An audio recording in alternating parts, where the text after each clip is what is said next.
nothing can stop me. Cause I'm addicted to what you and I realize. Lead the way, I follow. No need to say where we are heading now, babe. I follow to the edge of it all. So tell your good night, 'cause I'll find no matter what. Yeah, susceptible now before the moment flies, before it flies. So tell your good night, 'cause I'll find no matter what. Susceptible now before the moment flies.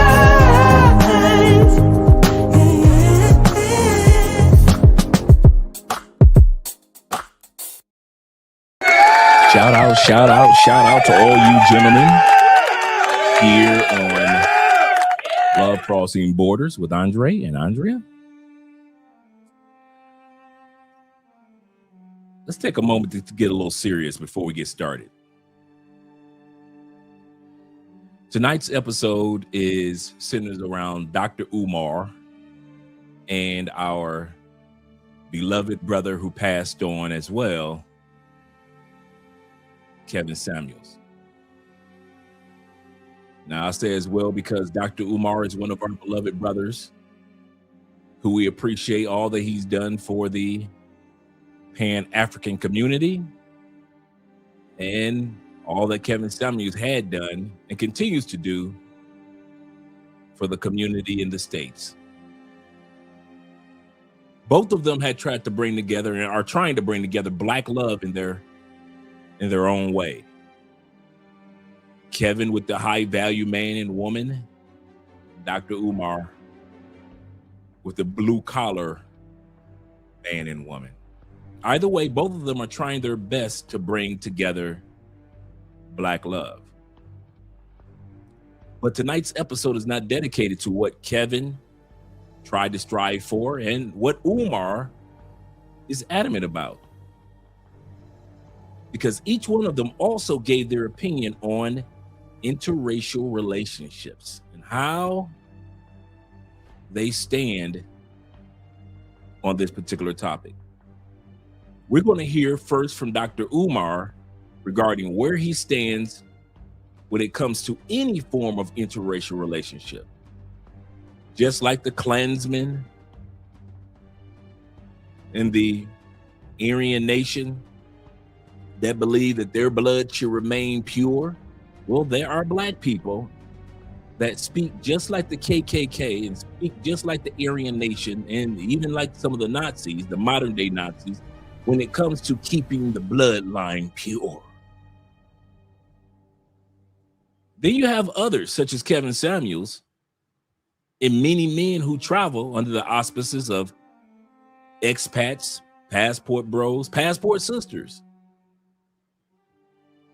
They believe if we are traveling to these other countries, then we have the right to date, mate, and marry whomever we desire. And if that person just so happens to be of the same race, so be it. But if they are of another race, well, so be it also. So tonight's episode is dedicated to hearing what Dr. Umar has to say and what Kevin Samuels said when it came to racism and dating foreign women. Shout out to all you guys that are here with Love Crossing Borders. But let's get started first with the intros, shall we? Yes, sir. Let's get started first with these intros. Glad to see you guys here on a Saturday evening. I got my drink in hand. So if you guys want to make yourself a drink, I'm drinking once again vodka. I put a little apple and lime in the vodka with a bit of honey, give it a sweet taste. But this vodka is going to, Colombian vodka, it's going to be pretty good tonight. So if you guys want to make yourself a drink, go ahead and do that. Don't have your boy drinking alone on Saturday night's drink in hand. Cologne of the night is a great rose oud. If you're a guy that's into oud, that Middle Eastern scent, such as I am, one of my favorite scents is oud. Then Rose Oud by Martin Martin, or is it Martin Martin? Martin Martin is an excellent cologne. Rose Oud by Martin Martin. I got this particular bottle. I've had it for a couple of years. I got this particular bottle in San Andreas Island. And anybody that knows San Andreas, it is a Lebanese ran island here in Colombia. Beautiful island. It's kind of like Colombia's version of like Hawaii or Jamaica. A little small, very tropical island, very beautiful. The ocean views are amazing. So those who've been here to Colombia a few times, once you get a chance, take time out to schedule yourself also an hour. It's only an hour and a half from Medellin or Bogota, and it is San Andreas Island. Take a beautiful woman with you. You will not be disappointed. And they have a lot, and I mean a lot, of cologne shops. So any of your favorite colognes, you will find there. And I got this Martin Martin Rose Oud, but it's only for those that are oud lovers.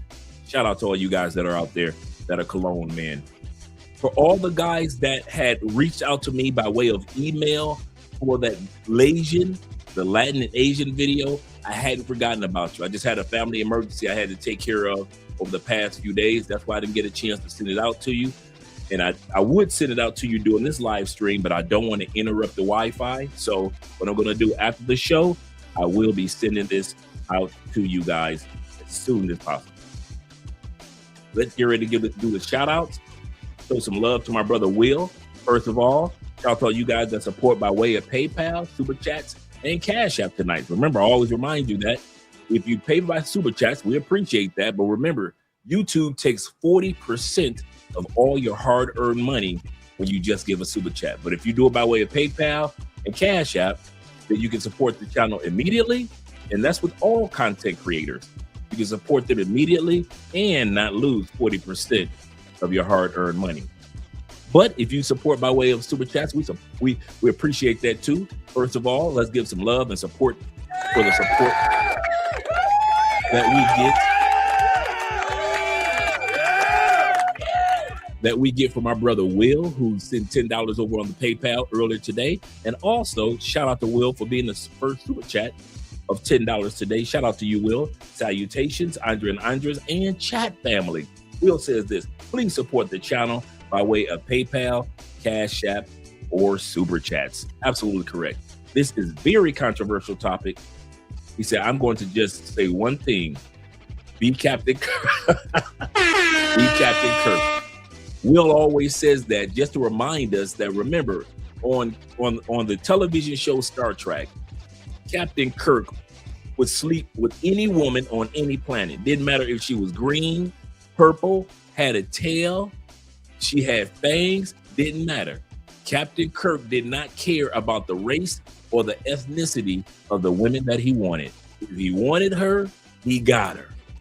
So Will is saying, if you got a passport and you're going to all these other countries, if you want her and she wants you, just like Captain Kirk, go ahead and go for it. Shout out to Will.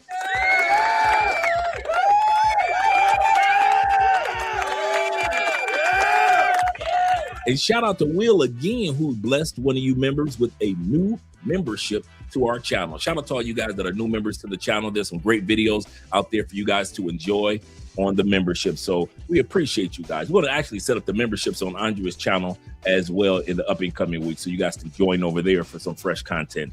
And I'm going to be dropping the link for the Patreon if you guys want to support the channel by way of Patreon. $5 will get you in. And we got a lot of content over there as far as business and jobs that you can acquire overseas. The videos that we've done with Theo all the time with the cloud engineering, they're over there on Patreon. So we're going to be dropping the link. So a lot of stuff, a lot of videos that you guys wish that we had, most of them are over on Patreon right now waiting for you. Shout out to my brother Kenny Peoples being in the building as well. But Astura was the first one here. So shout out to you, brother. Glad to see that you're here. He said, what's up? Dr. Umar, now daddy of the black people.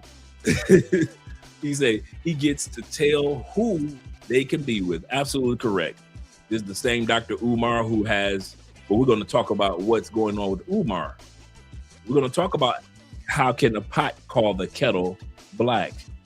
How can someone else judge someone else when they've got something going on? He said this is going to be an interesting topic. Also, check your email too, as well, along with you. He said WhatsApp as well. He said, I'm cutting my beard off. You cutting your beard off? Man, y'all waited till I grew my beard. Now y'all want to cut y'all's off? Cut my beard off. He said, I can't rock no beard no more like you. It makes me feel old. Not me. Not me. I can still get them on the dance floor. Like I said, I don't cheat, I dance. I still get the most beautiful women on the dance floor with ease. I still get those glances like, he looking good. So when I sit back at my stage, I love it. Women love it. And Andrea would be mad if I dared to dye it. Women look at men with beards with wisdom. And I'm going to tell you something. Since I've grown my beard, I did not realize how many gray bearded Colombian men are walking around this country. I didn't realize it was that many bearded men. You know, Colombians are known for being clean-faced in South America. And so as I walk around, I see so many dudes rocking their beards, and you better believe they got something young and beautiful on their arms. So yeah, shout out to all the silver foxes out there. And he said, I would love for Kevin Samuels versus Umar in a debate. Who will win that debate? I'm based off of my homework of this particular topic, Kevin wouldn't have gotten involved with the debate with Umar. You know, Kevin is not much of an emotionalist. He's a stoic. Emotional people and animated people like Umar, even like myself sometimes, there are certain guys you'll never see them on a platform with them. I'm kind of like a cross between stoicism and animation. I'm kind of animated. I bring my jokes, but then I'm kind of stoic as well. To see those two, it's like looking at MC Hammer and Michael Jackson dance against each other. It's just two different type of styles. And what Umar would say is the same repetitive things that, let's put it like this. Dr. Umar repeats nothing but only what he hears women say. So to listen to black women on Kevin Samuels' shows is literally like listening to Dr. Umar debate him every night, because Umar repeats literally the same talking points that women say, nothing different. So we literally were watching Umar in a roundabout way. We were watching Umar and Kevin debate every night by way of some of the ladies that were coming up on the platform. Not all the ladies, but some of the ladies. Shout out to Black Nubian and Canadian brothers are always in the building. Showing some love. Where I was from. He said, "Oh, Canada." Shout out to Canada. Shout out to Canada. Andrea's taking her French lessons right now, and she's got some friends that are her instructor, I believe, is from Quebec. You know, if you're Quebec, and then she lived in, her instructor also was born and raised in France, lived in Quebec, if I'm not mistaken, and now lives in Colombia. And she teaches French here. And so Andrea is taking her French lessons to get her third language up under her belt. Shout out to Miss Polyglot. For all you polyglots out there that know more than one language. Let's scroll down a little further. To my brother Rico in the building. Now we say, see you here, Rico. And under Rico, we have Don, aka Don D. Don JP is in the building. Good evening, Andre and Andre. Good evening, all you guys. And good evening to my brother Nick is in the building as well. We've got 43 people in the building. Make sure you click that like button. And if you can, guys, if you don't mind, put something in the comments. That also helps with the algorithm as well. I don't care if you put one word or one letter. Just put something in the comments. Because a lot of times we do live streams, but we get very little comments. And YouTube watches views and comments. That's all they care about now. Your subscriber count is for your ego. I want to say that again. The era of looking at you by way of your subscriber count is over. Only advertisers, other YouTubers, and you look at your subscriber count. YouTube does not care if you get 100,000 subscribers. And now, if you're going to be working with advertisers, they'll care. Or if you're going to be, if you're going to be on other YouTubers' panel, they'll care if you got a plaque in the back. But YouTube, yeah, they don't care now about it. All they care about is the views. Are you getting the views? And how about engagement by way of comments? Yeah, things have changed. Once again, shout out to David Dice being in the building of the Dice family. MSM in the building. A man supporting men is in the building. Salute to you as well, brother. Salute to you as well. Glad to see that you're here. Let's scroll down a little further. Make sure I show some love to everybody. So I may not. Oh, my man in the building, straight from Ethiopia. My brother Rob. Shout out to Rob. Glad to see that you're here, Mr. No Excuse Entertainment himself. Glad to see that you're here, Rob. Hope everything is going great where you are, by the way. You say on Andrea's channel, to help with the views. Yes, also to help with the views. Absolutely correct. Thank you very much for being over there, Don. And all you guys that are watching from Andrea's channel, thank you for the support over there, gentlemen. Thank you for the support over there. Right here, let's scroll down a little further. Looks like the Wi-Fi is working excellent tonight. We got my brother Tevin King in the building, Mr. King himself. Yes, sir. Yes, sir. And we got my man Derek Weed. Derek is always showing some love by showing up and supporting. Morning from, okay, BKK. I should know that. British Columbia? No, that's not big British Columbia. No, that's not British Columbia. That is Bangkok. Is that Bangkok? Did I get it right? Let me know if I got it right. Bangkok, Thailand. Shout out to you. Let me know if I got the BKK right. I'd be proud of myself if I did. Okay, Zoom too. All right. Okay, thanks for the hint. I had to look down at the monitor down here. Thanks for the hint. Poor man 313, them Detroit boys in here while the Pistons are playing today. You better back the fuck up out my face, goddammit. I'm from Detroit, Michigan. Don't play with me. While we're beating up on the Nets. Yes, sir. Shout out to you, brother. And shout out to my man Paper Routes, stacked in the building. Glad to see you here as well, brother. As well as YouTubing, as well as not YouTubing as a habit, but your rent is due 22. Glad to see that you're here, brother. He says this. He said, keep that jetpack die on deck. Not the jetpack die. Don't do it. Let it grow. Let it gray on out, Rob. Let it gray on out. Yes, sir. Also, my man Jamon is in the building. He said, "What's up, big bro?" He said, "Chat family." He said, "I'm having my evening dinner while hanging out with my productive brothers from all cultures." Shout out to you, brother. Glad to see that you're here. That's how I used to do. I would I would make my dinner, turn on Tailor Made Dreams or Ace Live, and I would sit there, man, with my cell phone and watch Tailor Made Dreams because I turned my television off.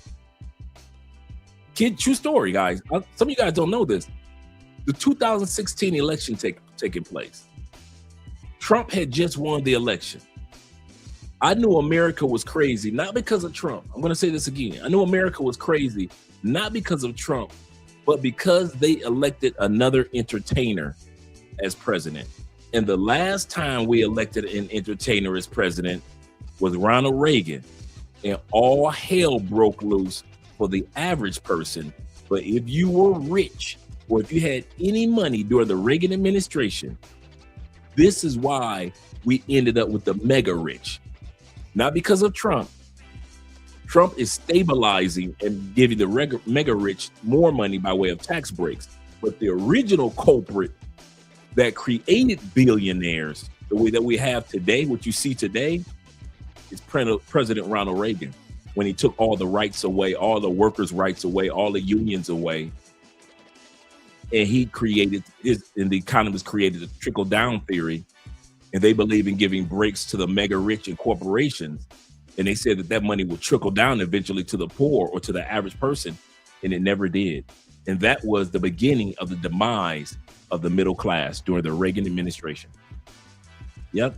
For all you guys that were around during the Reagan administration, you know exactly what I'm talking about. Shout out to you guys. Shout out to Andrew Craig Jr. in the building. He said, I don't hate Umar for his opinions, but he doesn't get to dictate who I like to be with. Absolutely correct. That part always got me. Absolutely correct. And Jabron says this. He said, Umar is full of shit.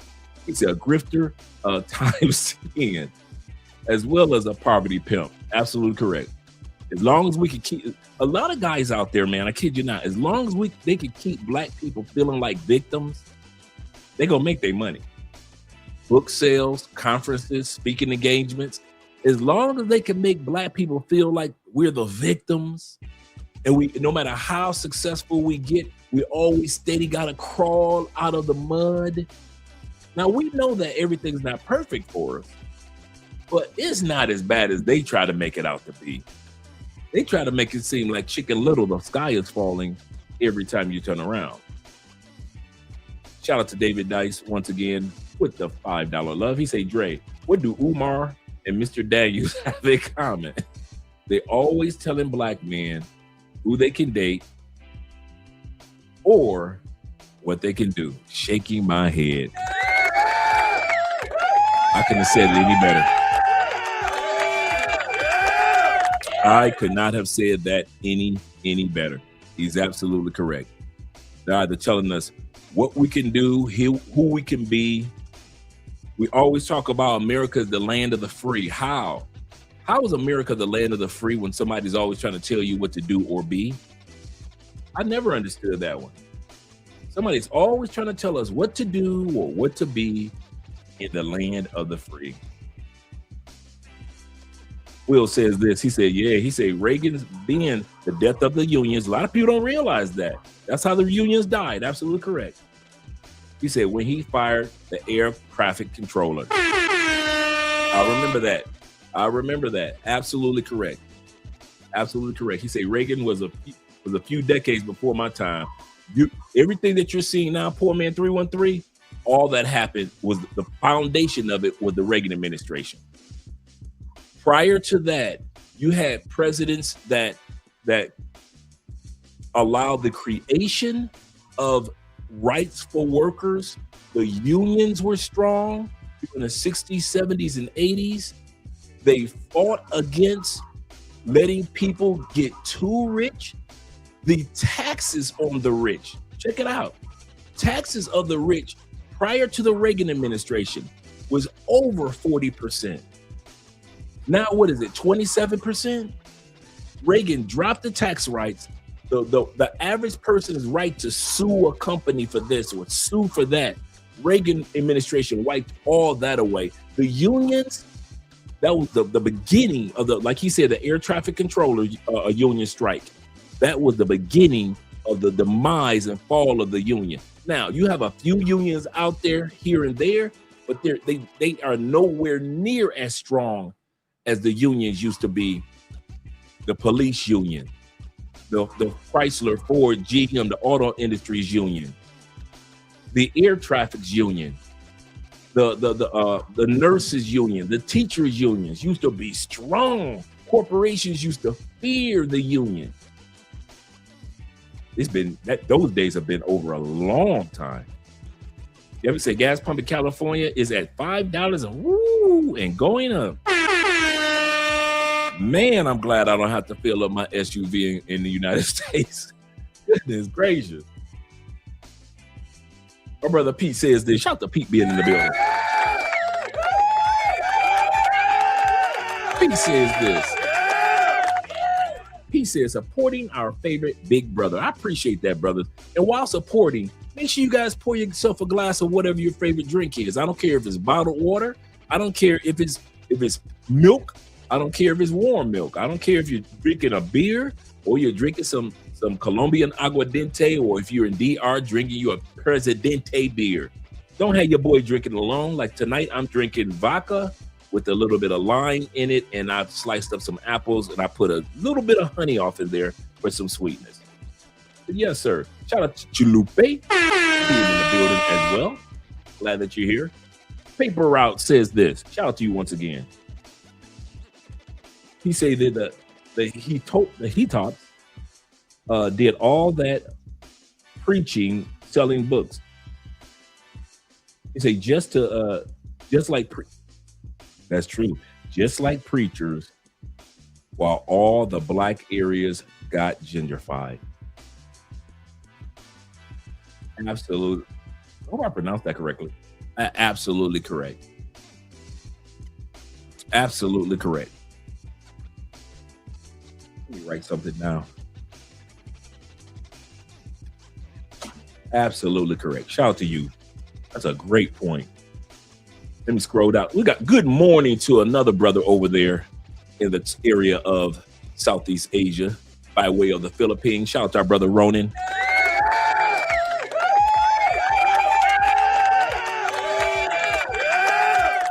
We got a good one tonight, Ronan. We're going to have some fun with this one. I'm letting you guys know this one is going to go over 3 hours.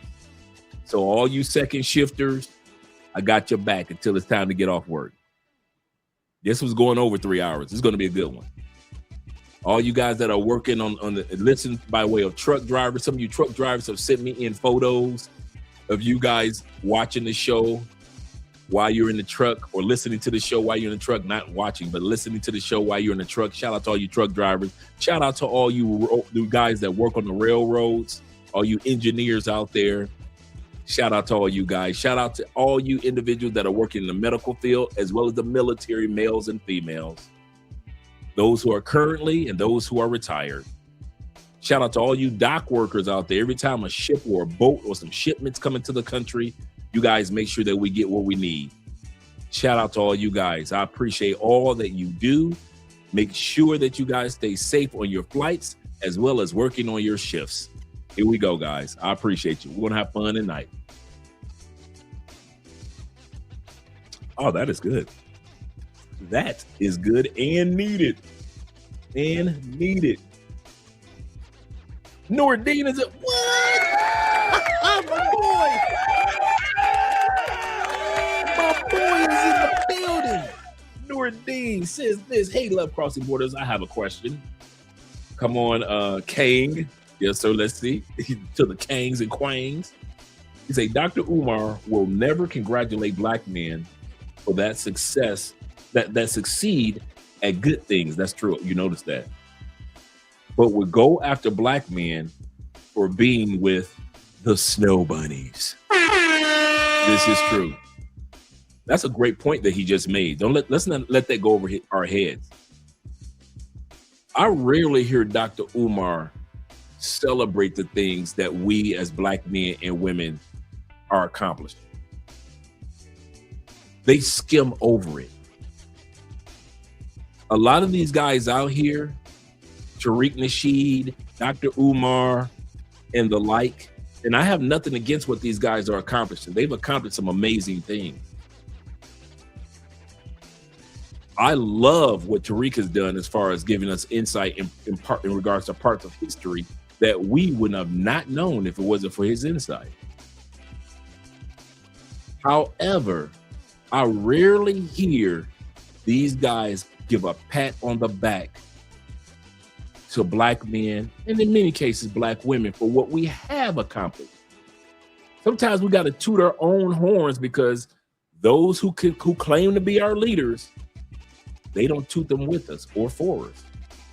They'll tell us all the bad things that's going on in our communities. They'll tell us where we need to improve. But can we get our flowers before we pass on as a community? They'll talk to us about the War of the Roses and how black men and black women aren't getting along anymore. But can we get a shout out to all those couples that are making it, that have made it past the 10-year mark? No love. He's absolutely correct. But we'll always have something to say about the snow bunnies. But he's the first one to say that when he was in college, the person that took care of him the most, Dr. Umar, was a snow bunny. I've heard him tell that testimony a few times. Anything that he needed, that snow bunny was right there. He did not say it was a sister in college that watched his back and looked out for him, even though he was talking about and doing research on the advancement of the black community. That snow bunny that he talked about, and some of us think he was even smashing. because he was so adamant to talk about all the amazing things that she did for him. He never talked about like that when it came to a sister in college looking out for him. And maybe he went to a predominantly white school. I'm not sure. But I do know this. I did hear from his mouth a full-scale testimony on that, based on his words, attractive white girl that had his back when he was in school. So to sit back and criticize, talk about that they can't do nothing for you, they can't understand you. I don't know, Dr. Umar. I don't know. I'll hit the super chats in a second, guys. I mean the Cash Apps and the PayPal in a second. Shout out to you guys. Let me make sure I got everybody. We're about to get started. Not Will, not Pullman 313. He said anyone that believes Umar is a smashing snow bunnies is a fool. That's true. That's true. Whether he's done it in the States or out of the States, Umar gonna quit acting like he might be one of them dudes that's mad at himself for smashing snow bunnies. You know, some dudes try so hard to showcase that they're not smashing snow bunnies. This I'm gonna tell you something. This channel is dedicated to men that smash all bunnies. I'm gonna tell you that now. So for all you pro-black only date black women, this is not the channel for you. Even though we love our sisters, even though many people think that we can't love our sisters at the same time making love to others, we're here to tell you. We're here to tell you. We don't just support the smashing of and even have a relationship with snow bunnies. This channel is dedicated to all bunnies. Just like bunnies come in all different colors, brown, black, spotted, white, pink. Just like bunnies come in all colors, so it is. I like what one brother said before we get started with the video, because I have the video already set up for us already, right? I like what one brother said. He said this. He said, for me to complain about the race of woman that I married, he said, I married a white woman. He said, that's like me asking God for a Lamborghini. 2026, all the bells and whistles. God gives me a Lamborghini. 2026 just came out. They only have 5 of them in stock. They ain't even hit the market yet. And I got one of them. And I complain to God because it's the wrong color. He gave me exactly what I asked for, but I complain because it's the wrong color. Some of y'all, God is giving y'all exactly what you asked for with your passports. Don't get stuck on the color of the Lamborghini he gives you. If that's a Lamborghini. If that woman is a Lamborghini in your life, no matter what color she is, she could be a sister, she could be Afro-Colombian, she could be Afro-Brazilian, she could be African, she could be African-American, she could be Blasian, she could be African-European. If that woman is a Lamborghini in your life, brother, you better hold on to her and stop letting people judge you because your Lamborghini is a different color than theirs. Shout out to all you guys. Shout out to all you guys. And thank you guys once again for the support.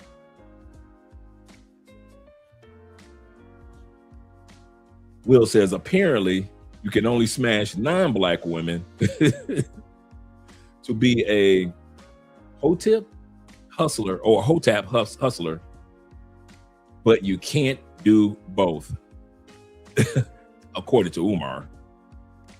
Dr. Umar would fail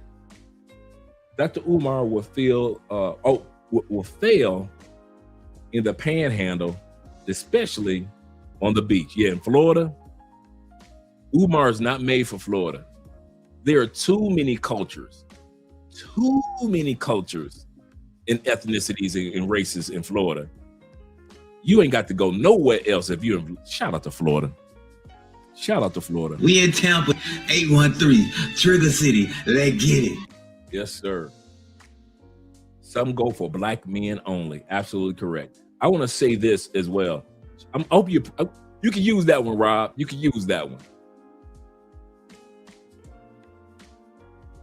Also, I didn't know that about Tariq. I did not know that. I still like his work. One thing that I can say is that it's not just about the color of a person, but it's also the ethnicity. You have brothers like Rob. Rob spends a lot of time in Ethiopia. Even though many of those, they are our sisters, right? Of different colors, different complexions. But because of the cultural dynamic or the cultural differences, he is going to learn so much more to carry throughout life just from being around another culture. Some of us are not around other cultures until we get back to work. Can I be honest? When you get off work, you go straight back to the black community. You don't know nothing else but black recipes, black food. You got a couple of Chinese shops in your neighborhood. And maybe that one East Indian area, that one East Indian restaurant. But that's just about it for many men in the United States. So it's easy for us to get programmed and to believe that this is how it's supposed to be. Whites, when they get off work, they're supposed to go back to the white neighborhood. When we get off work, we go back to the black neighborhood. And our co-workers that are from the Latin community, they go back to. In the United States, you're taught that. Sunday morning comes. What do they say in the United States? The most segregated moment of the year is every Sunday in the United States, because black people only go to black churches, white people go to white churches, Latins go to Latin churches, and others go to other churches, right? But that's not what heaven looks like. But on Sunday, we all worship the same God, but we don't hang out with each other. That's the American way. And that's why I say some of y'all will not make it in Florida. Because in Florida, when you get off work, you surrounded by everybody. The same cultures that you were surrounded with at work are the same cultures you'll be surrounded with when you get off work. Everybody. You'll be surrounded by everybody. One of the best blessings that God ever gave me was my first major move outside the Midwest. I could say California, but outside the Midwest was really Florida. And it really opened up my eyes to learning and understanding and appreciating other cultures, just like my brother Rob is doing when he travels throughout Africa. Shout out to you. But I did not know that about Tariq. Didn't know that. Shout out to his wife.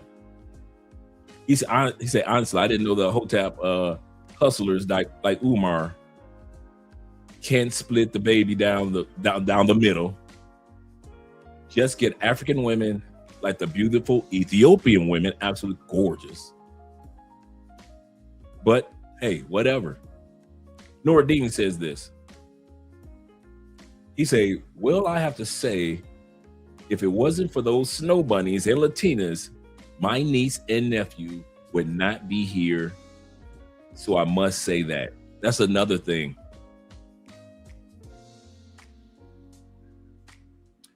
I'm going to say something that's somewhat controversial, and I have no facts about it. But I thought this is my hypothesis. I think one of the tools that God is using to bring races together slowly but surely, just one of the tools, are mixed kids. I've seen some of the most racist white dudes melt like butter when they see their granddaughter. and see that curly hair and see them big eyes and see that chocolate skin or that caramel skin, that little girl, all that racism or that redneck goes to the side. All you adults can get his racism. He'll talk about you grown folks. But that baby girl and all her little cute mixed friends, they can come on to the house.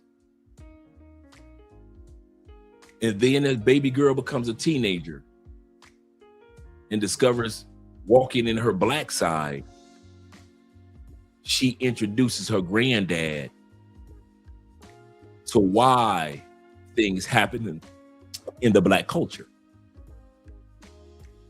Mixed kids. Grandma can tell you, don't bring them down. Bring no white gal in this house. Let grandmama see that baby with that chocolate skin and them Asian eyes. All what she, in that curly hair, all that grandmama told you, don't bring no Asian girl, don't bring no white gal, don't bring no Latin gal, all that disappeared for their grandkids. That's who's going to save the race, the race in the race wars, at least slightly. When these grandparents see they mixed grandkids, all that little racism that they putting all on us, somehow magically is gone out the window. Magically. So I'm with you, Nordine, in regards to that. Nordine also says this with the $10 love. He said, well, I'm happy I don't go back to black church in 23. He said I had gone back to black church in 23 years because I'm too busy having fun on Sundays. There you go, brother. Now I do go to church. He said, if you think the church is long, if you think it's lonely now, wait until Grand Theft Auto 6 and Modern Warfare. All you guys just go shout out to all you gamers out there that fellowship with each other. Shout out to all you guys. My man Slim in the building. Glad to see that you're here. His wife is a mixed woman. Case closed. I did not know that.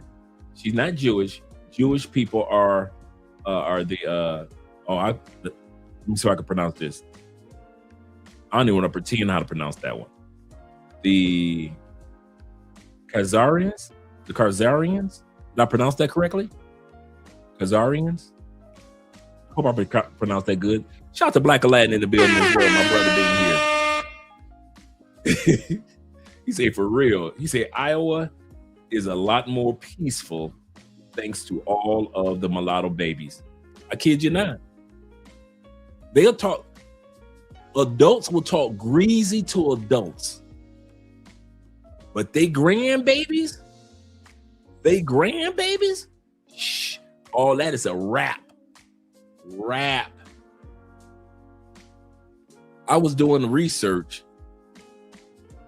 for this video, and I came across a video of a LGBTQ, two redneck country boys. Cowboy has you just know that them boys down, we don't like right down here. We come from sundown towns. Them type of guys, but they were LGBTQ, right? They had adopted the cutest chocolate young sister. All that sundown town mentality. I was going through their kind of like their TikTok history. All that was out the window. All that's out the for they babies, they grandbabies. Shh. They might treat us bad. I pronounced it correctly. Thank you very much, brother. They might treat us bad, but them babies and grandbabies, man, they show them love. So I believe that they will have an impact in regards, because they'll be able to sit grandma down on both sides, black grandma and white grandma, black granddad and black granddad, and explain the different races and what's going on, to where we, as the parents, they still look at us crazy. Let's get ready to get started, gentlemen. We're going to have some fun tonight. Once again, make yourself a drink, grab yourself a beer, because we're going to have fun. We're going to start first with Dr. Umar, and then halfway through, we're going to go off into our brother Kevin Samuel. He said, what, 2 redneck dudes adopted a son? Yeah, man. Beautiful little girl. Beautiful, beautiful, beautiful. You can tell them two redneck LGBTQ. That's the crazy part. That's America, though. Only America can sit up there and blend rednecks, LGBTQ, adopting a chocolate little girl. In their history, TikTok history, you could just see the photos of her growing up. So now she's kind of like 14 now, but you could go all the way back through their history of TikTok, and they have photos of when they first adopted her. Really good. Yeah, rainbow rednecks. Go figure. Go figure. This is America. Shout out to America. Yes, sir. Let's get ready to get started. Totally against interracial relationships. I am totally against it, and I want to make sure you understand why. It's not because... Cut it out, Envy. Cut it out, Envy. Don't do that, Envy. I'm having a serious conversation. We have a name for it. We have a name for it. Okay. The Snow Bunny Crisis. Okay. I'm against the Snow Bunny Crisis. He said the Snow Bunny Crisis. Is it a crisis? Is it that bad? He's saying it like it's COVID. And I want your white listeners to understand, because people be trying to say stuff like he's the Black Hitler. I'm not the Black Hitler. I am in no way interested in hurting or harming the life of any human, white, Asian, Chinese. I believe in respecting everybody. The reason I'm against interracial marriage, Envy and Charlemagne, is because marriage is an economic contract. It's an economic contract. Most women do not marry down in status. They marry up. And if you don't believe me, show me a rich white woman married to a broke-ass black man. Have you ever seen a rich white woman marry a broke-ass black man? No, you have not, and you never will. Because marriage ain't about love, it's not colorblind, and it is totally economic. So if marriage is an economic unification in a contract, how can we, who don't have enough already, give so much to the white woman and to white people who have already taken too much, when we got all these black women out here who will never get married? Only 1 out of every 4 black women in America will ever taste marriage, and half of them who taste marriage will be divorced within 5 years. If you want to save the black family, don't let that slide. Only 25% of black women will ever get married, according to Dr. Umar, right? 25%. The average divorce rate in America for everybody, not just black people, is between 5 to 7 years. Now, he's right in regards to that. It is between 5 to 7 years. Shout out to Nordine being in the building.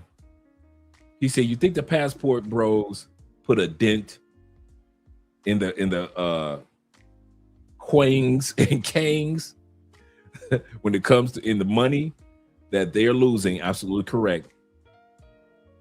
Wait until Grand Theft Auto via online. This is true. And the Modern Warfare Quadro 4 comes out, they're gonna crash out. Because men are just going to be focused on just fellowshipping online. You're absolutely correct. You're absolutely correct. Okay, let's get ready to go further. But there's a reason. We're going to look at that tonight. Why is it that only 25% of women getting married? You would think because guys aren't asking. You would think because the opportunity isn't there. You would think nobody wants them. You're going to hear the truth or see the truth in a few moments why that statistic is so low. Family. If you want to save the black family, you have to protect it. And in order to protect it, you have to be against interracial marriage. You can't say, I love the black family, but I don't have a problem with interracial marriage. Interracial marriage is eliminating the black family because it is not providing our women with enough available, able black men to be their husbands. So he's saying that we can't walk in true bubblegum at the same time, gentlemen. He's saying that you can't love your fellow Americans back home and yet love your life in another country. He's saying black men can, white men can walk in true bubblegum. That's what he's saying. Asian men can walk in true bubblegum. They can do more than one thing at the same time. But black men, no, you don't know how to walk in true bubblegum. You don't know how to love the black community, love sisters as sisters, because that's where I am. I love black women as my sisters, as my fellow human beings, as people that are part of the community in which I grew up in, as people that are part of my bloodline. I love my sisters as my sisters. I don't have to sleep with them in order to love, respect, appreciate, be happy for, pray for, and honor my sisters. I can walk and chew bubblegum at the same time. I can be married to a Latina and have love and appreciation for every black woman that has had an impact on my life, and women that I didn't even know that had an impact on my life as long as I've been alive and before I was alive. I can do that at the same time being married to a Latina. It's sad that these people are trying to convince you, not me, you, that if you're not smashing, trashing, marrying, mating, and creating baby mama community in the black community, you don't love sisters. That's how they talk. You can't love sisters as sisters. Well, wait a minute. When I'm in church, I can love them as sisters. Yeah, that's in church. Wait a minute. So when I walk out of church, I can't love them as sisters. No. Why? Because you married a Latina. Wait a minute. Hold up. How does this work? So you saying as long as I was running through, this is the funny part. For most of us, let's be honest. For most of us, as long as I was breaking back black women backs in, as long as I had them bent over with that extra evil Knievel arch in their back, as long as I had them, as long as I was busting on their face, as long as I had them handcuffed to the bed and the doorknob, as long as I was in their anus, I support the sisters. I love the sisters. But the moment I stop being sexual with black women and appreciating them for who they are as human beings, I don't love them.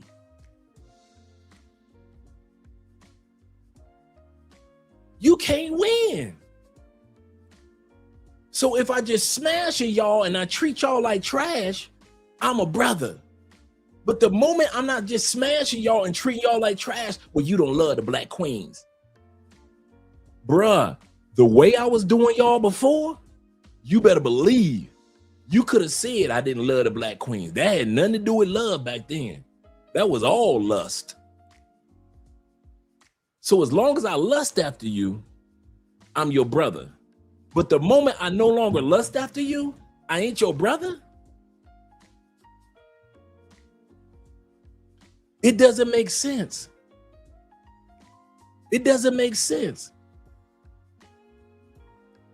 So if I let my wife go and I become single again and I run rampant through you sisters, because I'm not going to marry the first woman that I meet.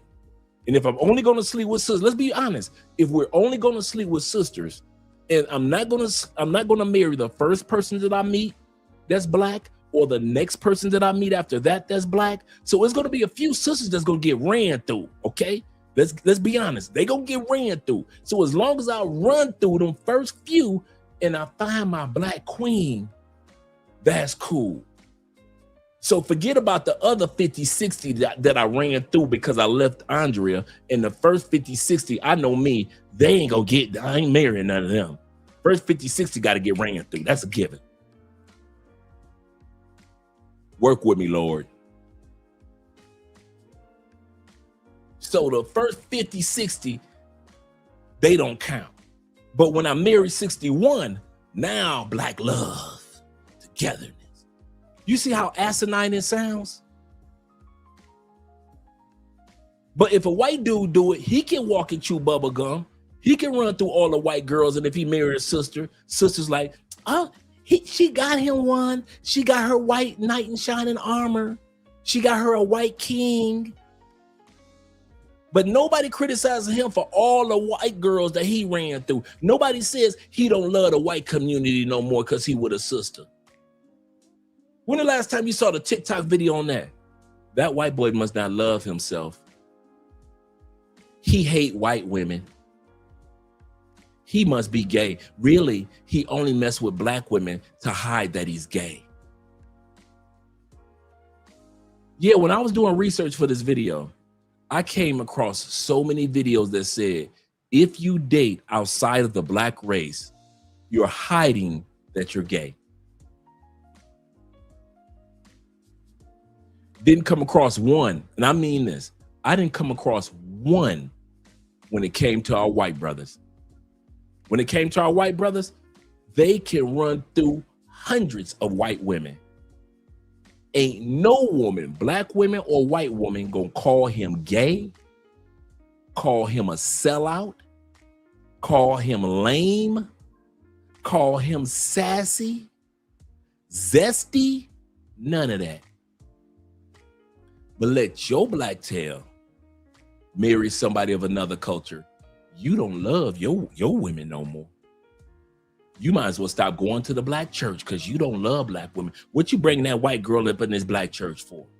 She don't belong in the barbecue.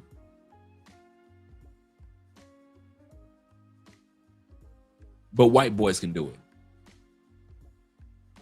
He invited to the barbecue because he married a sister. He's not zesty because he married a sister. He ain't gay, he ain't sassy, none of that because he married a sister. But you brothers can't do that. And I came across plenty of videos that said, because you date, it didn't matter what race it was, if you dare date outside of African American, see, some of you dudes say, well, I got an African queen. These sisters and brothers, I came across so many videos that were brothers that said, if you are not marrying, mating, or smashing black women from the United States of America, you gay. You're hiding your gayness and your interracialness. The comment sections in each one of the videos, 2,000. One of them had 10,000 comments about black men. Yup, that's gay.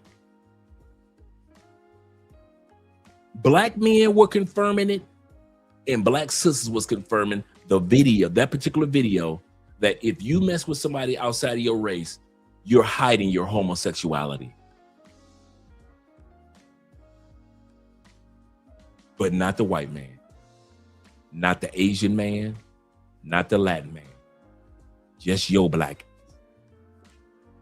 Let me go to the comments before we go back to the video.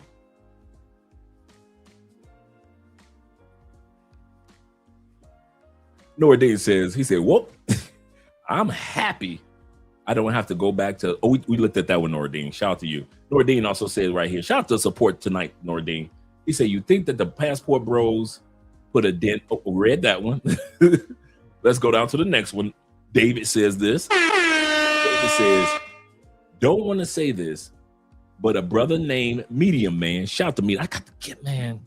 I've been meaning to get Medium Man and El Guapo. I want to get Medium Man and El Guapo on for the next Cologne episode. I forgot to reach out to Medium Man. I could get El Guapo anytime.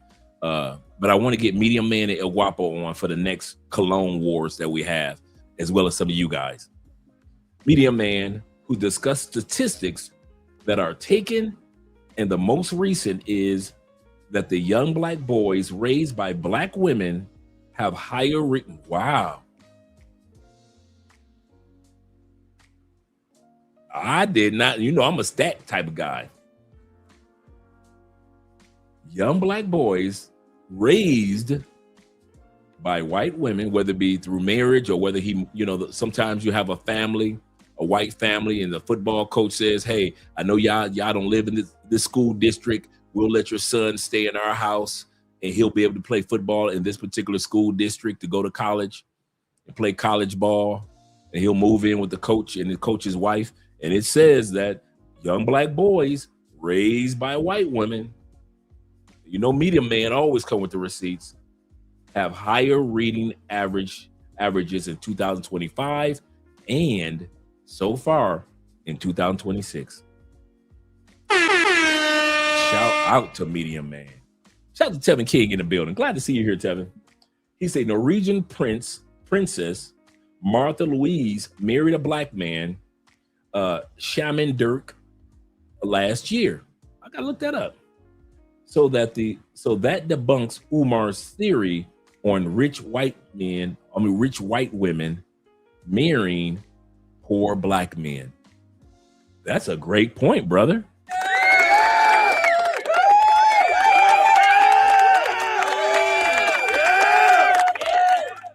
A rich man married rich woman married an average man. That is a great point. Let me scroll down to Nordine once again.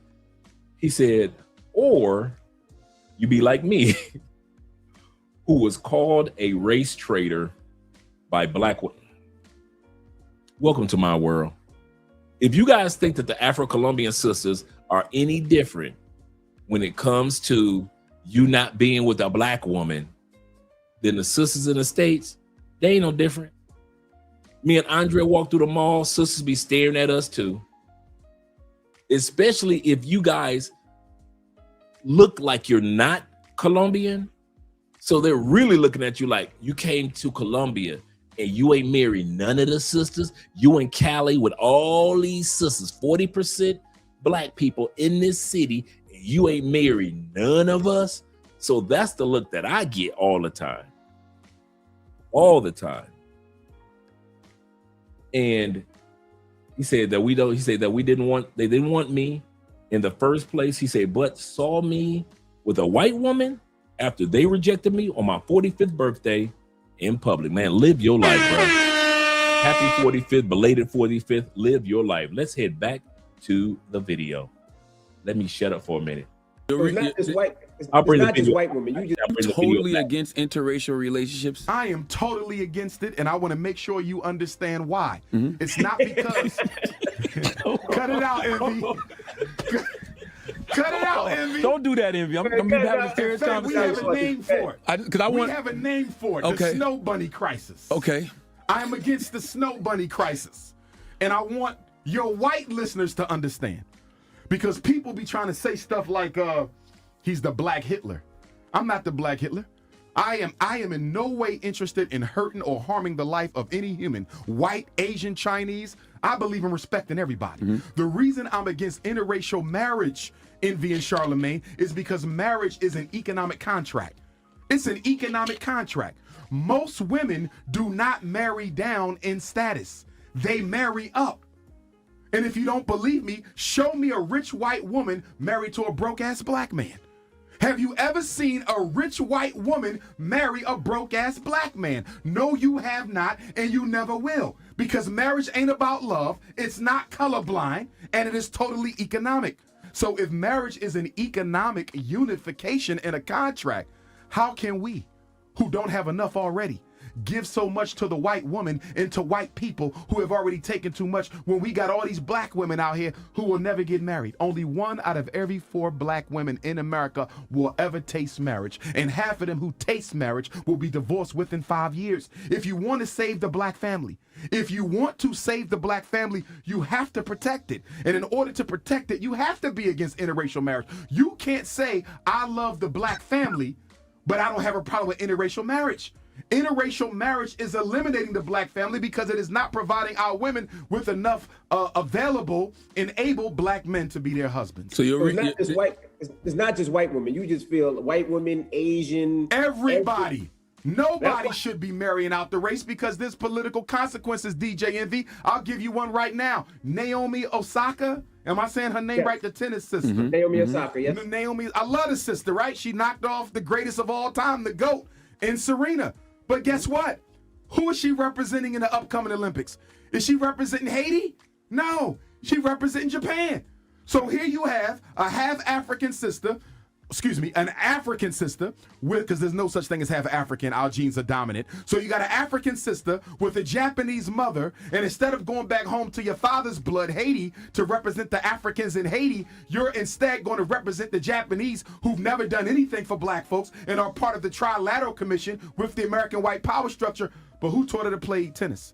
Did her Japanese mother teach her to play tennis, or did her black Haitian father teach her to play tennis? Her black Haitian father taught her to play tennis. It's the African DNA. It's the African ancestors in that girl that's responsible for her tennis success. But instead of representing us, she's gonna go represent the Japanese. Well, this is what. This is the irony of it. People I'm going to say this. There's a scripture. If I'm not mistaken, it's Deuteronomy. Let me make sure. There's a scripture that's going to make my point. Deuteronomy, I believe it's 29:29. Let me make sure that I'm correct before I say something, because it makes Umar's point. That's it. The secret things belong to the Lord our God, but those things that have been revealed and disclosed belong to us. The secret things. What's my point in quoting Deuteronomy 29? It's actually one of my most used verses in the Bible. There's some things that ain't none of our business. That's my ain't none of your business verse. The secret things belong to God. That means it ain't none of your business.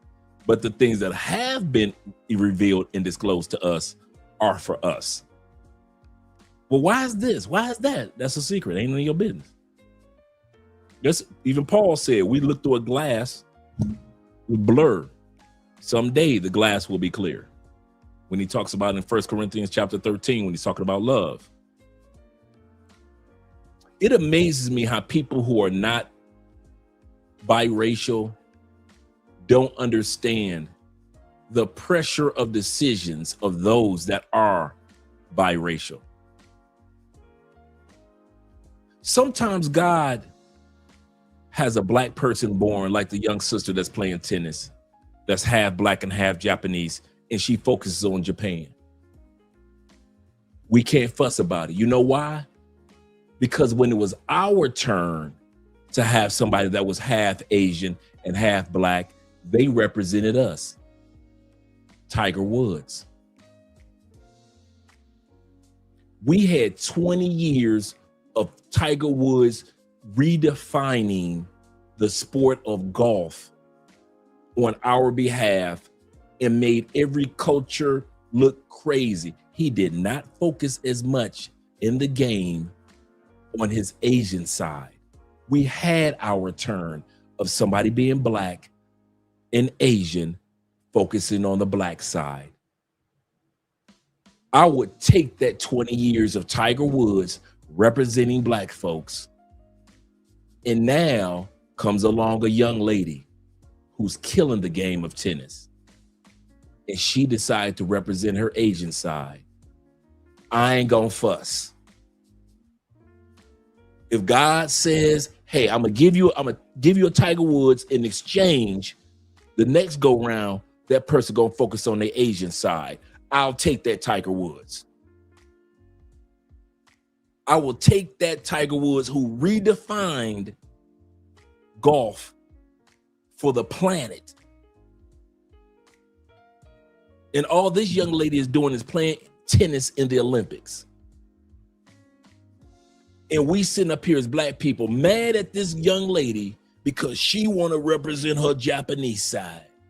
When we just got done with 25 to almost 30 years of Tiger Woods kicking tail, and not once did he represent his Asian side. He talked about his mama a little bit, but not one time did he represent his Asian side. He represented his black side to this day. sometimes there's some secret things that ain't none of our business. And if you're not a mixed person and you don't know what it's like to have to make that decision, sometimes we need to keep our mouth shut, Umar. Umar, if you ain't mixed and you don't know what it's like to have to deal with, want to be there for your mom or be there for your dad, those of us who can't understand or relate it, sometimes we need to shut the hell up. It's enough pressure for that young lady when she was in kindergarten with all the black girls pulling, we know black girls, pulling her hair to see if it was real. Hating on her because she got the Asian eyes. You don't want to be a cheerleader like the rest of us. You want to play tennis. Mixed kids are already under enough pressure.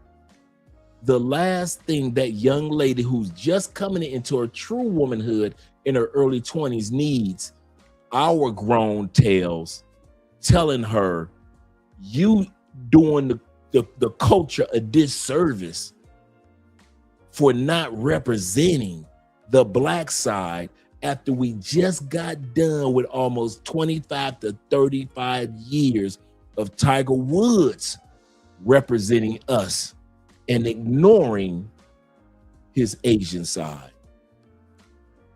But the Umars ain't gonna tell you that. They ain't gonna tell you that. They ain't gonna tell you there's a time to shut up.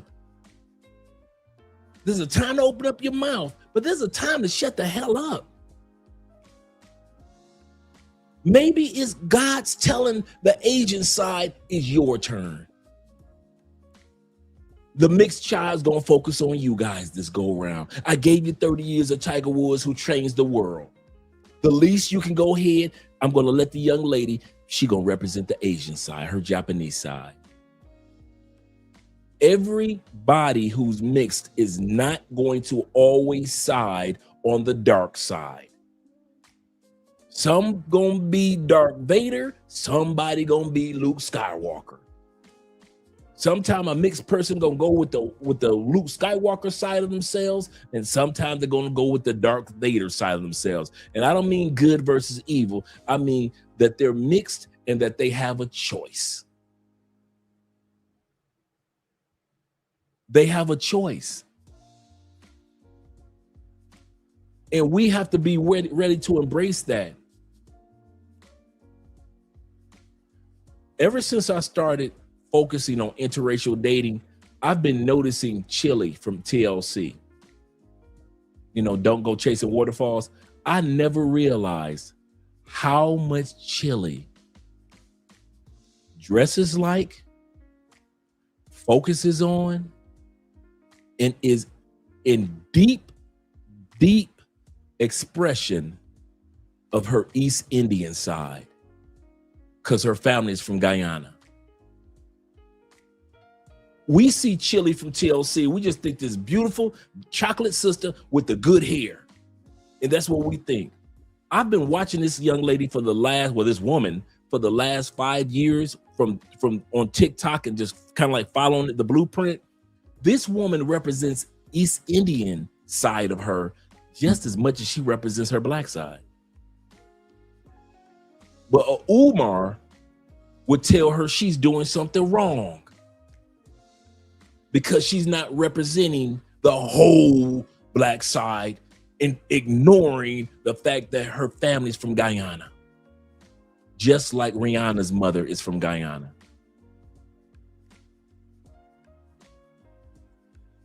We got to stop this. Every black person that comes along is not going, if they're mixed, they're not going to always represent the black side 1000% like Tiger Woods did. There are going to be some people that says, you know what? Y'all had Tiger Woods. This go round, I'm going to represent the Asians. And we just got to sit back and say, you know what? You know, we had a good run with Tiger Woods. We had a hell of a run. I will take a Tiger Woods and what he did over this young lady who's decided to go to the Olympics, instead of focusing on her Haitian side, she decided to focus on her Japanese side. Who are we to fuss? Who are we in the West to fuss? It's just uncalled for. Shout out to Tevin King. He said, I thought YouTube suspended the stream for a second. No, we're still here. We're doing fine. I'm looking at it right now. Let me scroll down. I haven't caught up with you guys. Let me catch up with you, gentlemen. To the new comments. David says this. He say just play the audio. The audio of the just play the audio. Okay, cool. Let me see how I can do that. Oh, I'll put myself in the front and I'll shut up. And I'll play the video. Let me see if you guys put a 1 in the comment if you can hear that. You got to deal with when you make mixed race African children. I think hold on, maybe. I think her case is a little different though, because she identifies fully as a black woman. She definitely does. So if you identify fully as a black woman, Charlamagne, why is she not representing Haiti? I get it, but that's a little asterisk. Because if because she's putting her money in the black causes, she puts her money in the black organizations. She got a black boyfriend. Like she stands up for black causes. See what Haiti going through? Oh, 100%. 100%. So do you know what? I don't even know if Haiti got a tennis team, so I don't know, to be honest with you. They don't have to have one. She will win the whole thing. But here's the point. If you look at the political situation that America and France has Haiti in, that they've been in since the Haitian Revolution of 1791, if you look at the fact that the children are being raped, robbed, stolen by whites, if you look at the fact that America and France have sabotaged the Haitian economy and the Haitian society, if Naomi was to represent Haiti one time, she can go back and represent Japan next time. But if she was to represent Haiti just one time, it would shine a light on all the injustices that the U.S. government and the French government are inflicting upon our brothers and sisters in Haiti, and it will demand from the international community some answers and some changes. She has a chance to almost rescue an entire nation of people, and she won't do it because she won't go into the Japanese blood. Then why she not doing it, brother? Okay, first of all, shout out to all you guys that this is a teamwork channel. This is not an Andre and Andre channel. It's a teamwork channel. So I appreciate you guys letting me know what's taking place, which I didn't notice. So thank you guys for letting me know that. And Umar's section is only a portion of, it's chopped up and it's only a portion of the videos.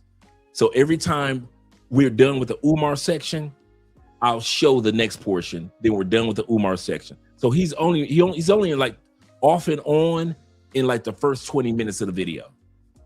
So the rest of the video we can enjoy for the rest of the night. So fortunately, I'm glad that, and I kind of thought about it, but I wasn't sure. So just to let you guys know about that, and thank you guys for letting me know that you guys saw that glitch when it comes to YouTube that I didn't even see, because I don't want it to interrupt the live stream tonight.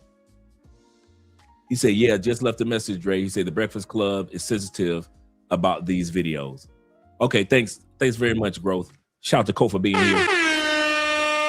Thank you for letting me know, gentlemen. We got 66 in the building. Click that like button. Leave a comment, gentlemen. Do us a favor. I don't care if it's a one-word comment. Leave a comment if you don't mind. Let's continue on. I'm not saying she hasn't. To be honest with you, she hasn't what? She not representing Haiti? She has not represented Haiti, but she speaks out against so many black issues. She probably has spoken on Haiti. I don't know. Charlamagne. But I do see her speak out a lot in regards to black issues. Okay, but until she speaks out for the Haitians, and until she do something significant for her father's people who are responsible for the talent that she got, her father's people, her father who taught her how to play tennis in the first place, if it wasn't for a Haitian father, Charlamagne, she wouldn't be in that position. Show love to Haiti. The point that I'm trying to make. Look that up, Dan. You ever notice how Umar is an emotionalist? Remember you guys said earlier, I would love to have saw a debate between Umar and Kevin Samuels. I would have never put Kevin Samuels and Umar in the same room for anything. One is just a grifter, an emotionalist. He talk as loud as single mothers do. You ever notice that? He talks as loud as single mothers do. All emotional, all animated. The louder he gets, the faster he talks. He believes that he's right. Charlemagne was saying, this young lady stands up for Black rights in every area that she can. Well, what she needs to, instead of him saying, you know what? Let me research that. I don't know. Sometimes these grifters have a problem with saying, I don't know. I'm gonna tell you something. When I was in the feds, my Christian walk became strong, not because of my Christian brothers around me. When I got out the feds, my Christian walk remained strong, not because of the brothers around me. You know who made my Christian walk strong? And I kid you not, I mean this from the bottom of my heart. Sunni Muslims, Shiite Muslims, 5%ers, Rastafarians, Nation of Islam brothers. The discipline that those men had regarding their beliefs, the discipline that those men had about researching their beliefs, the questions that they asked me as a Christian caused me to take my prayer life serious, because I saw how serious they were taking their prayer life.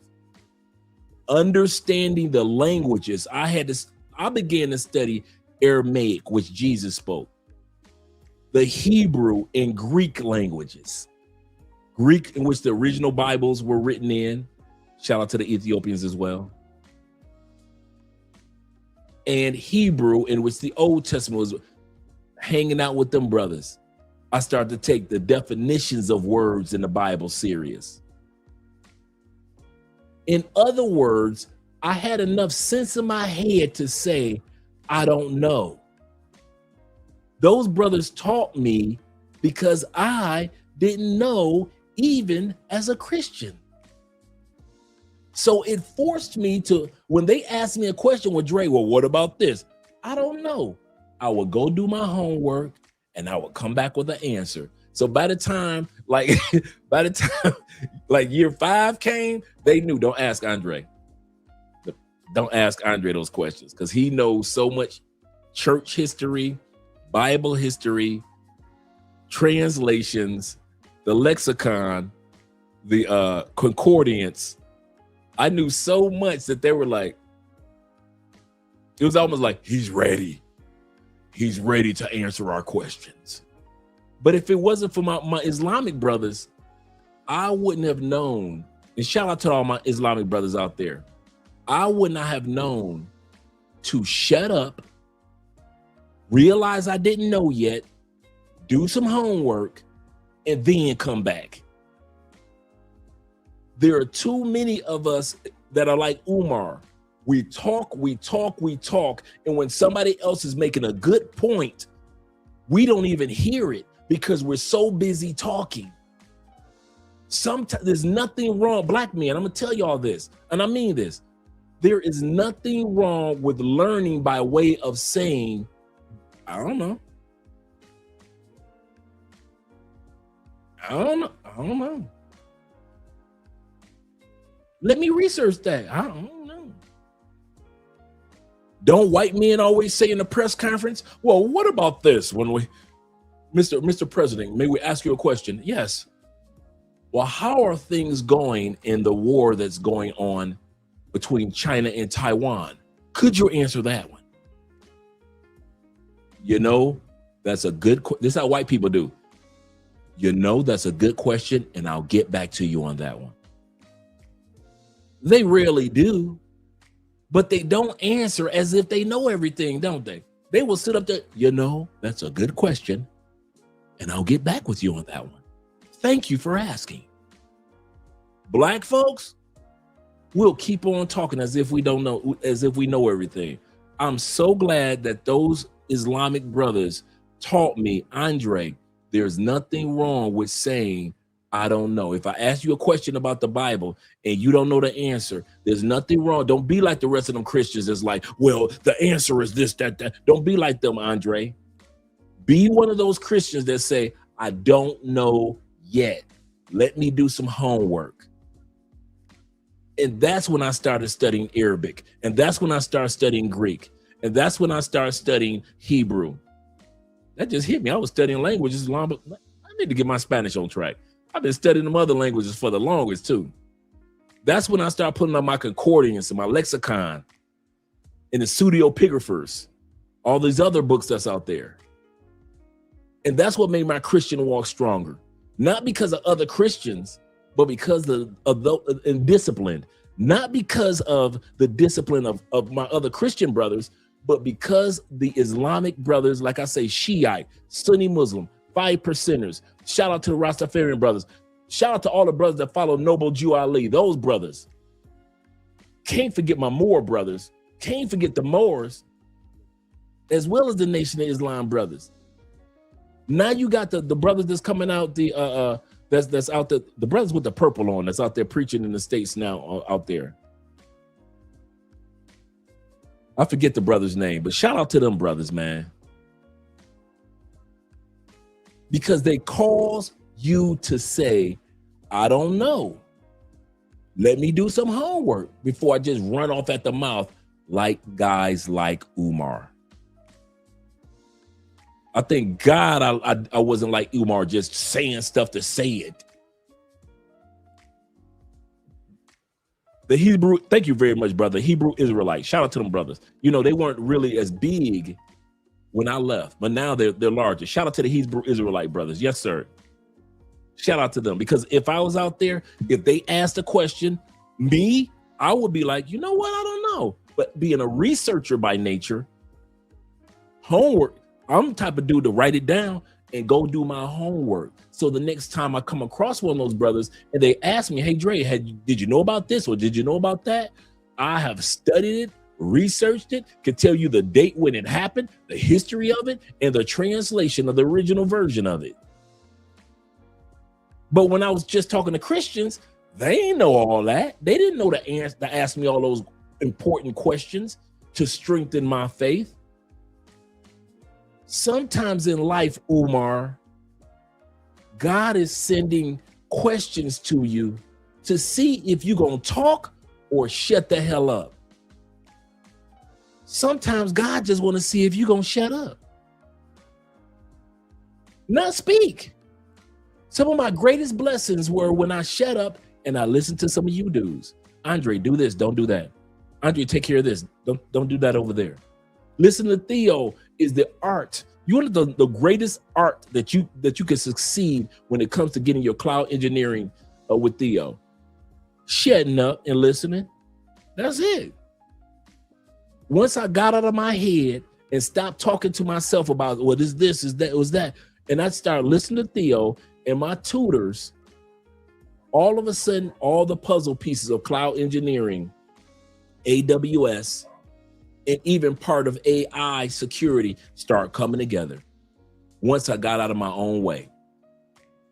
People like Umar will always be in their own way. Always. Shout out to you guys. Shout out to T-Mac in the building. Yes, sir, and Kofor. Hannibal representing. Bring that back, Dre.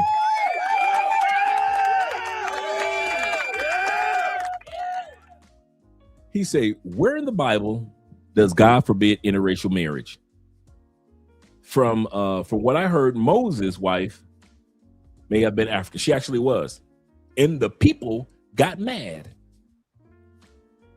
They were mad. Remember, Moses brought over 2 million people out of Egypt, and those people were pissed that Moses did not marry from the tribe of Israel. Poor man says this. He said, Dave Chappelle had a bit about that. Oh, I didn't know that. Thanks for letting me know. I'm going to look that up. as I was doing research for this video, I kept coming across is interracial relationships a sin? Are interracial relationships a sin?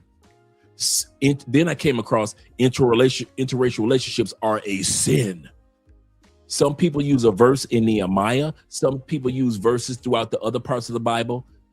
Here's the problem. Y'all ready? Here's the kicker. I'm going to say this slowly so you guys understand. I'm going to say both questions that I just said slowly. Are interracial relationships a sin? Interracial relationships are a sin? So I just asked two questions, right? And I underline interracial both times. Y'all ready? When did race become a construct? Anybody know? Just give me the era. 1700s, 1500s, 1600s. Just give me when did race become a construct where skin mattered?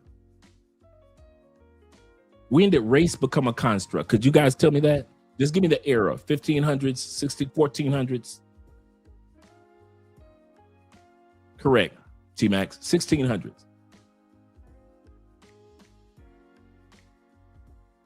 So that means that anything that has to do with the Bible had nothing to do with skin complexion, did it?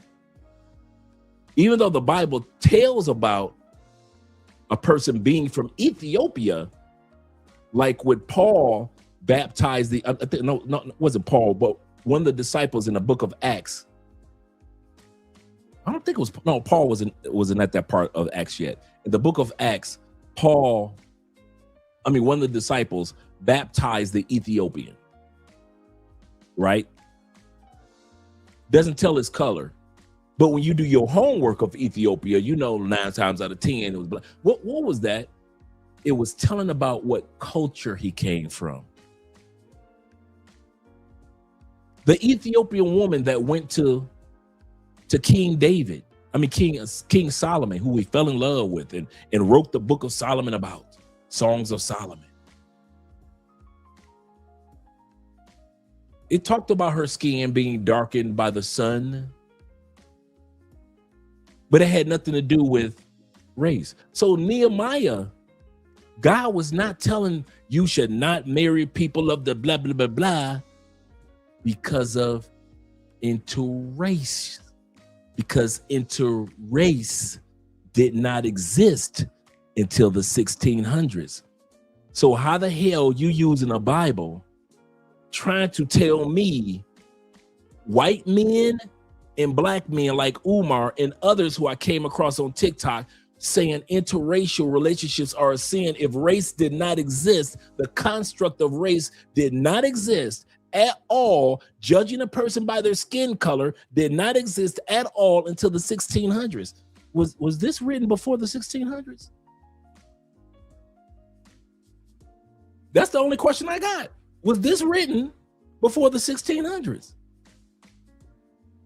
If it was, then God was talking about separation of tribes, separation of cultures, separation of villages or countries' behaviors when it came to worshiping their gods. God was only saying to the Jews by way of the Bible, you are the chosen people. You, in order to keep your relationship strong with me, don't need to be married to or entangled with women or men from other tribes or countries or cultures, because you'll pick up on their gods. And if you read the book of 2 Samuel all the way through 1 Kings and 2 Kings, that's all that happened. Those kings after King Solomon did nothing but worship the gods of the women that they married. They forgot all about God, the God of Israel, all the way through 2 Samuel. Well, 2 Samuel is around King David. Let's look at 1 Kings, 2 Kings.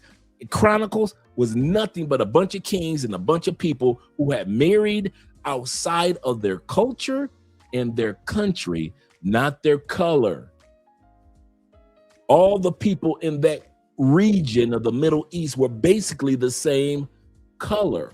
Some were darker, some were lighter, but the construct of race by way of color to divide us by color didn't even exist. So how the hell are you talking about it's sin to be of another race if race construct did not even exist? Let's go back to Father Abraham. Did not Father Abraham send his son out? Hey, go get your daughter from that land over there. Then when Jacob got older, did he not send his servant out? Hey, my son Isaac, he about to get married. Boy, you go on over there. Marry a daughter from over there. Several times throughout the Bible, God tells a man, marry a woman from over there, that country over there. Had nothing to do with skin complexion that came along and separating by races that came along in the 1600s. No, why we want to sit up here and fall for that?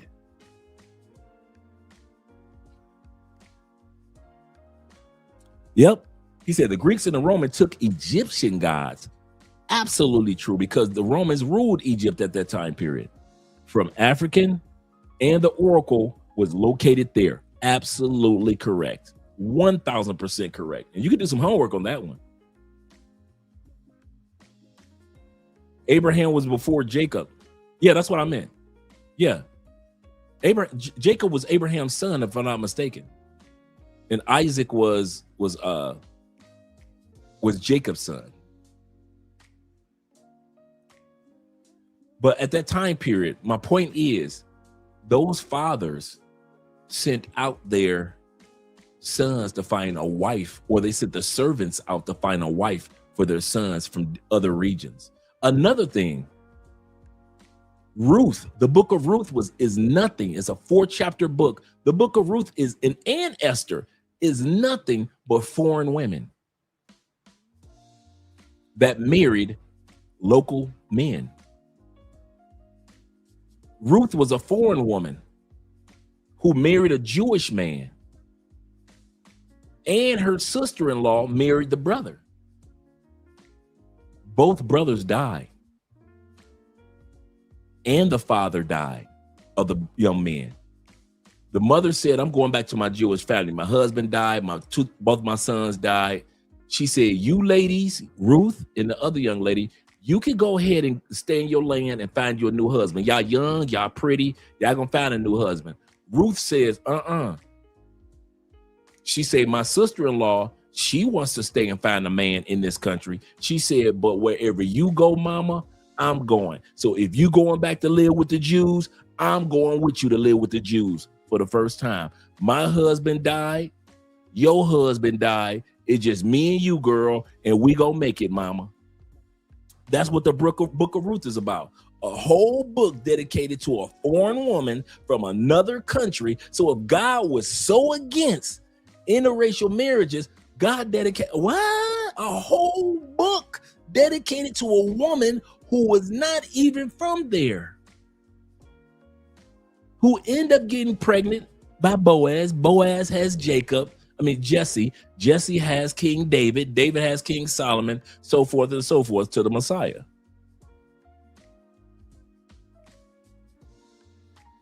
What's my point? People are trying to sell us on a construct that didn't even exist. Realize the true construct of race that we do wars and battles over is only 450, 460 years old. Somebody judging you by your skin is only 450, 460 years old. Acknowledging your skin color has always been around. I'll say this again. Acknowledging your skin color has always been around.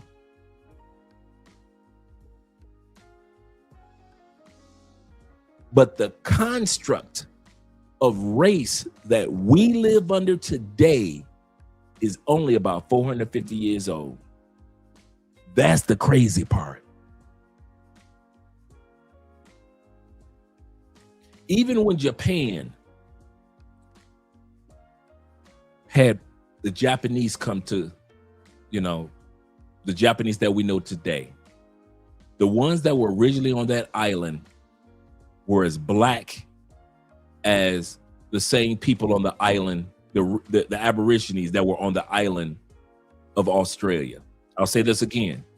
Once you do your homework, the original Japanese that were originally on that island were not the white Japanese that we see today. They were just as dark as the Aborigines on the island of Australia, or the country of Australia, if you want to put it that way. After being attacked by certain tribes of China and others that came and blended and have the Japanese that we see today, who fight so much to keep their colors intact or their race intact. The reason why they fight so much to keep it intact, because they know what happened when they attacked those original dark people that were on that island.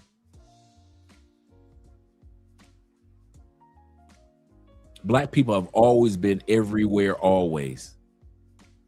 Long before we were called black. Long before we were called black.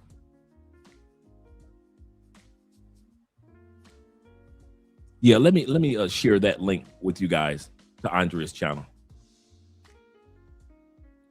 But let's go back and finish off the listening to Umar, and then we're going to get to the video of the others. Shout out to all 72 guys in the building. Appreciate you, gentlemen.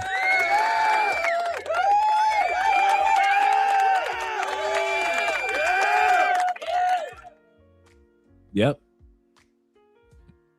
Absolutely correct. Absolutely correct. Actually, it was Abraham, then Isaac, then Jacob. Thank you very much, brother. That's why we're a team here, gentlemen. Thank you, Larry Perry. It was Abraham, Isaac, and Jacob. I should remember that too, because Isaac was the one that was put on the altar with Abraham. He said there's a famous Japanese boxer and he had an afro. Absolutely correct. Also, get the likes up on Andrea's channel. Thank you very much, Larry. For the few guys that are over there, shout out to you guys. Shout out to Colonel in the building. I saw you here earlier. He said the Southern Chinese, absolutely correct. Absolutely correct. I just studied that. The Southern Chinese were black people. When the Chinese did a DNA study to show they were unique, it traced them back to black African ancestry. Absolutely correct.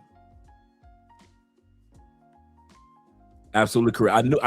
I forgot the name of the pronunciation of the two groups, black groups that were in Japan, but I did know that. Those are the names of the two. For those that don't know, if you want to do your research, these are the names of the two predominantly so-called black people that were the indigenous, the originals on the island of Japan. So if you guys want to do research, these are the two names. He's absolutely correct. Absolutely correct. A lot of people think the Japanese was originally the Japanese that we see now. That's not true. That's not true at all. He say exactly. Scientists have proven Chinese people were black. Absolutely correct. Yep. He said the Japanese towns of Edo are tied to the West African and the tribes of Edo, Yoruba, or Yoruba. I mean, it may be a J too. Let me make sure it's Yoruba and Igno. Shout out to you, brother. Same. Now that I did know. I did know that about the Philippines, and the Philippines were part of the indigenous in South America. A lot of people don't know that. A lot of people think of Philippines. They think about the Philippines only being in Southeast Asia. No, the Philippines were here and very indigenous here in South America as well. That's what I love about traveling and talking with you guys, man, because there is so much you learn about the world that you do not learn from people in the States. We do not talk like this just on a regular basis in the States. It's the craziest thing, man. He said, yeah, I knew that about the Philippines. Yep, absolutely correct. I was blown away by how many Philippine words are Spanish. That's what blew me away. That when you listen to somebody in the Philippines, you hear so many words that's in Spanish. You're like, wait a minute, I recognize that. Let's continue on listening to the video. I'm asking the white man to look something up. Oh, yeah. Because I'm pretty sure I've heard her speak out against that. But the point that I'm making is if she represented Haiti in the Olympics, here's what I'm saying, Charlamagne. You can't take a small, soft act of activism and try to use that to replace a major significant act of activism. You understand? Making one or two news bites during the context of a press conference is not the same as representing the Republic of Haiti on the international stage. Even if she says something, I don't care about that. You had a chance to represent the people who are responsible for you being who you are, and you chose not to do it. I'm not knocking her. I'm a fan of her. I want to be clear. I'm not knocking my sister. In fact, I would probably have more criticism for her father because I want to know what you put in that little girl that has her running to Japan instead of Haiti to represent them in the Olympics. Here's the point I'm making. When you have mixed race African children, these are the types of issues you're going to have to deal with because until African people get out of situation. She was born in Osaka. She was born in Osaka. So that's why she has to play. So the young lady was born in Japan. This Negro here. That's why I'm saying sometimes these race hustlers need to shut the fuck up. This woman was born in Japan. If it wasn't for Envy and Charlamagne, we wouldn't even, he would still be running off at the mouth. The woman was born in Japan, even though she's mixed, even though she lives on this side of the world, she's representing where she was. This Negro here. He say, Dre, for the future, you still can show still shots and just play the audio. Good point. Thanks, gentlemen, when it comes to this show right here. Can I ask you a question, Envy? Yes, sir. If a European Jew is born in Africa and he plays tennis, is he going to represent Africa or is he going to represent Israel? Probably Israel. Thank you. So it ain't got nothing. Wait a minute. This is not the video that we're supposed to be looking at anyway. Please give me a second. Dr. Umar, are you totally against interracial relationships? I am totally against it, and I want to make sure you understand why. It's not because. Cut it out, Envy. Okay, there we go. That was the wrong one that we were listening to anyway. I'm going to let this audio play. Let me put me up here. Actually, I'll do this. I'll let that play for a second. Cut it out. Don't do that, Envy. I'm going to be having a serious conversation. We have a name for it. We have a name for it. The Snow Bunny Crisis. Okay. I am against the Snow Bunny Crisis. And I want your white listeners to understand. Because people be trying to say stuff like, he's the Black Hitler. I'm not the Black Hitler. I am in no way interested in hurting or harming the life of any human, white, Asian, Chinese. I believe in respecting everybody. The reason I'm against interracial marriage, Envy and Charlamagne, is because marriage is an economic contract. It's an economic contract. Most women do not marry down in status. They marry up. And if you don't believe me, show me a rich white woman married to a broke-ass black man. Have you ever seen a rich white woman marry a broke-ass black man? No, you have not, and you never will. Because marriage ain't about love, it's not colorblind, and it is totally economic. So if marriage is an economic unification and a contract, how can we, who don't have enough already, give so much to the white woman and to white people who have already taken too much when we got all these black women out here who will never get married? Only 1 out of every 4 black women in America will ever taste marriage. And half. Yeah, what happened earlier, guys? This is what happened earlier with the video.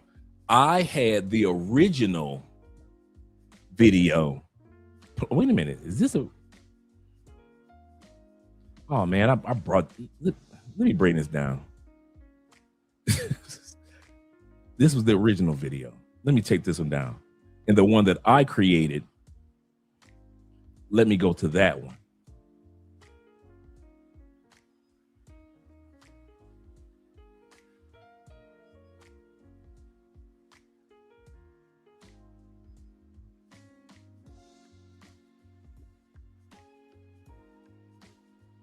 Okay. Dr. Umar, are you totally against interracial relationships? I am totally against it. You can even see the difference in the visual. So fair use. And I want to make sure you understand why. It's not because cut it out, Envy. Cut it out, Envy. Don't do that, Envy. I'm gonna be having a serious We have conversation. a name for it. We have a name for it. Okay. The Snow Bunny Crisis. Okay. I appreciate the Snow Bunny memes because I think that humor that goes All right, this is the one that I created. with it helps soften the blow for the brother who's dealing with the Snow Bunny crisis, but it's still making him think. Like when I'm in the airport, a lot of you not. When I'm in the airport, brothers, you should see the black men with the snow bunnies. When they see me coming,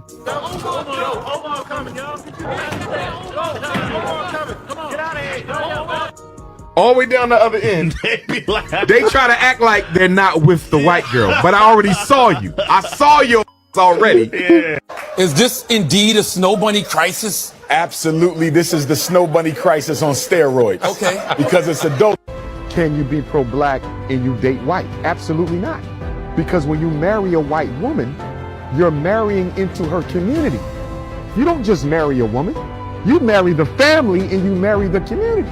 So how can you be for African people marrying in? So y'all gonna pass that up.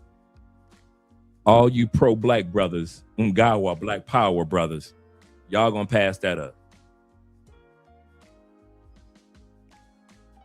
Y'all tell them y'all gonna pass up these white girls. Shout out to AZ in the building, them West Coast boys.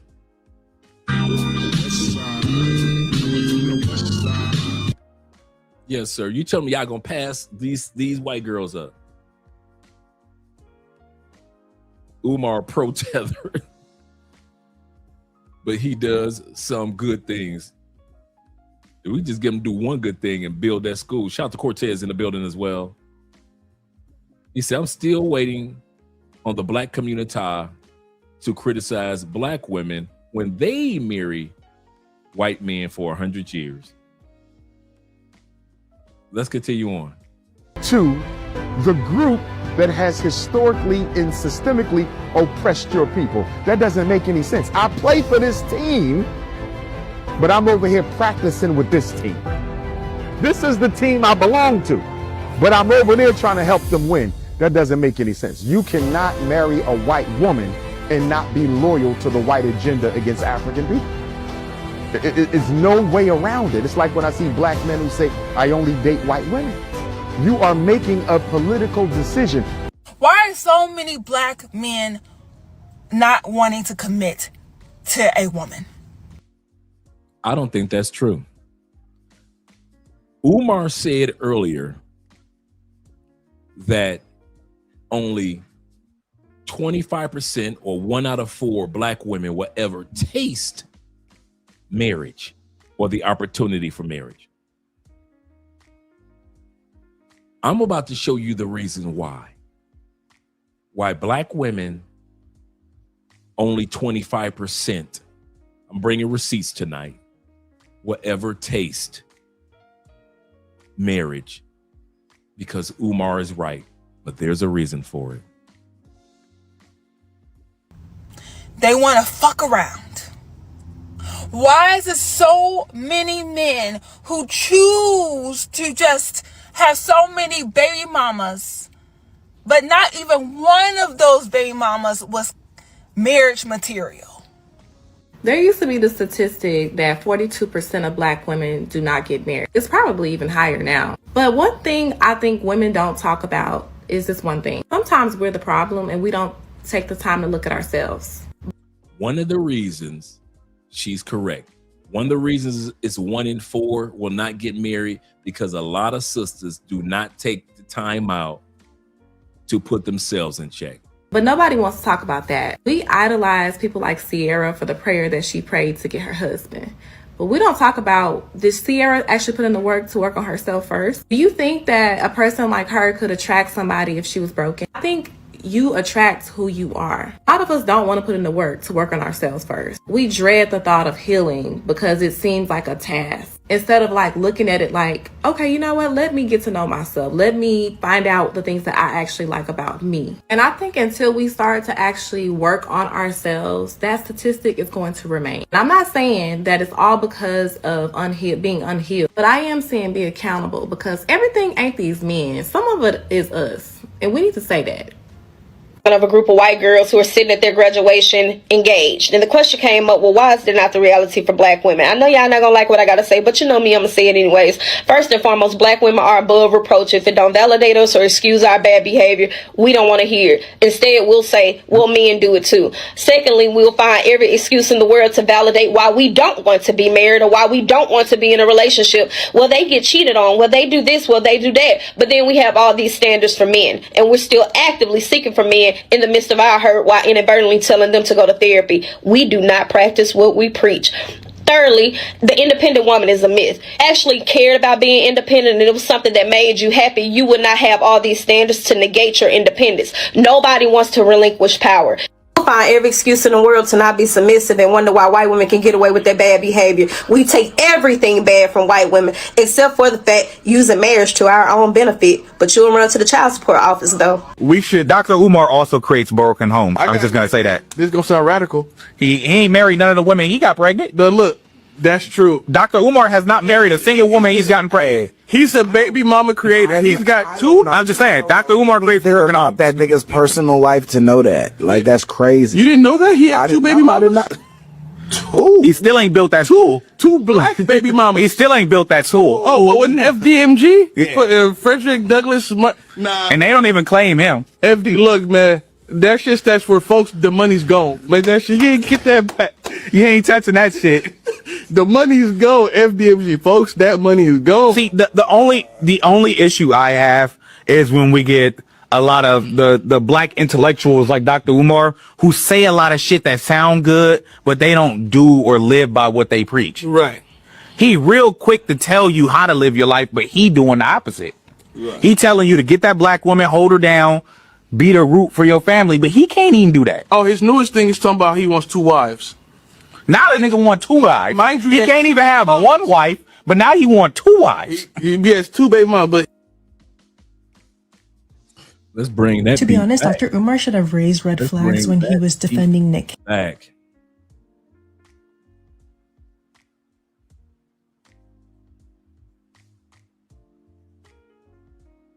Hear what the brothers have to say. Here we go. Dr. Umar, hypocrite. Home. I was just gonna say that. This is gonna sound radical.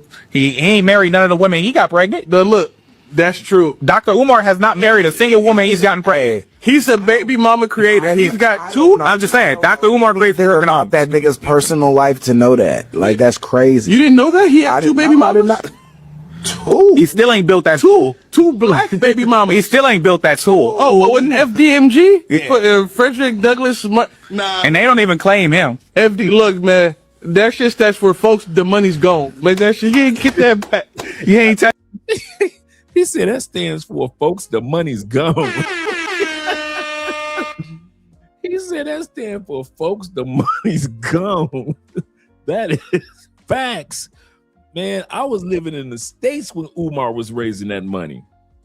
Back in 2000, what? I think he graduated college like 2012, 2013. Man, that man been out there talking about that college, that school for the longest. Shout out to T-Mac with the $10 love over on Cash App. Shout out to all you guys supporting by way of Cash App, PayPal, and Super Chats. These brothers are right. How hypocritical would I look if I was out here in these streets? I'm sitting up here talking about go to other countries. There are good women in other countries. But then I'm out here just acting a dang fool throughout Colombia. I'm just rolling through Brazil, I'm just smashing everything. Well, Dre, you saying one thing, but you're doing another. Which one is it? Are you talking about that there are good women in Colombia, in South America? Or are you out here just having fun? Which one is it, Dre? Now, both can be true, but I'm talking about just using me as an example. I try to be an example of, hey, guys can go out there, have your fun like I did when I first came. And if you are ready to settle down with one or two women, you can. Even three, you can. There are too many dudes that's getting this money out here, like Umar, that are hypocrites. Got child support payments to make. They got child support payments to make. And we're going to hear more about Umar and the relationship with his daughters. That's the crazy part. Shout out to IMF in the building and my brother, favorite YouTube name, The African Wolf. Let's continue on. That's and that shit. The money is gone, FDMG, folks. That money is gone. See, the only issue I have is when we get a lot of the black intellectuals like Dr. Umar who say a lot of shit that sound good, but they don't do or live by what they preach. Right. He real quick to tell you how to live your life, but he doing the opposite. Right. He telling you to get that black woman, hold her down, be the root for your family, but he can't even do that. Oh, his newest thing is talking about he wants 2 wives. Now that nigga want 2 wives. Mind you, he can't even have 1 wife, but now he want 2 wives. He has 2 baby mamas, but come on. To be honest, Dr. Umar should have raised red flags when he was defending Nick Cannon. To be honest, if I ever see one of you dudes with a woman who dreads look this filthy and this nasty, don't walk up on me talking about, hey, Andre and Andrea. I'm serious. This is filthy and nasty. Sometimes when we say, I'm not trying to judge, today I am. This is nasty. Look at all the beads and that look like she has not had her dreads or locks, however you want to call it, taken care of in forever. That is filthy, nasty. That's one of them, no deodorant. Don't use a towel to wash her body. She makes homemade soaps. Them glasses are so old that she don't even see out of them. She had to borrow them glasses from her mama because her credit is so bad. And yet they want to talk about Umar. This is nasty. And do not walk up on me with a female, her hair looking this atrocious. This is uncalled for. I can agree with what she's saying. Sister, I agree with what you're saying, but presentation is everything. Why do you think you don't have obese public speakers? You ever thought about that? Only speakers that you see that get away with it are speakers that can be filthy online. But if you put a microphone on them and put them in front of a stage, nobody's listening because presentation is everything. You cannot be nasty looking, sister. That is nasty. That's just straight. Look at that. Come on, brothers. Let's look at that. Don't look at me like, Dre, you tripping. You tripping if you ain't tripping. You are tripping, brothers. If you ain't tripping on that filthiness, hey, this is the sad part. This is your American woman. This is your queen to be. This is the sisters that Umar be talking about, my black queens. This woman does not spell queen with a Q. She spelled queen with a KW. This is your black queen? This is queenly. You telling me that this right here looks regal and royal? You know what? Here we go. One of the things that we appreciate about women in South America, to be honest, the grooming.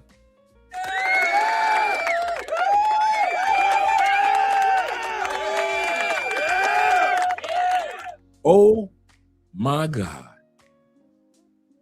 We appreciate the fact that most of the Brazilian women, for example, Brazil is the #1 country in the world for bathing in showers. They shower 4 to 5 times or bathe 4 to 5 times a day, the average Brazilian. Colombians keep it clean. Iron clothes. They dress like they're going out to the club and they're going to the grocery store. Teeth in Colombia. Most of these women, immaculate. They can be 60 and they will wear braces in Colombia. You will see a 60-year-old woman walking down the street with her braces, proud as a 15-year-old. Why? Because they're going to take care of their teeth in Colombia. This looking filthy in the head is uncalled for, is disrespectful. And then they wonder why only 1 in 4 women are married, because the United States, grooming is not the #1 thing. They think if I got a big butt and big breasts, I can make my own soaps and he gonna marry me. I can make homemade deodorants, put them on every 3 days, and he gonna marry me. I can light candles and do voodoo, and he gonna marry me. This woman looks like one of the women that says, you know I'm a witch. You know I believe you. This is uncalled for. These are your women. They will go on TikTok with bonnets. They will go on TikTok with hair wraps turned to the side. Your women in the United States will go on TikTok with 1 eyelash. Because they know that you American men will sleep with anything. I'll say this again, and I'm gonna bring the camera in. They do this because they know you American men that are still feel like you stuck in the States. They know y'all will sleep with anything. Anything. Any raggedy looking chick, you will sleep with her. She ain't got to be clean. She ain't got to go to no gym. She ain't got to get no braces. She ain't got to get her teeth whitened. She ain't got to wear no real deodorant. She ain't got to go get some Summer's Eve, make sure that coochie smelling good. In the United States, a lot of women could call themselves 10 and look like that young lady that we just looked at. Because you dudes in the States will sleep with any old thing. Any old thing. Some of you are amazed when you go to the Philippines, and it's not just because the women are beautiful, but because they smell clean. Some of y'all are flabbergasted because these women smell clean in Thailand. Some of y'all are just blown away at the perfumes and the scents that some of these women in South America wear. You're just blown away, like, oh my God, there are women out here that actually take showers?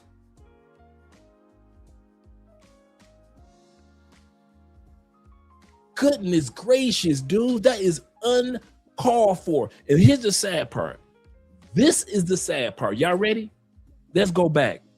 And I didn't mean to harp on this sister, and I'm not coming at her personally. I'm not coming at her personally as much as I am talking about us men. Here's the kicker. Some of y'all still sleep with her.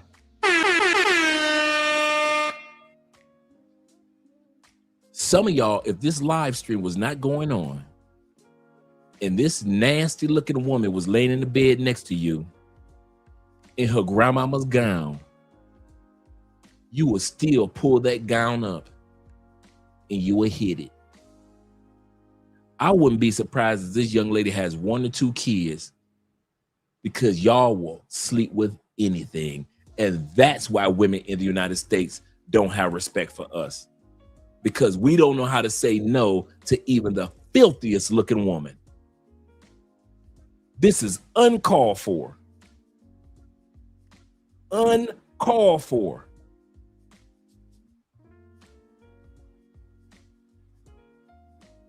Look at her hair. Just imagine that hair laying in the bed next to you.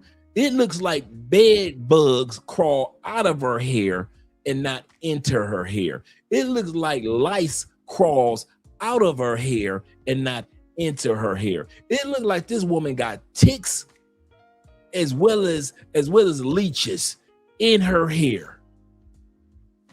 I have never seen tree bark look this bad. Tree bark does not look this crazy. But this is your queen, brother. This is the sister that Umar said that y'all need to marry. Umar told y'all to marry these women. This is what you marrying, brother. And like I said, I'm not coming at the sister as much as, so anybody that say, Andre talk about black women, I talk about everybody in the United States. If y'all think this channel only talks about black women, when y'all go behind our back and go run into other channels, because I hear this all the time, for the last 5 years, dudes will come watch Love Crossing Borders and run back to other channels and say, Andre said this, Andre said that. So for all you dudes, hear me out. I talk about everybody in the United States, because all of us need some improvement. All of us Americans ain't as perfect as we tell other countries we are. We all, me and all y'all, got areas of improvement. So if y'all think I'm just, he talks about black women, I talk about, if you American, I talk about your ass, me included. So I'm not just talking about the sister, I'm talking about the fact that y'all would smash, you men would smash that. And this dude's in the comment, I wouldn't do it. Negro, please. I'm your brother. You ain't got to lie to me, Craig. Craig, you ain't got to lie to me. I've been with you for over 50 years before I left. Over 50 years. I've seen what some of y'all sleep with, and it looks just like this. It looks just like this. So don't act like I don't know what I'm talking about. This is she just feel comfortable to give her I didn't even notice all of this when I was editing the video, by the way. I didn't notice all of this.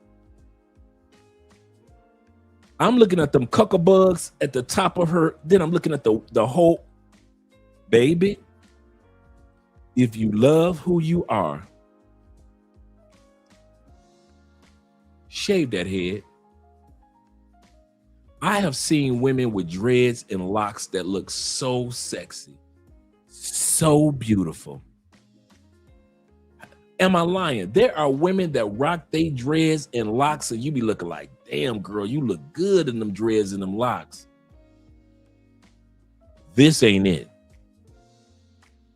Your cousin Riri ain't it. I'm gonna say this again. Cousin Riri,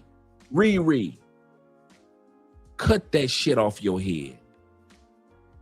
I promised I wouldn't go cuss tonight. Riri, cut it off.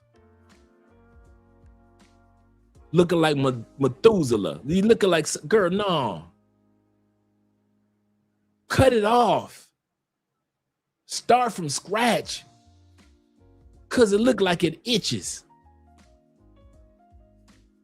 And for you dudes that lay down next to a woman that looks like this or have her hair like this, a bonnet is not going to protect you from what's going to be crawling on you when you fall asleep.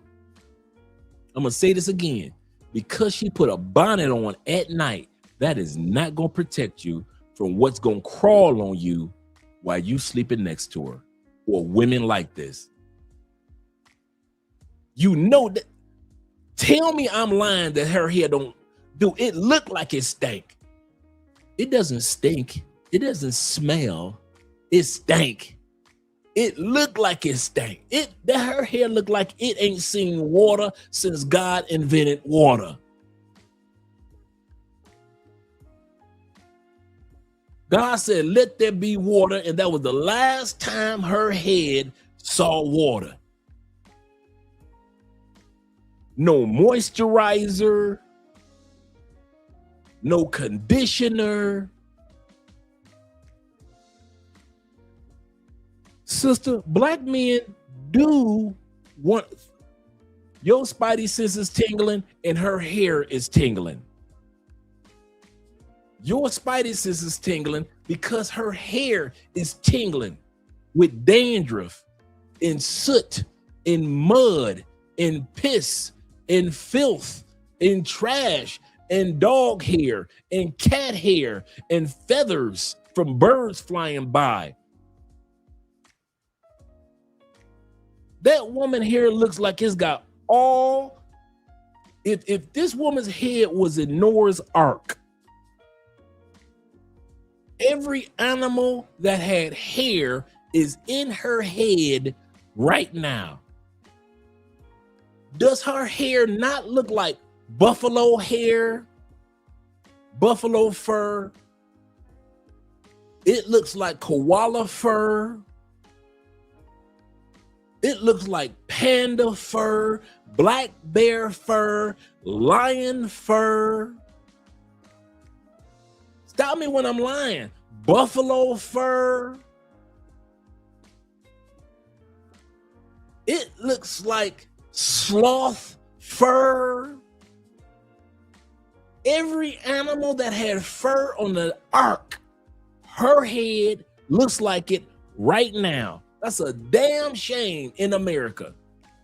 It's supposed to be, she is living in the most developed country in the world. He said, don't insult the animals. Talking about it's full of fruits and berries. Right, like she ain't coming to America. This is nothing but fruits and berries. You mean fear and scary? Full of fear and scary. Goodness gracious.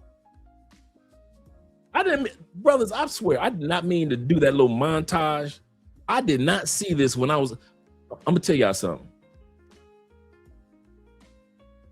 Whenever I'm editing the video, I watch the front end to make sure that it's topic, it stays on topic, and I watch the end of what the person is saying to make sure that their ending is kind of parallel to where we're flowing with our topic for the night, right? That's how I normally edit. Each section, I watch the beginning, okay, and I watch the closing to make sure that it's parallel.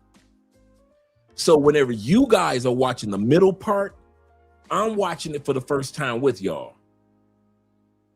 So every video, I'm watching it with you for the first time, right? Except for the beginning and the ending. I did not notice the filthiness on this woman's head. And I'm gonna tell y'all something. If I had noticed that, that clip wouldn't have made it to the video. Because if you ever notice, for the most part, I try to make sure, because I know presentation is everything. That's why if you notice, whenever I do a video, the person is either looking good or well-groomed, or they look like they take care of themselves, because we don't want to hear from some dude that he's overweight, but he's trying to tell us how to get a woman. I try to keep all that out, right? Shout out to my overweight brothers. All of us are working on something, right? But I kid you not, man, that's just, shout out to my man F Channer. He said, Andre, you not lying. He said, comedian Paul, shout out to Paul Moody, RIP, man. Paul Mooney said, black people are the American trash man. Wow. We will take anybody else's trash. That's a good way of putting it. Shout to Paul.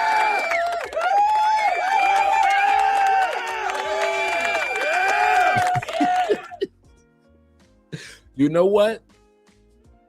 Shout out to my man EZ, because that probably summarized everything that I just said for the last 10 minutes. I see illness in her hair. Everything I just said condensed in one sentence. I see illness in her hair.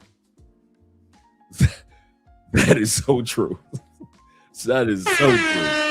Let's continue on with the video. Let's get past this segment of this young lady. Poor baby. And the reason that he was defending Nick Cannon is because he knows he's like Nick Cannon, if not worse than Nick Cannon. Because although Nick Cannon is running a breeding farm, I still think that he claims all of his 18. I don't know how many kids that he has, but he claims his football team, unlike Dr. Umar, who only now is kind of admitting that that is his daughter. I'm against the snow bunny crisis. And I want your white listeners to understand.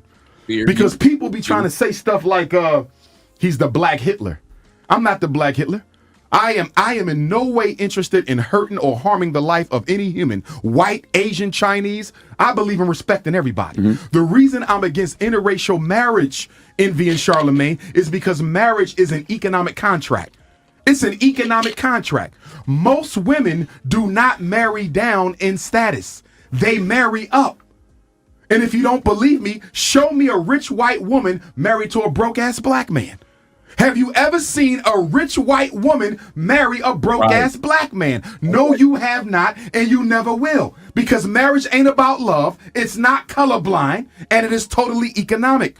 So if marriage is an economic unification and a contract, how can we, who don't have enough already, give so much to the white woman and to white people who have already taken too much? Once again, these poverty race pushers will always put black people in the victim mentality.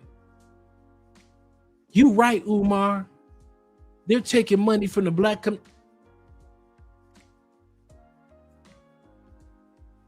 people. Let's not talk about let's fix what needs to be fixed. How can we talk about the few that marry white women? Here we go. Y'all ready? Statistics show that 87% of men, black men, when we do get married to sisters, we marry sisters. 87% in the United States. 7% marry white women. That's it, 7%. 3% marry Latin, 1% marry Asian, and others. That's how it's all broken down. This narrative as if black men are marrying white women at a 19% clip, that doesn't even exist. It's only at a 7%. Us that are married Latins, 3%. Asians, 1%. Along with others. So let's look at the narrative. Forget about the 7% of when a black man dies, the money goes back by way of insurance and inheritance and property goes back into the white community. That is 7%. If a black man dies that's married in the United States, 87% of it goes back into the black community by way of property, by way of inheritances, by way of insurance and so forth. Will, so forth. Trusts, so forth. 87% of the time is going back into the black community. But if you let Umar sell it, that we are losing because of 7%. 7%. Kobe Bryant married a Latina. I married a Latina. We're in the 3%. 3% going back is going to go to the Latin community. 3%. That's it. These dudes will sell it as if it's 33%. It's only 3%, gentlemen. For those of us that are married, Asian, 1%. You marry an Asian woman, you pass on, you left an insurance policy, you left property, investments, it's going to 1%. 87% is going to the black women if you pass on, and they are effing up your money. You ready? They are not starting businesses with that 100,000 or $500,000 that you left in an insurance policy. That house has been paid off before you passed on. That house is worth $200,000 to $500,000. They are effing off your money. Nobody wants to talk about that. Nobody wants to talk about how much of the money, once we die as black men, is being effed off. 1.6 trillion. On average, every year, the black community has in buying power or spending power $1.3 to $1.6 trillion to spend. And we F up and jack off most of it. Most of that don't go buying property or investments that bring in residual income. 1.6 trillion. If we could just get the sisters to stop buying weaves, you know how much money we say, eyelashes, you know how much money we have in the community, and you want to talk about 7%? When them sisters spend more than 7% of the 1.6 trillion on hair and weaves. Wigs, weaves, lashes.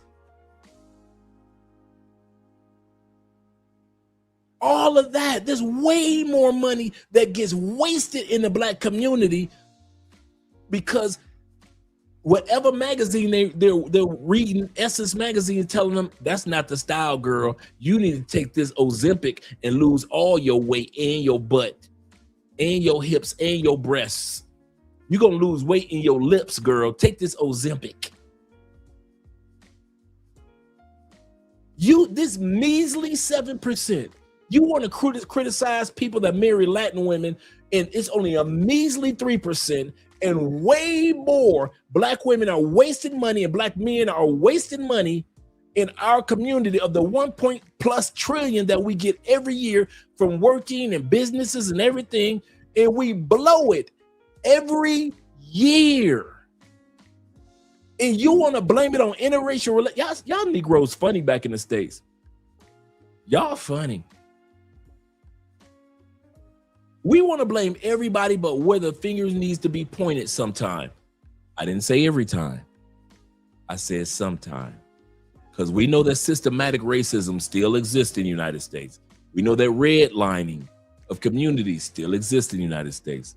We know that they took away the title of Jim Crow, but we know that there are some neighborhoods you better not get caught in at night in the United States. But we have to admit that there's a small percentage of it, if not a major percentage of it, that has to do with us and our spending habits.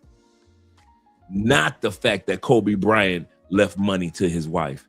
Shout out to official Kobe in the building.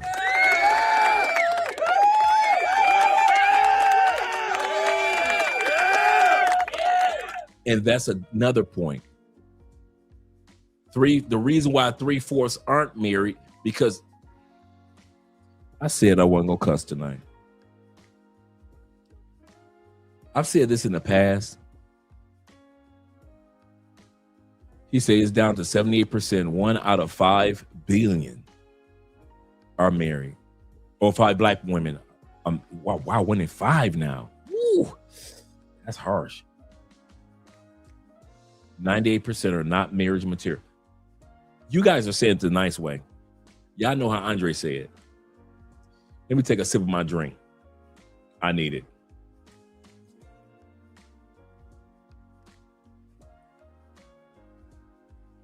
Some of us don't want to admit that most of the women in most communities, black community, Latin community, Asian community, so forth.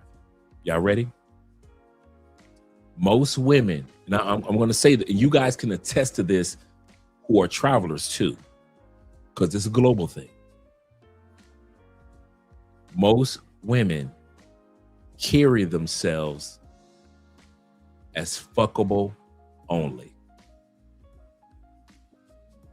Most women in all, not so anybody's want to say Andre's talking about black women. I'm talking about globally, most communities that most of us have gone to, most of these women are not marriage material.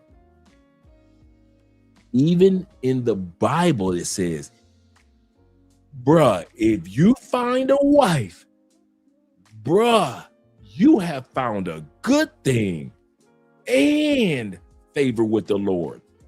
That's how hard it is to find a wife, even when God says it.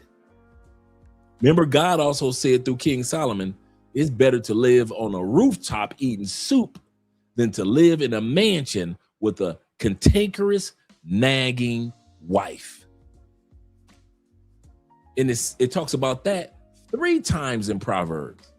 Just in case you didn't get it in that chapter, I'm going to remind you in this chapter. If you didn't remember in the 2nd chapter, I'm going to tell you one more time in the book of Proverbs. It is better to eat soup on the roof of a house in the rain than it is to live in a mansion with a nagging, cantankerous wife. Even God was telling him, bruh, it ain't gonna be easy finding a wife. For some of you guys, wives. Why? Because most of them aren't marriage material. Most of them, if you out here being a man, are just fuckable, bruh. Some of us was in 3-year relationships with females we knew that was just fuckable. That's why you ain't asking to marry you. You ever notice that? Some of y'all was in a relationship for 5 years with females. You never even thought about asking her. Everybody was telling you, ask her. Boy, you need to ask that girl to make her a good woman. You never came close to asking her. You know why? Because she was fuckable. She wasn't marriageable. She was fuckable. I can easily say, and I mean this, and I'm not coming at any woman in any country. Out of the women that I have been with, I can easily, and I mean this, is not an attack or anything. It depends on the women you was with. Bullshit. 99% of the women that I have slept with were only fuckable. 1% would carry themselves in a way to be girlfriends or potential wives. 1%. And I'm talking about rich chicks, black chicks, white chicks, average money making chicks. I'm talking about from chicks from the age of, I would easily say from the age of 17 all the way until like 57, when I went to, before I went on monk mode and I started traveling around the world. And I discovered even around the world, most of the women in France are fuckable. Most of the women in the Philippines that you guys deal with are only fuckable. Most women in Thailand are fuckable. Most women in South America are not wifey and are not girlfriends. They just fuckable. I can fuck them, but they are not the ones that you want to keep. They might be a keeper to the next man, but for me, they was fuckable. And if you go through the Rolodex of your mind and think about all the women that you've been with, you cannot say she was wifey, she was wifey, she was wifey. You telling me 98% of the women that you've been with were wifey material? Really? No, not for me. And not for most men globally. That's why God said, hey, if you find I'm telling you something. He that findeth the wife, that's a come up. When the Bible says that's a come up, that's a lick, that's a hookup. He that findeth the wife has found a good thing. And I'm going to tell you even more. you have found favor with the Lord. If you found you a real wife. Why? Because most women that roam the planet are only fuckable. They're funny, they're fun, great to take on a date, great to take to the movies. They are great to hang out with, laugh with, get drunk with. You dudes that smoke, get high with, hookah with, dance with, party with, laugh with, have kids with, all that. Creep with, all that. They all are under the umbrella of, at the end of the day, they was good to fuck or fuck around with, hang out with. Every woman that wants to be a wife is not wifey material. Women can say the same thing about us. Not all y'all husband material. You are 1000% correct, ladies. We never said that we were. You said that you are. I'll say this again. Men never claim to be 100% or 99% or 85% or 62% husband worthy. We've never bragged on, hey, I'm husband material. We know when we ain't shit. We know when we ain't walking right. We like, hey, I might be the shit next year, but this year I ain't shit when it come to relationships. All y'all getting fucked. Every one of y'all. I'm sorry, ladies. You gonna get your back blew out this year. Now, next year I might grow up. I might mature in my 30s, but I'm 29. You gonna get hurt, ladies. I'm sorry.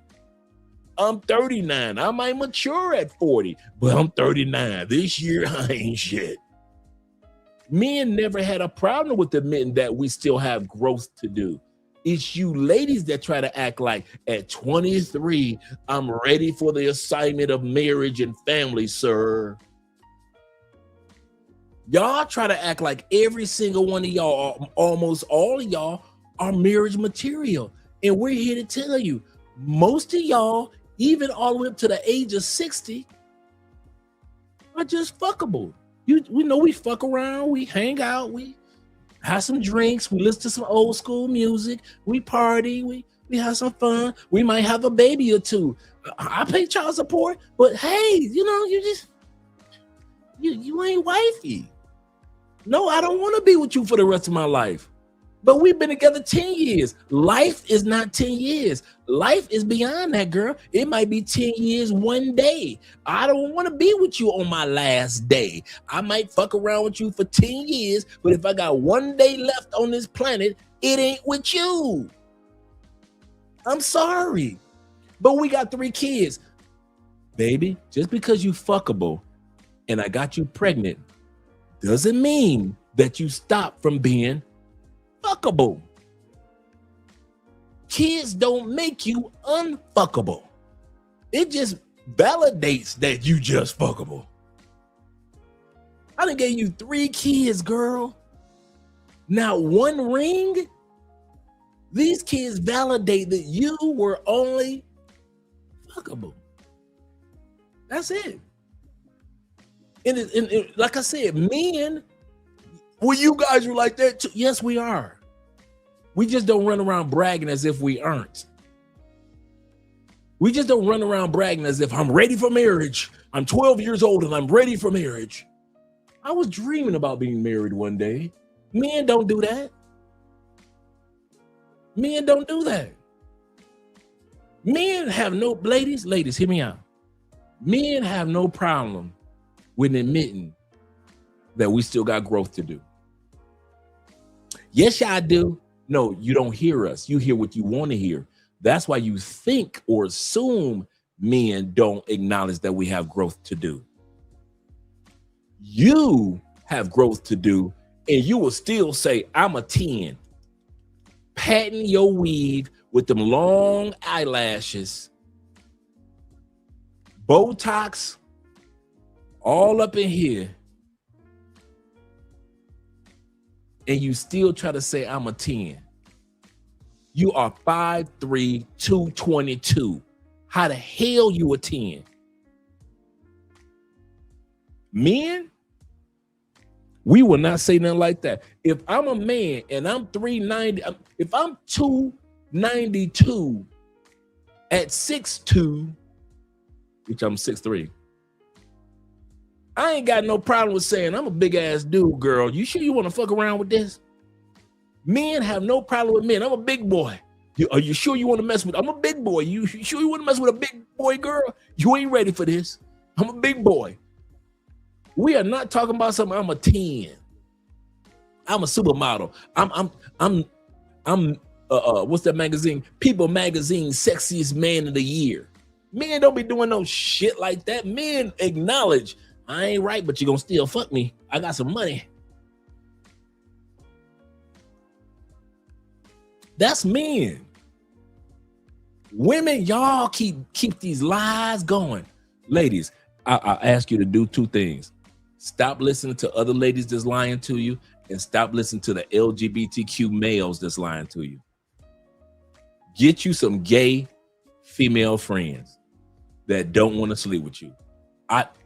Sisters, I know it's hard because they want to sleep with you. Sisters, if you want to hear the truth, because you ain't listen to straight men because you think we lying to you, get you a gay female friends. They gonna tell you the truth. But if you got gay male friends, them the most lying motherfuckers that ever walked the planet when it comes to listening to advice. Gay men are the lionest motherfucker. They will girl, you are a queen. You rule the earth, the world, girl. He don't deserve you. You are the girl. You are the shit, girl. You do not need all that. Leave him, girl. Your gay friends will fuck your relationship up like one of them jealous ass females from down the street, one of your jealous coworkers. Don't y'all be listening to gay men. And I'm talking about gay men trying to hit on your man. I ain't talking like that.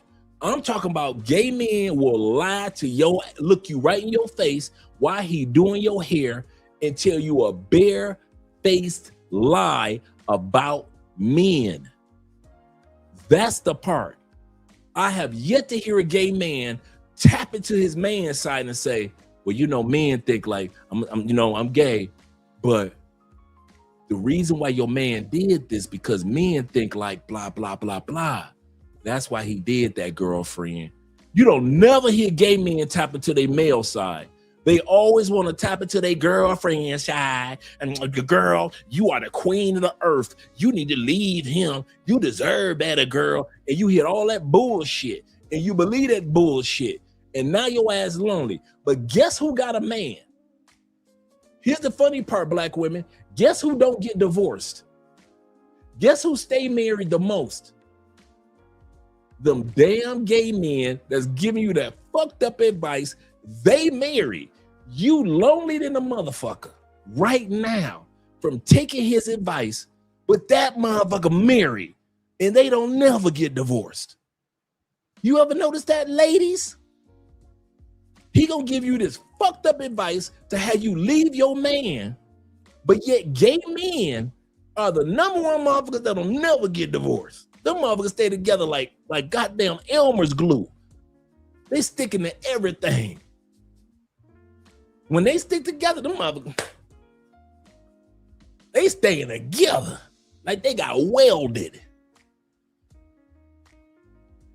So ladies, stop listening to gay men. Stop listening to your hater ass, bitter girlfriends.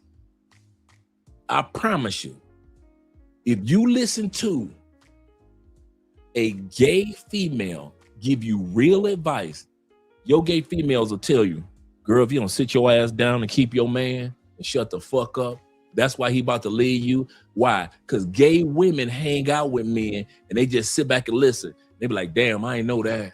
Damn, I ain't know this either. So by the time they come back to y'all, they be like, hey, men think like this, that, and this. I don't know what the fuck you talking about.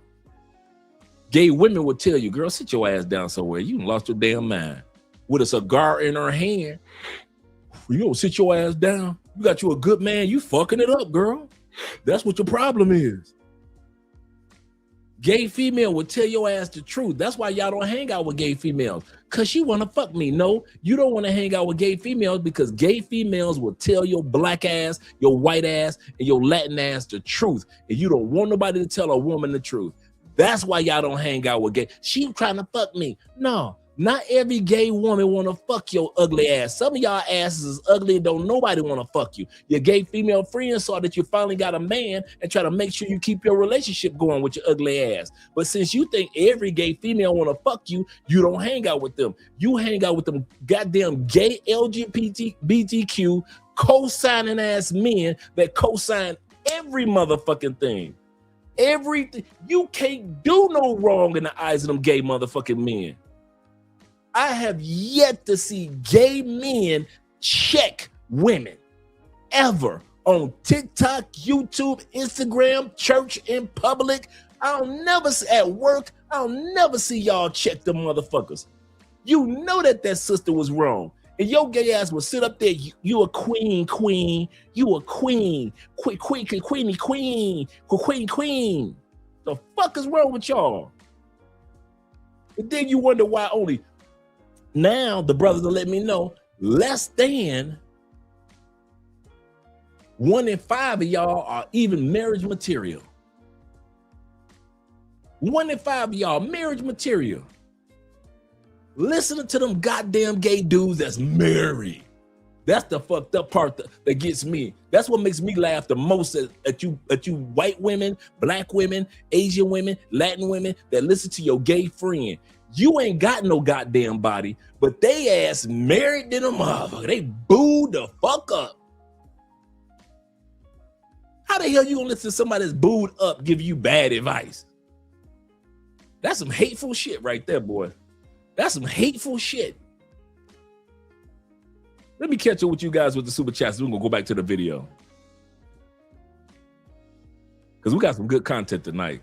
I need to shut up. Andre need to shut up tonight. You know what? I'm gonna come to the super chats in a second. I'm gonna let the video run for 1 minute. Thank you guys for the super chats. We got all these black women out here who will never get married. Only 1 out of every 4 black women in America will ever taste marriage. Your wife is black. Don't matter. You married a black woman? I'm helping the statistic. Okay, so so Dr. Umar put out a statistic. He said 75% of black women probably will never be proposed to, not married. Like, that's crazy. Not being proposed to? Why aren't black men trying to marry black women? Can I ask a question? Yes, sure. To even further that, yeah. Do you think it's the black men that are the reason that the percentage is so high, or the black women? It's both. It's both. We not, because that rabbit hole is a whole. I'm asking. Boy, look, I got 2. I don't know. But it is both. Yeah, it is. It's both. It's definitely on both sides. I mean, I've always been a runner. The second a guy gets too serious, woo, I'm out the door. This woman just said to y'all, and she is not the first and the only, and I don't want to just say a sister, but the topic is interracial dating, so we're going to talk about it from the sister perspective, since it's a sister talking. It's not going after sisters, but just since it's a sister talking. She said that she's a runner. Her friends say she's a runner, she's a track star. She telling y'all, we're talking about now in this segment, we're talking about why is it that there's only 1 in 5 sisters getting married. We're about to watch runners and track stars. Yeah, I'm like, but hold on. Y'all always say it's us though. Look at this. I'm gonna clip this. They're telling us that they are the runners. Every time it gets serious, y'all like, oh no, I'm out of here. This dude getting too serious. for me personally, it's like it has to be like you can't be more aggressive pursuing me because that's gonna make me run. It kind of has to be like mutual. That's like, what we have. Lead. Ain't that what y'all want us to lead? Lead, but not so aggressive. See what I'm saying? See, y'all don't know. Women don't be knowing what they want, bro. They don't be knowing. They expect us to. They expect us to know what they want. They don't even know what the hell they want. Here's the thing. It's just us. Man gifts his girlfriend a car, proposes to the sister, and still gets rejected.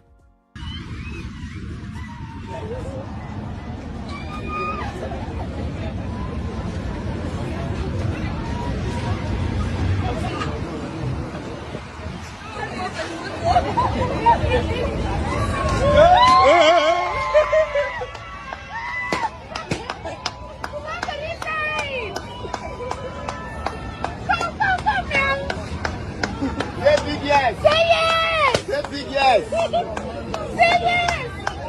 Oh. Say yes. Oh. Say yes.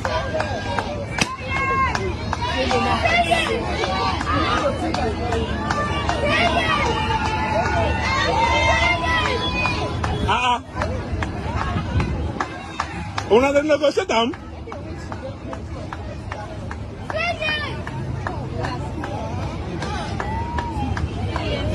What's happening? Say yes, say yes, say yes. Stand up now. Stand up. She telling him, bro, you might as well stand up. That's what she's asking him to do. Stand up.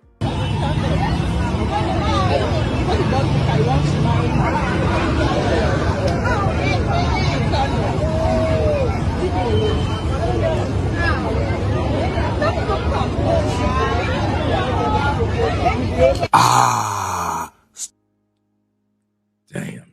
He just realizing why she said stand up. This sister said, damn the car, damn the ring. Bruh, stand up. Stand your ass up. Stand up, get. That's what I get you. Valentine's Day disaster. Lady publicly rejects man's proposal in a restaurant. Now, this guy doesn't know the guys that are recording. Check it out. God, this is love.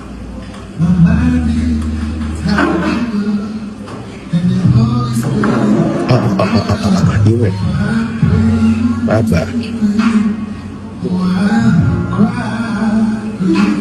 You it. They got the music going on. They got the ladies in the background, the staff. Staff knew about it because they brought the ring with the food, making it all romantic. So you got the ladies in the background. Total strangers are doing the recording. They're like, man, wow, this is love. They happy for the brother. Let's see what happens.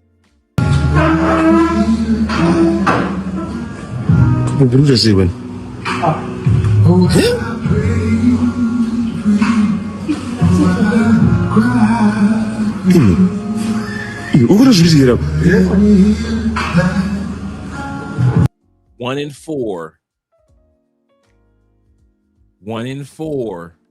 Some of you say 1 in 5.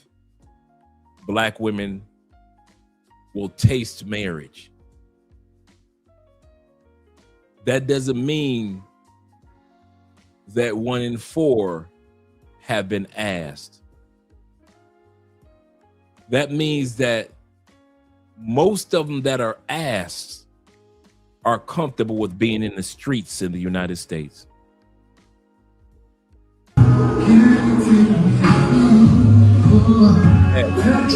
In the background, look at the ladies in the background looking like, oh, damn.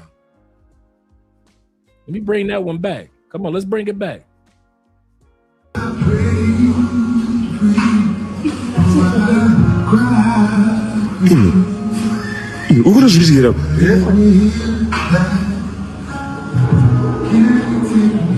Ladies in the back looking like, oh, that's messed. Oh, look at the brother.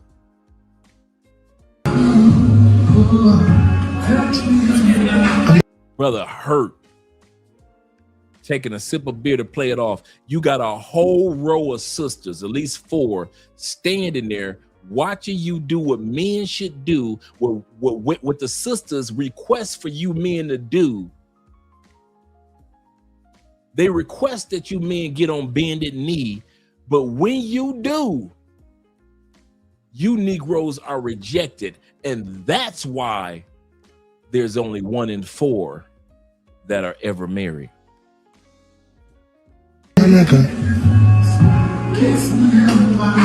Look at bruh face. Come on, look at our brother face. Broken.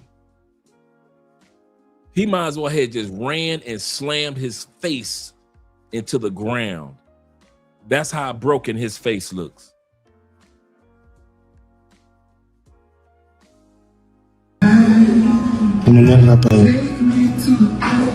Hold your head up, brother. Hold your head up, brother.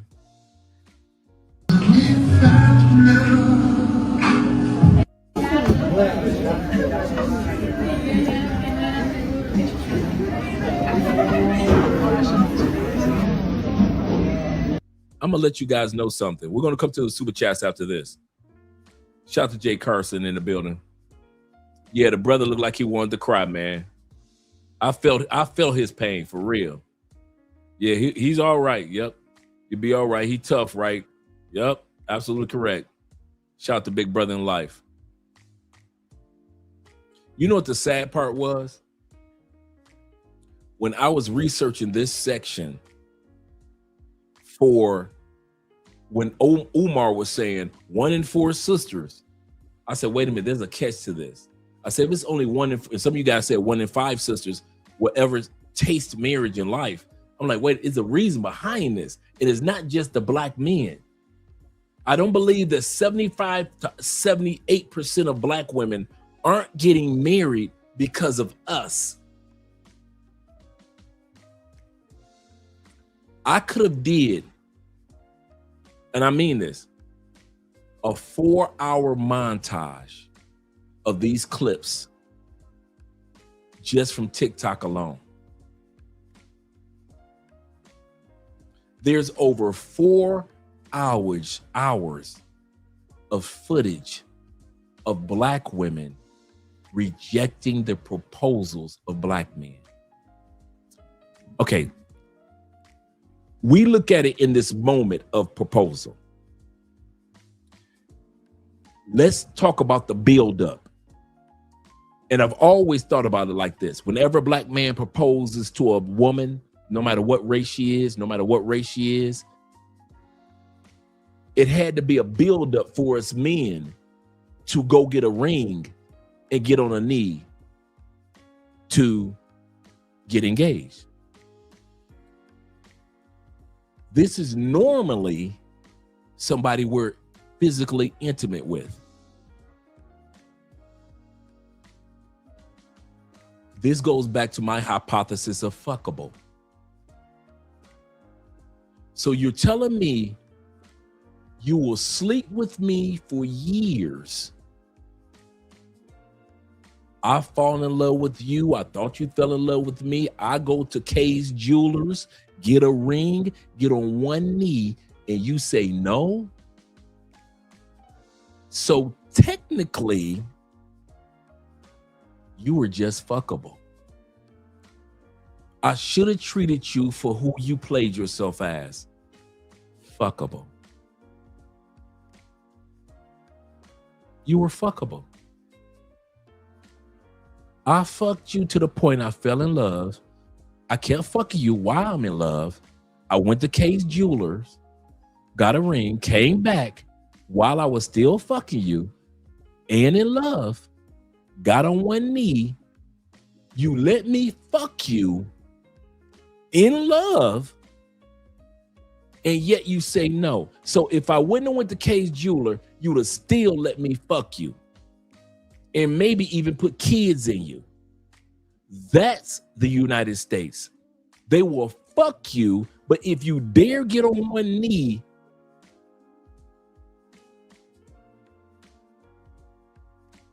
so when they try to put the weight on you, brothers, I can do 4 hours. And I mean this from the bottom of my heart. I didn't even do There are a few times when I go on TikTok to research videos, I may be able to find like 5 or maybe 10, and I'm like, damn, I gotta reword this to get more footage. When it came to women rejecting proposals, there was so much footage that came on TikTok. I could have just made, I was so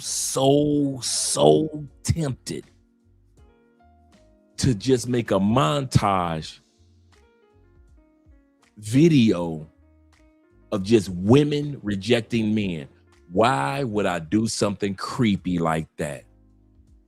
I say, my brothers don't want to see us get rejected. Why would I give my brothers and subject them to 4 hours of just watching us get rejected? I say, I'll take my few clips, make my point about what Umar was talking about, and I'll let it go. But I wanted y'all dudes to know, one of the reasons why most of these women are fuckable is not because of you. It's not because of you. It's because many of these women play themselves like they fuckable. That's why you only fuck them for 7 years, 8 years, 9 years, 11 years, 12 years, and you ain't never thought about putting a ring on it. Because the moment that you get on one knee, she gonna tell your ass, bruh, I'm only here for the fucking and for the finances. I'm here for the fucking and the finances. That's what she gonna tell you, that bullshit. You think she here because, okay, the finances, we got a little girl and, you know, we've been having sex. She ain't sleeping around. I ain't sleeping around. We're together. So let me go ahead, make her, like they used to say back in the day, an honest woman. Let my child, our daughter see mom and dad married. And you think you doing the right thing. You done took your ass to Kay's Jewelers, right? You done bought that $3,000 ring, right? $7,000, $10,000 ring. Drop your ass to one knee. And she showed you and told you, Eric, I'm sorry, boo. I'm only fuckable. I'm only fuckable. If you wouldn't have brought the ring, we would have still been fucking. Oh, you gonna love when I show you the next fuckable girl. Y'all think I'm playing? I'm gonna come to the comments. I haven't forgotten. I mean, the super chats. I haven't forgotten about you, gentlemen. I just wanted to lay a foundation for this one. We got 2. Once we get done with the fuckables, I'll come to the super chats. But I just want you guys to see this because this is crazy.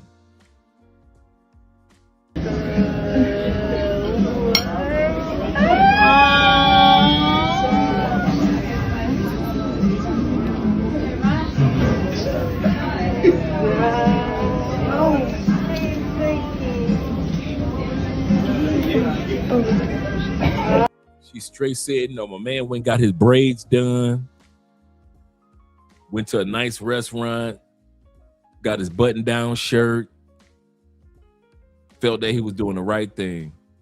And she looked him in his damn face and said, no.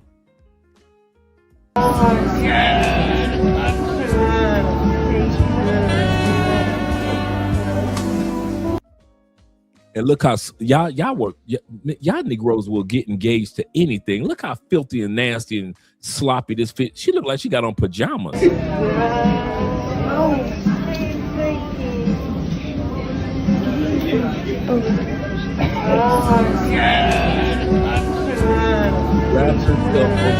my God, I cannot. Y'all asking this to marry y'all in the States. Y'all asking this to marry y'all in the States. I know, Rent Dude. I know, bruh. This is what y'all get on y'all knees for this shit. Y'all in the States want to criticize us for getting passports, and y'all dropping to one knee for this shit? For this? This is in the United States, this is the best. This is the best. She looked like she about to go rob a liquor store. This is the best. She looked like she about to go to a homeless shelter to sleep tonight. This is the best. She ain't even got on satin pajamas. She got the rayon on. This is the best that y'all can get in the United States. And you want to criticize us for getting passports. She said, oh no. Grabbed her cell phone, left your ass. She ate and dashed.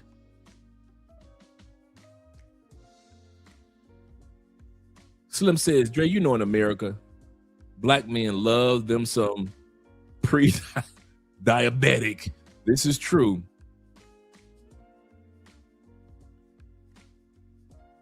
American men love them some women that's on their way to dialysis.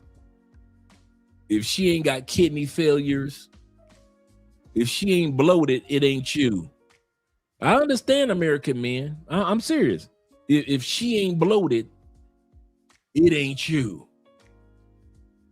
You need you a woman that's bloated. You so sexy, girl. With your negative bacteria in your intestines. You so sexy.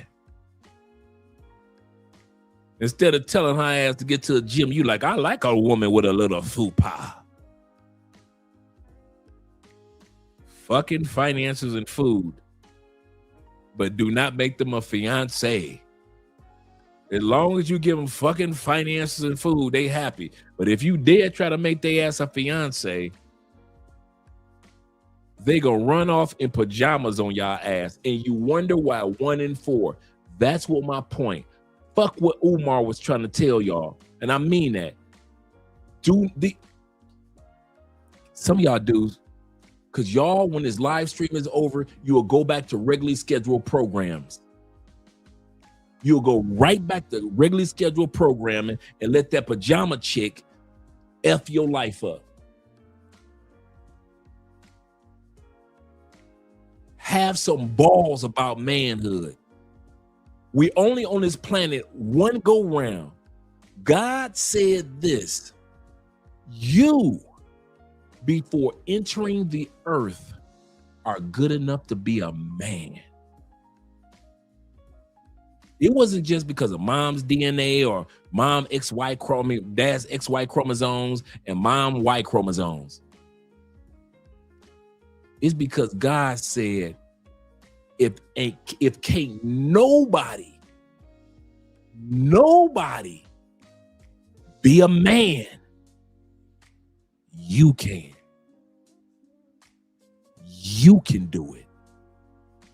If I can't depend on nobody in the history of my universes to be a man, I believe that you can do it.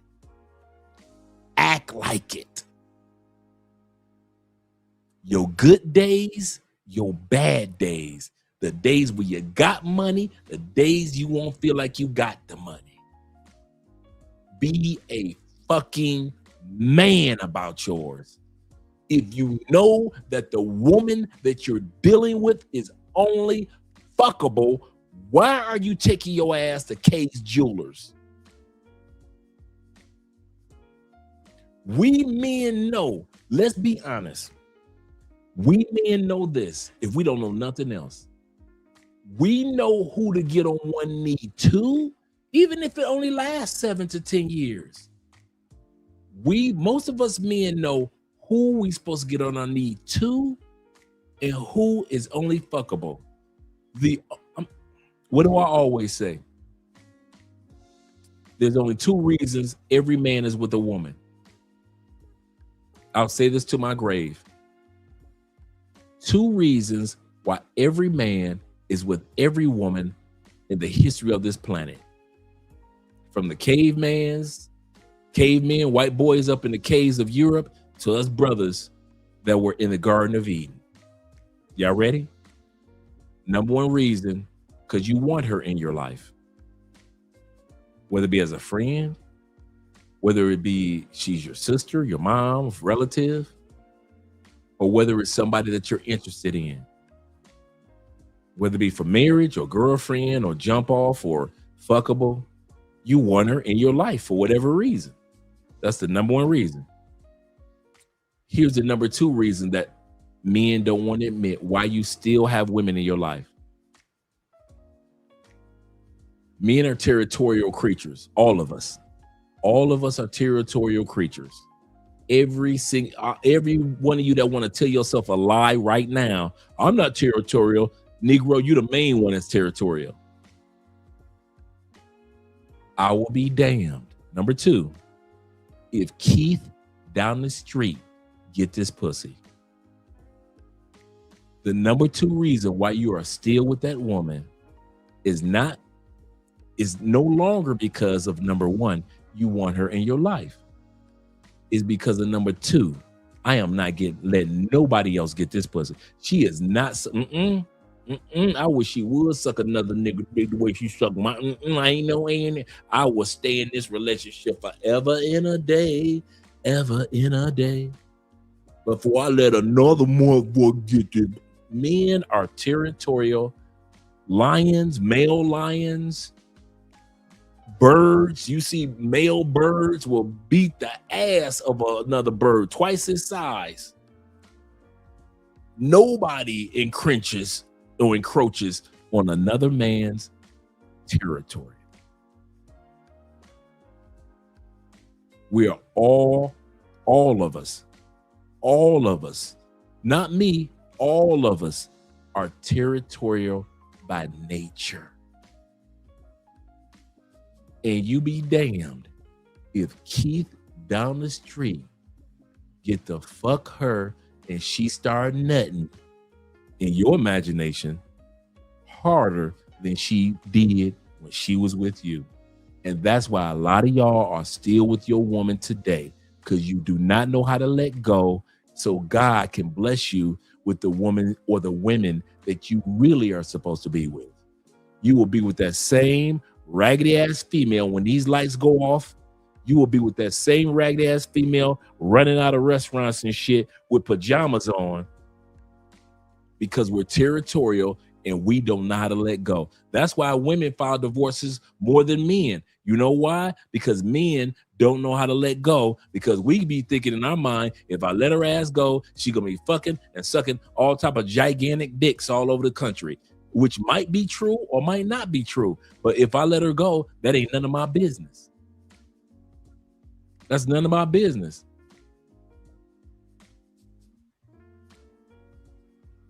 Let her ass go.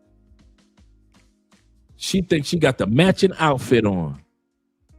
She got her grandmama weave in her hair and her sister's eyelashes that she borrowed. My man got brand new kicks on. I got the brand new kicks. Got my braids done. I got my paycheck tonight. I thought I was taking her to a quiet restaurant at a quiet time. And this heifer looked at me and said no. And you wonder why only 1 in 4 or 5 black women in the United States are married. This is why.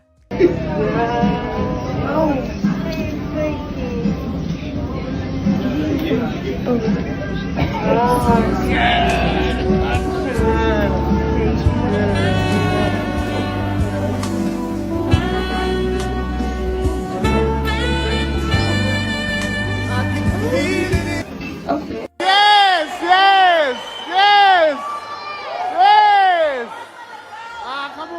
Come on. Yeah, come on.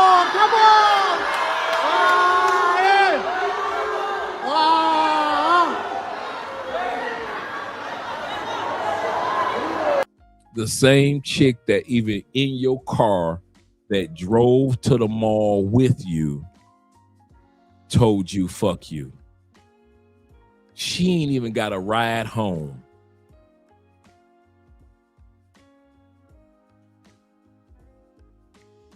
No, let's not. In this one, we can say that. We can run this back. In the other ones, they weren't young. Okay, here we go. Y'all ready? Let's bring this beat back. You telling me that this big bitch here was young?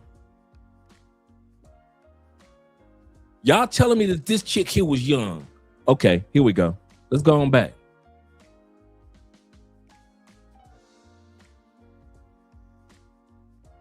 Y'all telling me this chick here was young? Come on. Y'all got excuse for every damn thing. Come on, all you excusers. Come on, let's bring it. You telling me that this chick here was young? If you can't recognize young as a man, you might still be young. If you can't recognize who the fuck is older and who is younger at your old ass age, you might still be young.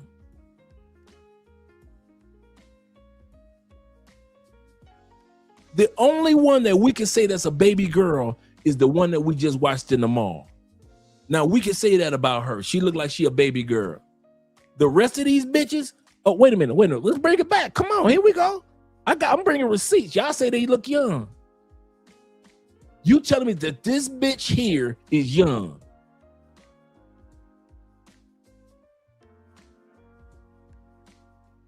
That's what y'all saying. Okay. I'm not black, I'm OJ. Okay. Let's go and bring it back to the mall. Y'all telling me that this out of shape baby mama looking built bitch is young? Is this how y'all was built? Wait a minute. You telling me the women and y'all see? I don't know what's going on in the States. You telling me the young women in the United States are built like this too? They got their grandmama weave in their hair. Like this. They built like this young. That's y'all excuse, right? Didn't say the one young lady looked young. E-man say they, plural, more than one. Each one of them you just showed, Dre, they look young. You didn't think I was going to bring no receipts? Did you not think I was going to bring that beat back so we could see it again?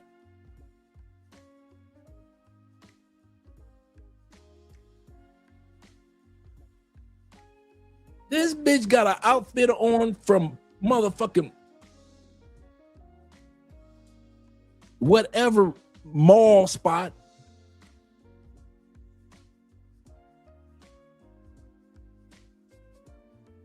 Young? The only person that looked young in this is the mall little mama. I'll give her that one. The young man looked young. I'll give her that. But here we go. Y'all ready? Do we say that about the white women that get married in college?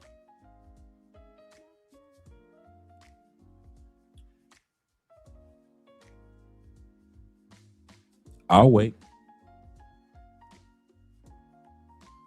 See, the little mama that was in the mall, she still looked college age. The young man looked college age. If he had asked a white woman of college age, she probably would have said yes, even though she was of college age. But you ask the sisters that are of college age, they're going to run out that damn mall.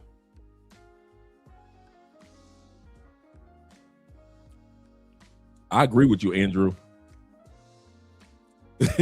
Ross. Y'all stupid. So even though she might have been younger than the other ladies, I agree with you, E-Man.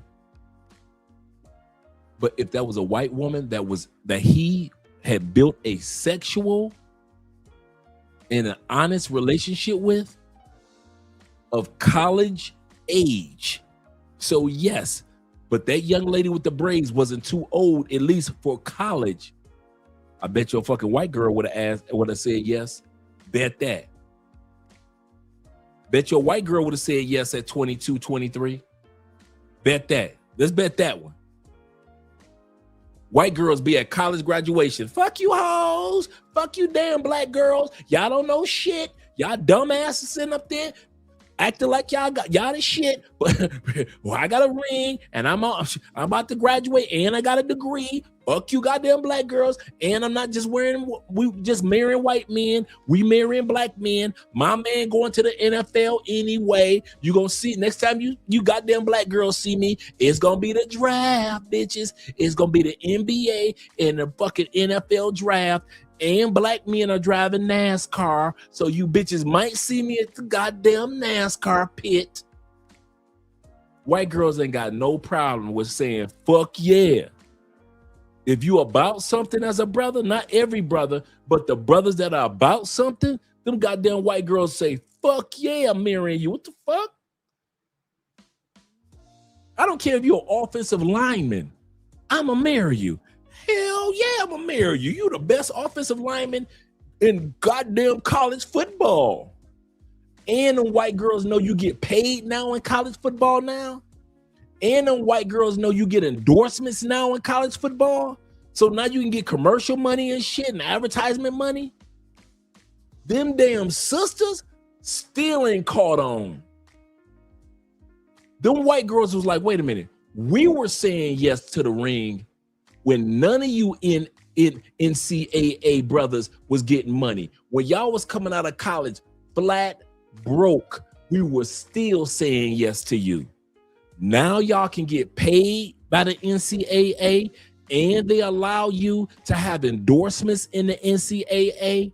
Shit, we definitely gonna say yeah to you. White girls for life, snow bunnies for life. While them sisters are still running off at your asses, no matter how much endorsements you got.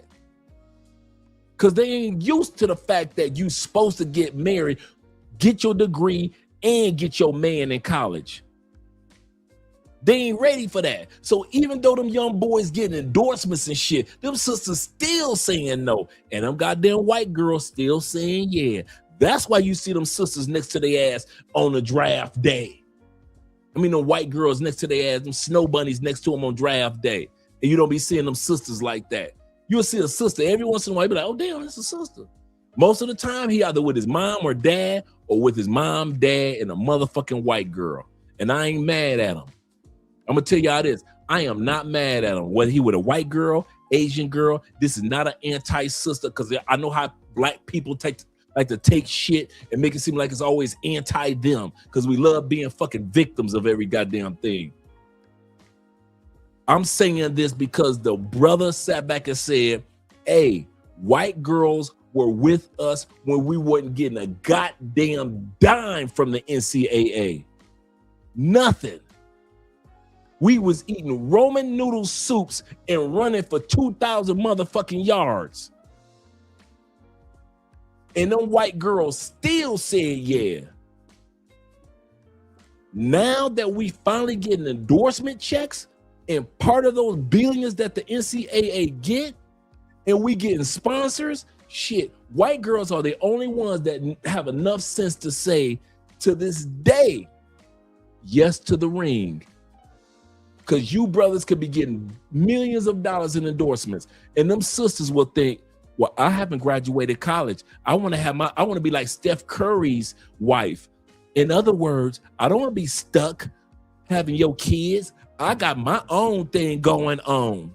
I'm happy for you and you getting your little draft money, your little NCAA money, but I am a queen. I'm going to get my own money. Them bitches still ain't got enough sense to marry you. But them damn white girls and them damn Asian girls and the damn Latin girls who are with your ass when you ain't had a pot to piss in college, they married you then and they will marry your black ass now. Don't you ever forget who the fuck was saying yes to you when you weren't getting shit in college. Who was the one that was going to their daddy? Daddy, I need $500. Well, baby girl, what do you need $500 for? Dad, I'll be sending it to you. That fucking $500. Some of y'all dudes forget about when you was in college. That fucking $500 that fucking white girl got from her dad went to your motherfucking food, made sure that your ass was well taken care of, She made sure that your ass had brand new cleats. How many of y'all had sisters calling their daddy on y'all behalf in college? Put a one in the comment if you had a sister calling her motherfucking daddy on your behalf in college. Since we want to do that, since y'all want to talk about, no, that's just too young. See, y'all thought I was just talking about adult black women. I'm talking about the black women that's in college, like the little young girl that's in the mall with the braids, them college girls. That's not so high school ass kid getting on his knees. Ain't no high school kids getting on their knees. That's some college young man asking a college young lady, will you marry me? Let that have been a white girl. That's what my point is. Let that have been a motherfucking white girl in that damn mall, sisters.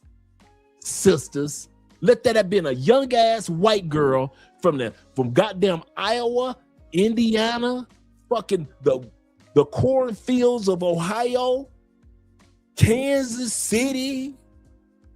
Let that have been a Midwest white girl. Her ass, oh my God.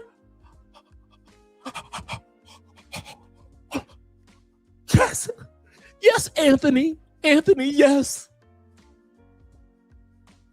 Wouldn't have been no running. Should have ran straight in your motherfucking arms. You ain't made no NCAA money at all. Them goddamn white girls did not give a fuck if y'all was making. I'm talking about all these years. Name your favorite NFL Hall of Famer that's married to a white girl from college. I don't care if you the goddamn quarterback for Kansas City winning all them damn Super Bowls. That goddamn white woman, when he was in college, said, he ain't making no money. I'm calling my motherfucking daddy to make sure he got some money. When he graduated and got drafted by the Kansas City Chiefs, that motherfucking white girl, half people don't even like her because she got a big ass ego, but she earned that motherfucking ego while that goddamn quarterback was in college and he wasn't making no goddamn money. And plenty of sisters could have walked up on his light-skinned ass and they didn't. So while y'all sitting up here talking about some, well, they young. That's when white girls get they motherfucking man. When they young. We got the highest goddamn divorce rates, and white girls and white men still fucking married. Y'all talking about something, and they young. Shit, ask a white girl. They be at college graduation like, fuck you hoes, fuck you black hoes, fuck you Asian hoes. We married, we about to get married, about to graduate, get married next week. Yeah, bitches, fuck you hoes, fuck. And they be all over TikTok every fucking year.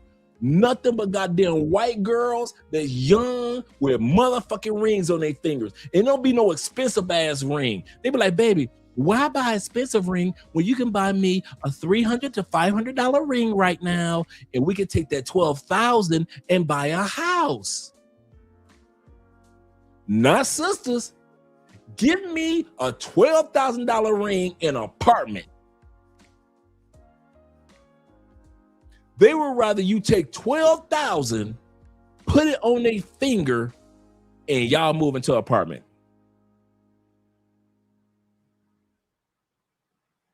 Move into a rental house. White girl would take a goddamn, you could take her a bread wrapper. Baby, do you love me? A bread wrapper.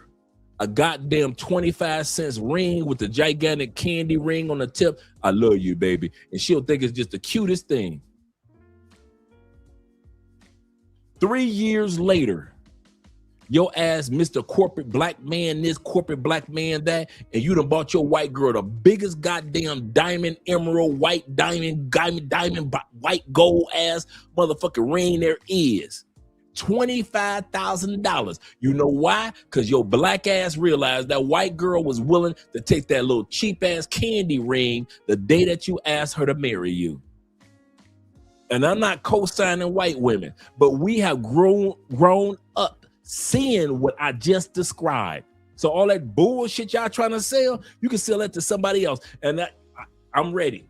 I'm ready for the sisters and the brothers and all you Umarites and all you goddamn Tariq Nasheedites to come after your boy. I'm ready to hear your bullshit. I'm ready to hear what you got to say when it comes to them goddamn white girls that was with black men when we wasn't getting no motherfucking money from the NCAA. Where the fuck was the sisters? Where the fuck was the sisters when it was time to say yes when brothers got on their knee? Because them goddamn white girls was definitely saying yes. Them white girls was saying yes. They was watching your ass score 40 points a game. God damn, look at it. He can jump, girl. Go, Anthony. Go, Anthony. Anthony, go. Them goddamn white girls was cheering your ass on. As soon as you got done, that bitch was in there earning and watching your goddamn uniform. No, coach, you don't need anybody else to watch his uniform. I'll do it. Them bitches at your practice doing homework. She doing your homework and her homework at your motherfucking practice with all the other white girls. When the last time you saw, yeah, I did all this homework. If it wasn't for me, he wouldn't have. Them damn white girls were making sure your ass was taken care of long before the NCAA started splitting that money. We've been watching goddamn white girls doing that shit since I was a kid. So why y'all want to act all brand new and shit when it comes to young? Them damn white girls was young and they knew to help you with your homework, make sure you had some food, make sure you had some money in your pocket, make sure you had brand new cleats, make sure your ass had this, make sure if you got injured, her ass at the hospital, she try to make sure she pretend to use her parents' goddamn medical insurance to help your ass out. You ain't getting no goddamn NCAA endorsements. Talking about young. What the fuck is wrong with y'all? Talking about some damn young. She was young.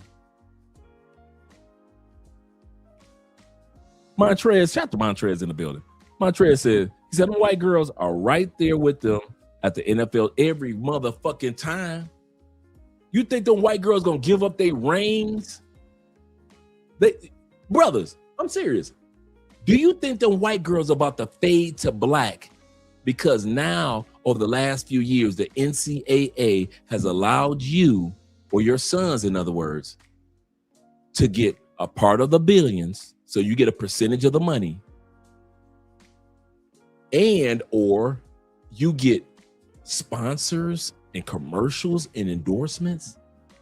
You think them white girls are about to let them sisters encroach on their territory of black, white, and Asian men? Them goddamn white girls in college gonna tell you, where the fuck was you sisters when they wasn't getting no money? That's what them white girls gonna tell them. Where the fuck was you sisters, you so-called sisters, when them brothers wasn't getting a goddamn dime from the NCAA? Where the fuck was you? Where was your ring on graduation day? We just looked at brothers asking sisters to men. We just looked at that shit. So don't act like I told you I could have did 4 hours without me even talking. And I mean without me saying one word except for the intros and the shout outs. I could have pushed play for 4 hours, and it would have been 4 hours of black women and black youth, young ladies, telling black men, get the fuck on, I'm not marrying you. If you think that them white women, the young ones, are about to give up their position because finally black men, white men, Latin men, and other men who are athletes are finally getting a piece of the pie when y'all wasn't getting shit since I was a kid. 58 years. I ain't never knew none of y'all get a motherfucking dime for all the hell that your body went through as a college athlete. Now you can get some of that money. Now you can get commercials and endorsements. And you think white women gonna back off and let black women come in so they can get that money from you? Shit. Y'all think white women Tom Tucker, that dumb motherfucker.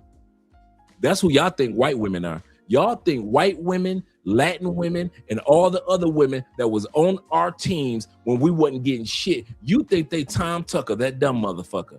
That's who you think they are.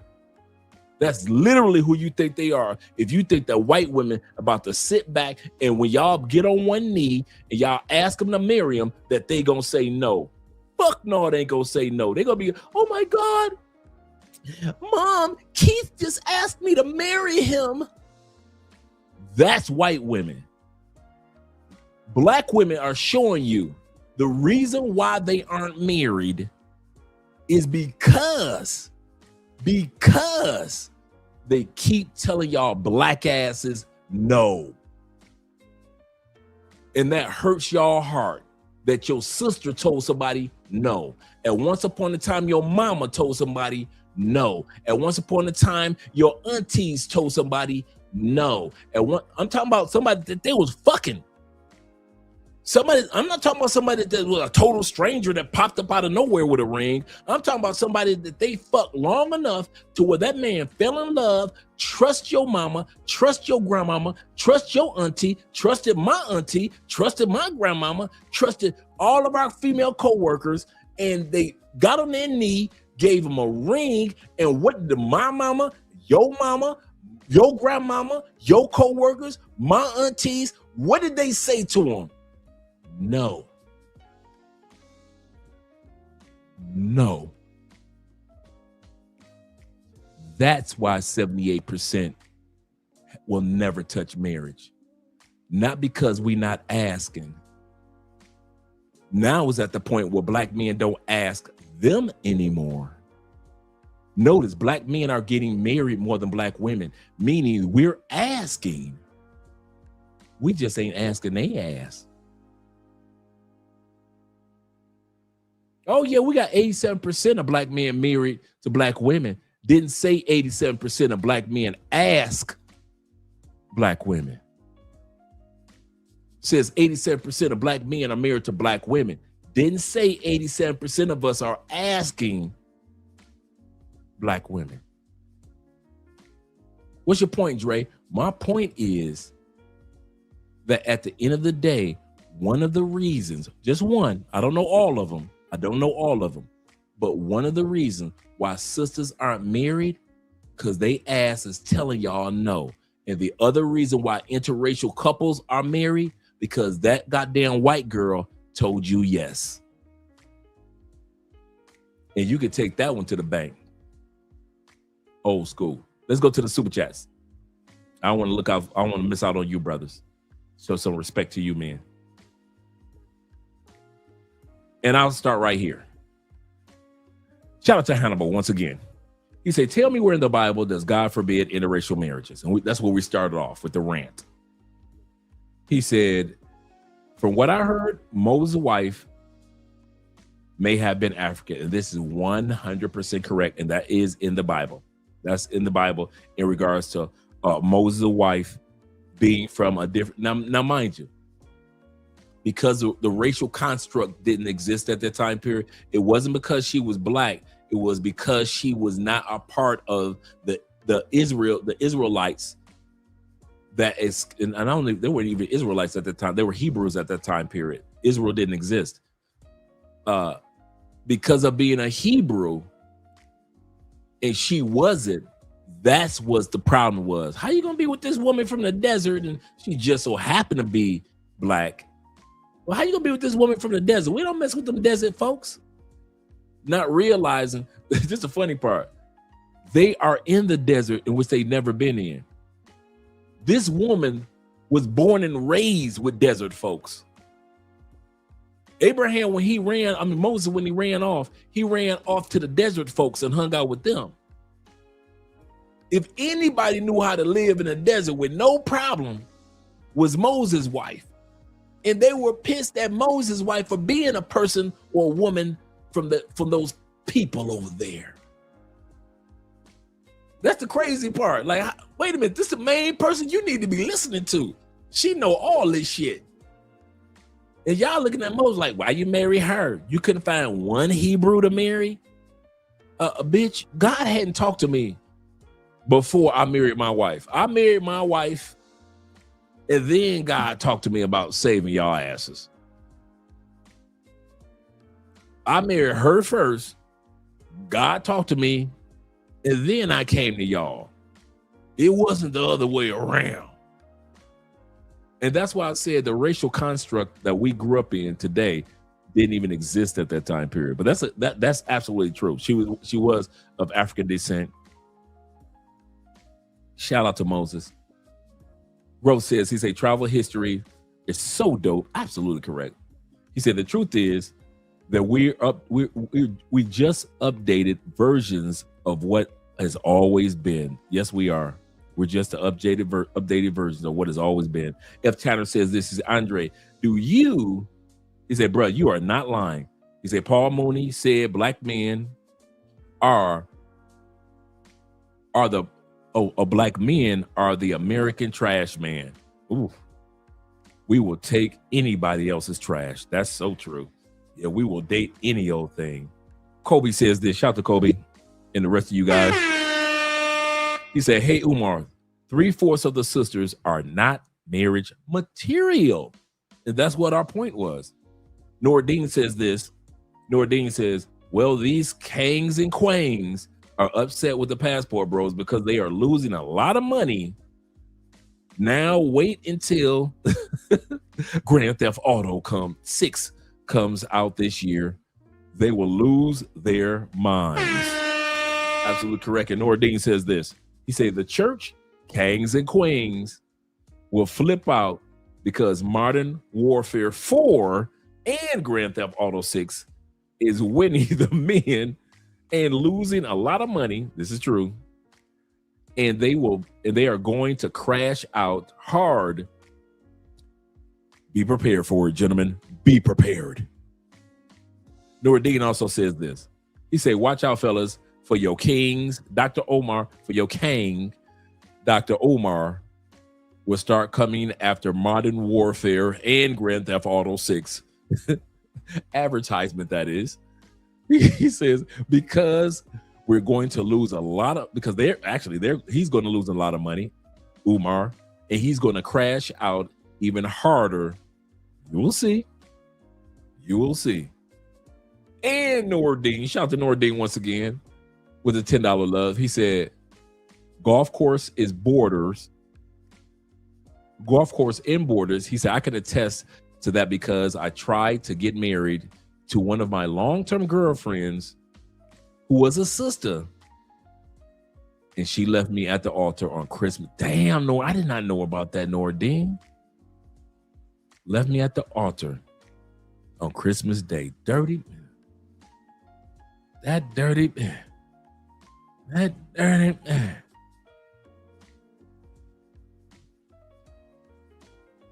Yep.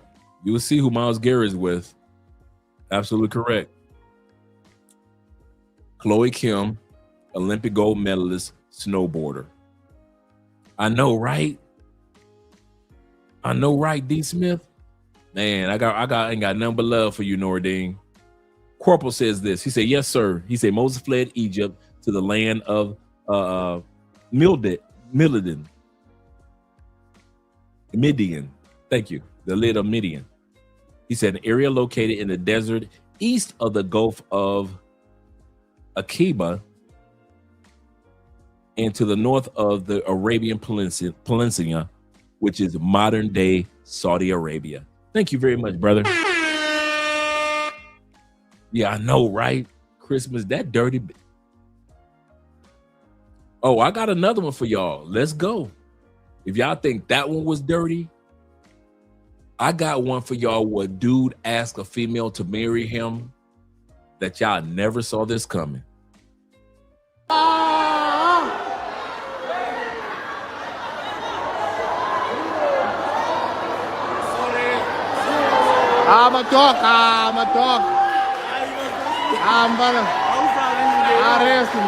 He proposed to you while he was in jail. When he asked me to get married, he was at Rikers. And I told y'all. We got one right here. Tupac asked Jada to marry him. Got rejected. Even though she married Will Smith, even though she should have said yes to Tupac, she treated Will Smith like trash to this day. To this day. But she still rejected the man that she loved.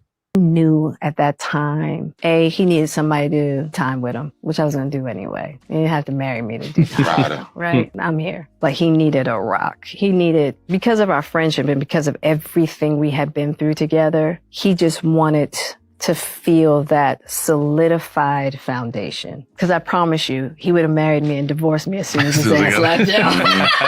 He would have. And I just think it was the mind state that he was in. You know, he wrote me this long letter. And even before Pac went to jail, he was starting to shift in a certain manner. Good or bad? Good. And I think that for him, he just felt like, okay, if I can tether myself, it'll keep me on a trajectory. Trust me, he would have divorced me as soon as one thing he didn't want me as is a wife. Mm-hmm. I know that for a fact. Yeah. You know, but I think just being at Rikers, it just kind of shook him a bit. Needed something. And half of them who taste marriage will be divorced within 5 years. If you want to save the black family, you have to protect it. And in order to protect it, you have to be against interracial marriage. You can't say, I love the black family, but I don't have a problem with interracial marriage. It still blows my mind that so many of the civil rights leaders and activists that were fighting for the rights of black people were also swirlers. It still amazes me that black people can't understand that black men and black women could walk and chew bubblegum at the same time.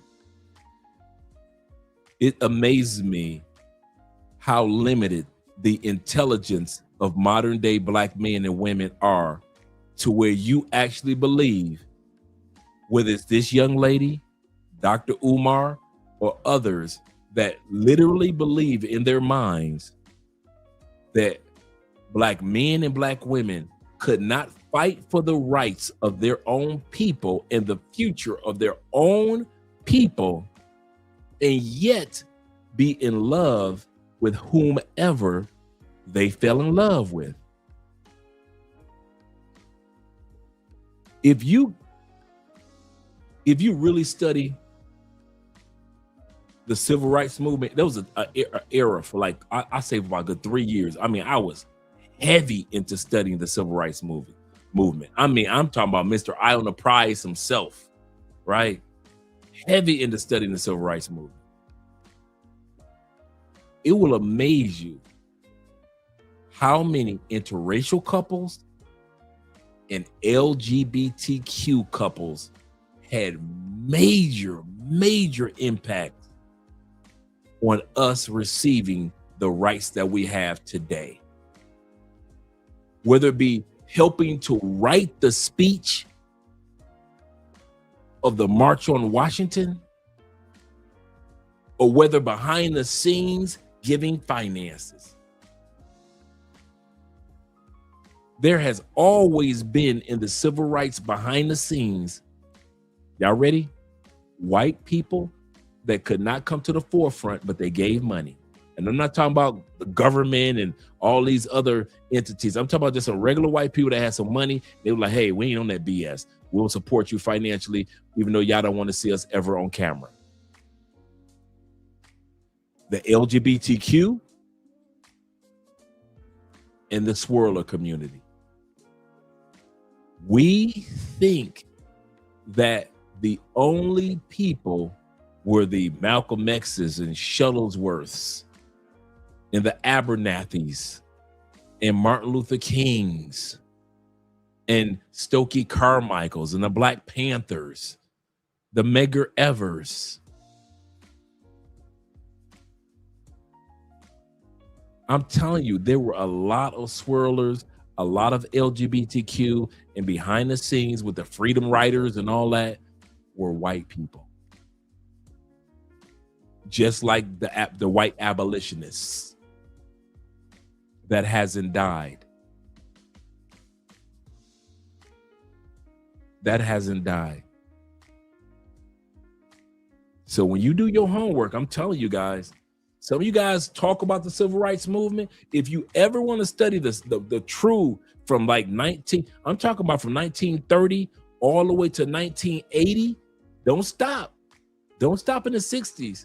Between 1930 and 1980, man, it will amaze you how much those three groups helped us accomplish a lot of the goals. I give you a perfect example of white people. Y'all ready? A lot of you guys didn't know this. Remember the bus boycotts in Alabama? You know, Rosa Parks, and then the Montgomery bus boycotts with the Montgomery church groups and civil rights leaders and all that, with Abernathy and Shuttlesworth and Martin Luther King. A lot of people don't remember that Martin Luther King mama got assassinated playing the same organ that she played for 40 years in church. So when y'all sit back, y'all don't think about what Martin Luther King, he was a tether, he was this. Yeah, the man not only sacrificed his life, his mama got killed because of what he was doing.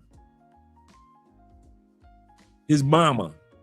That's why y'all always hear about Martin Luther King Sr. Well, his mama got killed. Y'all don't want to do that homework. Absolutely, Chris, at church, playing the organ.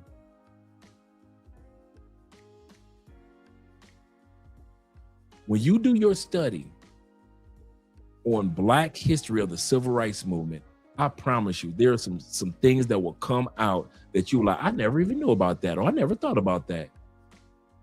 Not conspiracy secrets like they work with the CIA and all that bullshit. Like a lot of people don't know, if you look at the death of Malcolm X, he died in the arms of an Asian civil rights leader. I'll say this again. Malcolm X did not die in the arms of his wife. He died in the arms of an Asian woman who was a civil rights leader among her people. And Malcolm had come back to bring all the civil rights leaders together from different walks of life. He didn't die in the arm of a Black woman. That was an Asian civil rights, not activist, leader. Female.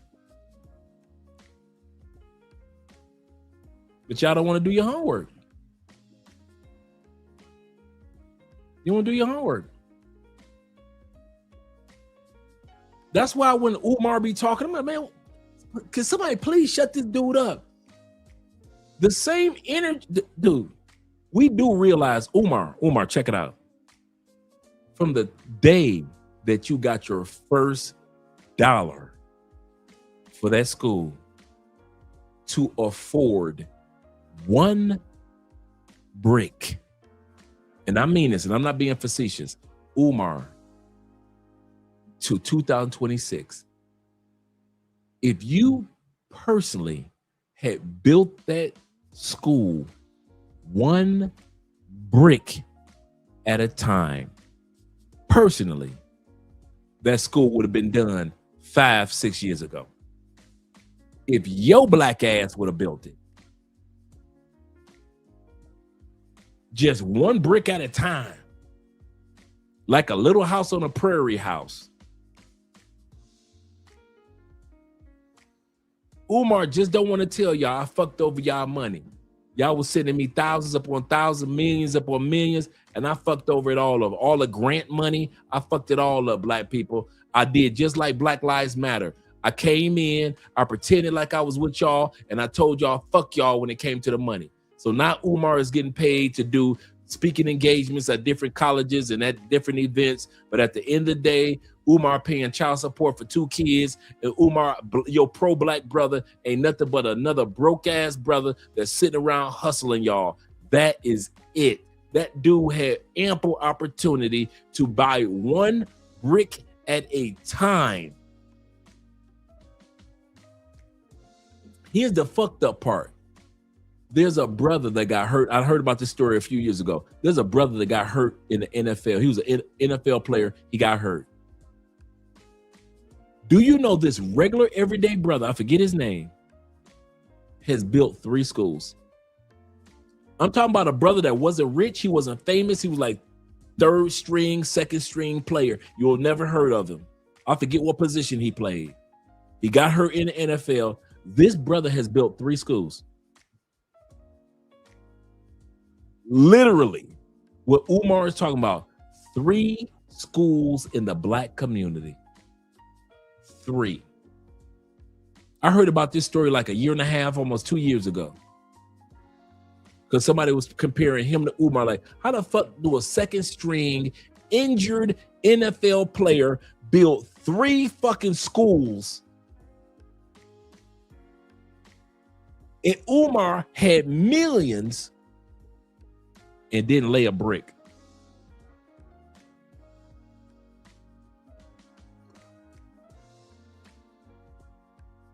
Yeah, Umar said my account is frozen. Shout out to Zeta in the building. My boy. Shout out to my brother being here. Zeta said this. He said, the lady that held Malcolm X as he lay dying, I forget how to pronounce her full name. You're absolutely correct.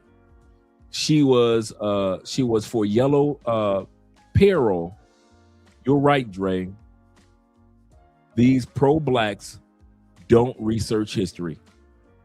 I kid you not. It was like, I don't know. It was like 3 years of my life, man. I was just, I mean, every day, anything that I could come across that represented the civil rights movement or the between 1930 and 1960, dude, I was just addicted to it.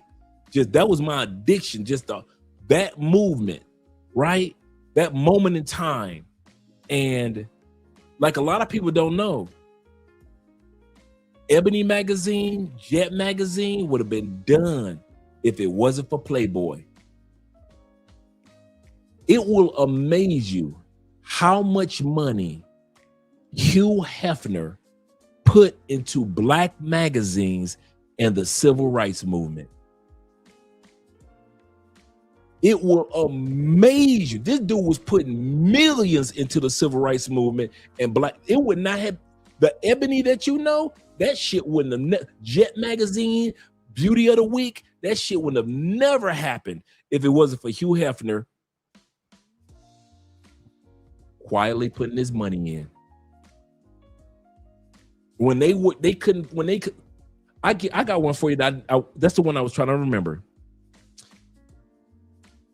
During the bus boycotts, black people were using their cars to help each other commute to work, back and forth home, back and forth, because everybody was boycotting the buses. But we had the few of us that had cars during that time period in Alabama, they were driving. Guess what happened? The car insurance companies said, fuck y'all, we are taking away your car insurance. Keep your money. You know you can't legally drive without insurance, right? This is the 60s in Alabama. Guess what the boycott group who they reached out to? Y'all ready? Lords of London. The white boys. The white boys, Lords of London, insured black cars so black people could keep the boycott going in Alabama. If it wasn't for them goddamn white people in London, their banks, their insurance companies covering us, the bus boycott would have ended like that. So when y'all think it was just black people and Martin Luther King and marching and shit, do your freaking homework. If it wasn't for them goddamn white boys, sometimes, not all the time, but if it wasn't for the white people, if it wasn't for LGBTQ, if it wasn't for the swirlers, the civil rights movement would have died. We needed more than just our black asses. We needed everybody. Yeah, if you think I'm lying, do your homework on that one. If you think I'm lying about that one, when that Montgomery bus boycott took off, and after a couple weeks, them goddamn crackers realized that black people still were helping each other, driving each other like taxis back and forth to work. So they weren't giving the money to the buses, they were giving the money to each other to put gas in each other black cars. And they were like, oh, how do we stop these black people from using their black cars to help other black people get to work and get home? The insurance. If we stop black people from having car insurance, they are driving illegally. Therefore, they gotta come back to the buses, and the boycott comes to an end. Motherfuckers in London, Martin Luther King ain't famous at this time period. This is just the regular pastors in Montgomery. The motherfucking lords of London got reached out to, and they say, hey, white motherfucking rich motherfuckers in London, we got your back. We will insure every single motherfucking black owned car in this goddamn state if we have to keep that boycott going. Fuck them crackers in the United States. Keep that boycott going. London. Yeah, London racist than a motherfucker right now. But the lords of London, if it wasn't for they ass, that goddamn Montgomery bus boycott would have shut down way faster. Do your fucking homework. Stop acting like you don't need white people. You don't need LGBTQ for the movement. You don't need black women. You don't need white women. You don't need other cultures. There was an Asian woman that was there with Malcolm X, not a motherfucking sister. All them lies they tell y'all in the United States, they lie upon lie upon lie upon lie. When are we as men and black women, gonna do our own homework? I just told you some shit. I ain't your history teacher. I'm just a regular ass YouTuber. You can tell me I don't know what the fuck I'm talking about. Go and do your homework. Think I'm lying. Think I'm lying about the boycott. Go ahead. Yep. A lot of people don't know that. Hey, Zeta, a lot of dudes don't know that. They didn't know the Lords of London funded our fucking cars. They just think, oh, well, we just boycotted and we walked to work and walk home. No, it was black people that was giving each other rides. And them goddamn racist ass crackers took our insurance. And the Lords of London said, fuck them. We got your back. We got your back, black people. Now, we don't know how they treated their people in London. I can't speak on that. But I can speak on historically what they did for us for the boycott. Yep, that's when we were carpooling. He said, ironically, yep, Malcolm was deleted by a black man. Let's go back to the videos, gentlemen. Shout out to you guys. So when sisters like this sit back and be like, I can't believe our civil rights leaders were swirlers. Sister, please. I can't believe y'all crazy. If it wasn't for them goddamn swirlers and the white people in the LGBTQ, if you want to do some homework on the civil rights movement, do some homework on the LGBTQ and how the fuck they were there for us too. Okay. He said, I gotta watch the playback. Didn't know. He said, I didn't know. Yes, sir. Shout out to you, AMSM. You can't say I love the black family, but I don't have a problem with interracial marriage. It still blows my mind that so many of the civil rights leaders and activists that were fighting for the rights of black people were also swirlers. Like, what do you mean in the daytime you are getting beat, you are getting called N-words, you are getting, like, disrespected by the ops, and you turn around at night and go spit on Daisy May? What? What are you doing? literally does not make sense to me. A lot of people didn't like it when I said, if a black public official has a black spouse, they got my vote. Since a lot of people didn't understand that, let me explain. It's like Coke and Pepsi. You can preach all day long about how much you love Pepsi, but if you go home to a Coke spouse, we don't trust you.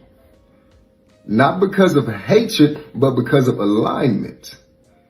Whom you choose to marry, to take on as your partner, is one of the most sacred bonds that we have. It's built on shared morals, principles, purpose, and values. Whom you choose is indicative of whom you value the most, trust the most, and want to build with.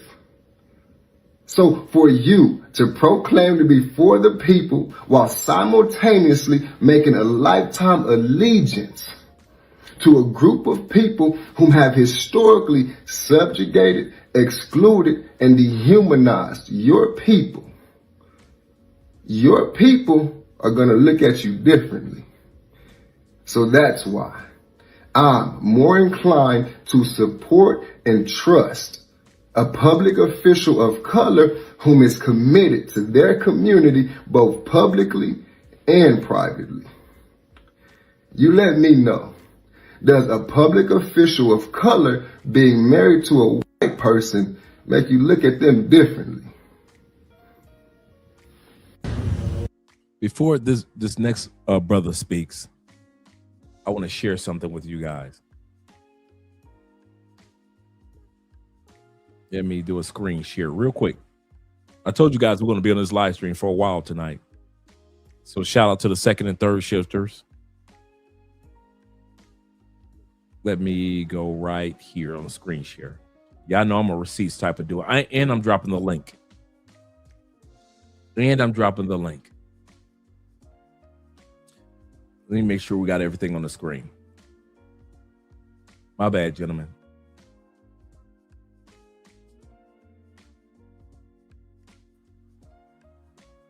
Martin Luther King and the Lords of London rescue the Montgomery bus boycott. I'm dropping the link to this whole article right here, so you guys can actually read that. This is nothing new. This is something I always knew about. It says, in addition to private cars, local churches provided 22 station wagons for the carpool. Then as now, cars cannot legally drive without insurance policies, just like back then. And at one point, the local insurance companies had canceled the policies on 17 of 22 station wagons. This is during the boycott. As King noted, the cancellations were done that the behest of the Montgomery boycott, or the Montgomery White Citizens Council. And then you guys can read the rest of the article in regards to what the Lords of London did. So I just dropped a link to that. So just in case, for all you guys that are interested in knowing a little bit more about our civil rights movement, take advantage of that link, gentlemen. Let's go back to the video. Marriage rates right now at 23%. Marriage rates in the black community are now 23%. Divorce rate is greater than 75%. 71% of our women are not married and 29% will never get married. Facts and statistics. 66% of black men are not married and 34% of them decided they will never get married. It is exacerbated by two deaths. In the States, just think about it. In the States, 34% of black men have decided that they will never get married. Yeah, this is a brother. George Frazier. George Frazier, 34% of our brothers surveyed have said, I ain't getting married. Not in the States. Devastating statistics, been around for 25 years. 72% of our children are born out of wedlock, and 80% of our children are raised in a single-parent household. That is an existential crisis. That is the number one problem. Now, let me expand on why marriage is so important. The marriage gap equals a wealth gap. Come on. Now, new study, not my opinion, new study. A black female living alone, her monthly household budget is $3,441. A single black male monthly. Now let's go back and hear what he has. One problem. Now let me expand on why marriage is so important. The marriage gap equals a wealth gap. Come on. Now, new study, not my opinion, new study. A black female living alone, her monthly household budget is $3,441. On average, $3,441 for the average black female. We know women that make way more than that, but the average black female in the United States, $3,400+. A single black male monthly budget is $2,875. A black couple.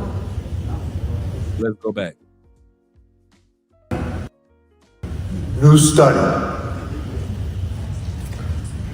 A black female living alone, her monthly household budget is $3,441. A single black male monthly budget is $2,875.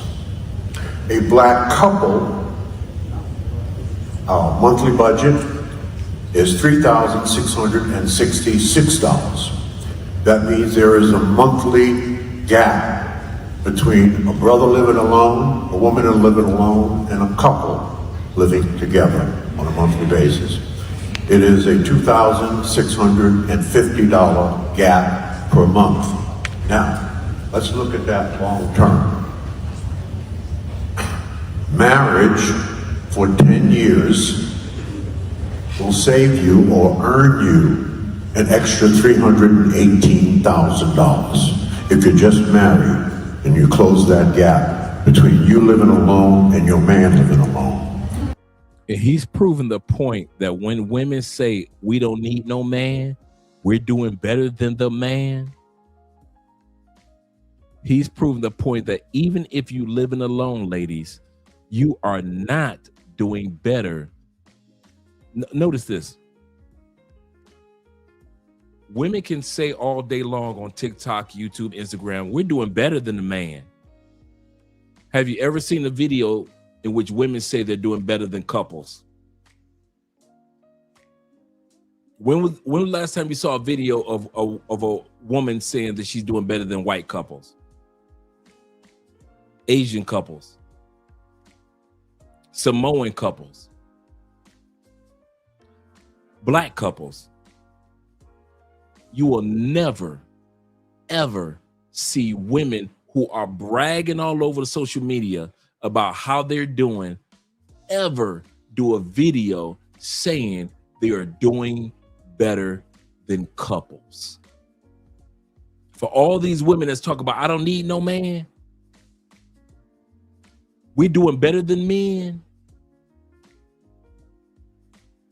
They never say that they're doing better than couples. And that's what his point is. If you look at 20 years.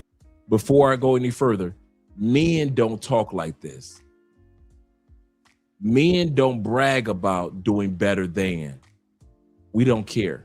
We have good days, we have bad days. Men don't care. So that's why I didn't mention men. And I automatically know men don't brag about, I'm doing better than the average couple. We know men aren't like that. Women try to brag. That's $636,000. If you look at 40 years, that's $1.3 million. If you look at 50 years, I'm 50. Facts, Cortez. 52 years in, that's $1,590,000. Now, what do you? Just 10 years in. Just 10 years in. He just said 10 years and he said 20 years. 20 years in, the gap between the average black man living alone for 20 years and the average black woman living alone for 20 years and the average couple, doesn't matter what race, color, or creed, over $1,003,000 gap between single black men, single women, and couples, no matter the race. What do you do with that money? Well, you buy a home, you can invest in a business, you can invest in the market, increase the growth of that money. So marriage is huge because it's the cornerstone of family, which is a must. Without it, we cannot get where we're going. Do you understand that? Interracial marriage is eliminating the black family because it is not providing our women with enough available and able black men to be their husbands. So it's not just white. It's not just white women. You just feel white women, Asian, everybody. Nobody should be marrying out the race because there's political consequences, DJ Envy. I'll give you one right now. Okay, before we go any further, if a white boy or if a white man from the Appalachian Mountains of Kentucky said this, and said everything that Umar is saying, would we not say that he's racist? Good point, E-Man. Excellent point. Excellent point.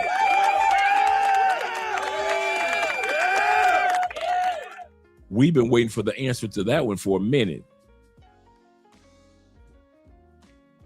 If a white boy said, we need to keep the bloodline clean, Jeb.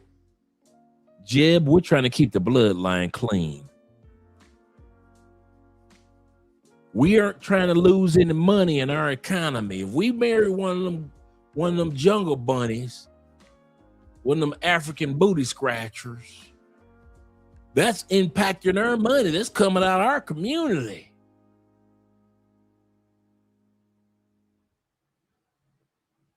Hey, listen, we're running out of white folks in the world as it is.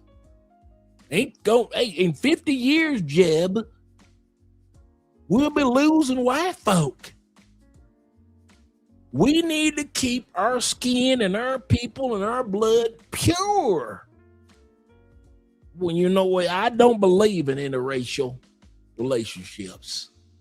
You shouldn't have to relate to them coons, and I'll be damned if my daughter marry one of them. We sit back and say that. Do I not sound like the racist white boy from the Appalachian Mountains?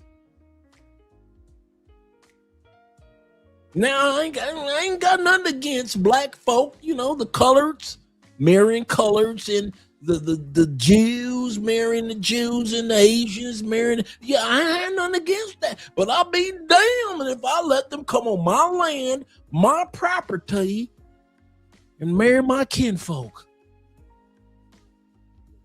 If you don't know how to keep your blood pure, that's on you. But I'm going to keep my blood and my land pure. I'd be damned if I let one of them niggers marry Ella Mae, Becky, or Catherine. These here are my bloodline, my children. These here are my children right here. If a white dude said that, in an interview, y'all will call that white boy racist. Look at this racist Hitler redneck white boy that wants his bloodline to be pure. All I did was quote what we just listened to over the last few hours of Dr. Umar. Tonight's episode, remember, is Umar versus Kevin. So we ain't got to the Kevin part. We're going to get to the Kevin part.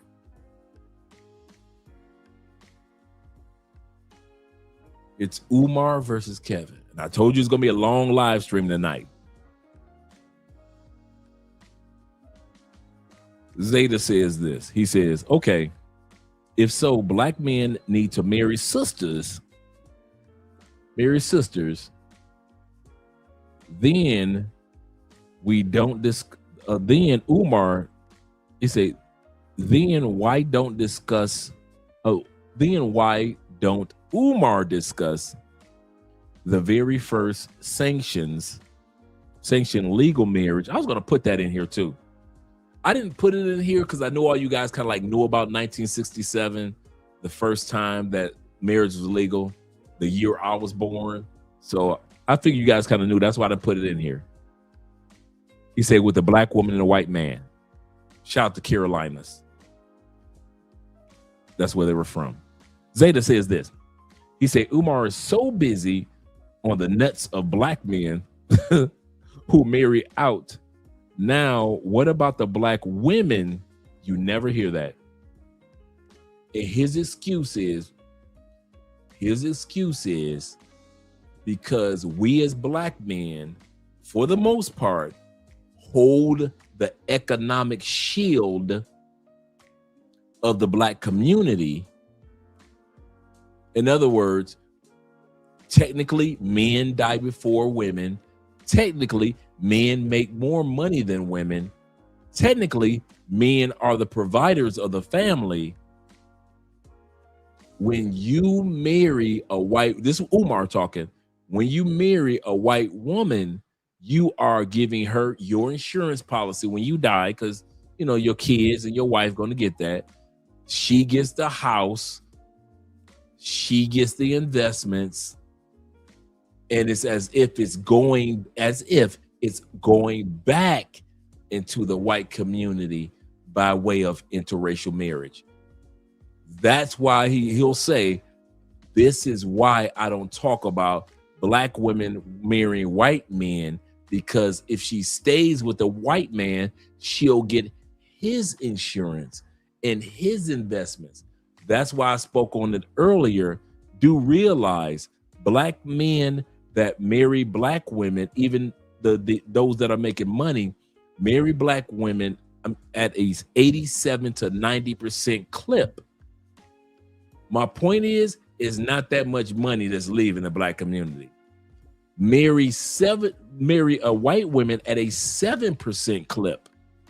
So the bitching that, I need to stop cussing, the fussing that Umar is doing is about 7% white women, 3% of us that are married to Latin women, and the 1% that are married to Asian, and plus, you know, you married to a Samoan or you married to an East Indian woman.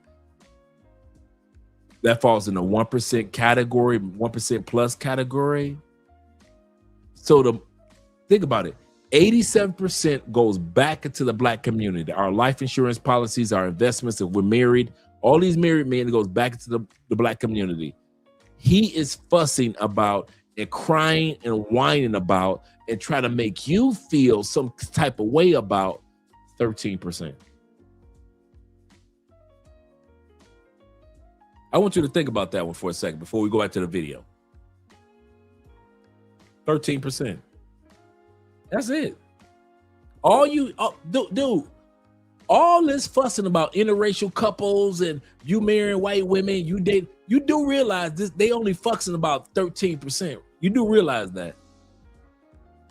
You dating a white woman, all the looks that you get in a grocery store from sisters, you would think it was 51%. of black men with white women or Latin women, whatever, right? You would think, right? 13% of all the races that we date outside of black women. 13%. That's it. It's got to be more. The way that we bitching Dre is got, the way that we're fussing in the community, Dre, it's gotta be more. No. 13%. 87% of black men, even successful, they try to sell it as if successful black men, whenever y'all make money, he gonna leave you for a white girl. Not true. Black men only married to white women 7% in the United States. 3% Latin, 1% Asian, and the rest of it is everybody else. You know, I know. You could check me on it, but like, Dre, you just because you see it, that don't mean nothing. Go do your homework. Go, I'm serious. Do your homework. Fuck right. Thank you, Umar. Umar said, he said, most successful black men are married and to black women. That's absolutely correct. And Zeta says, he said, this is why I love reading and researching history. My brother, I'm the same way. I'm the same way.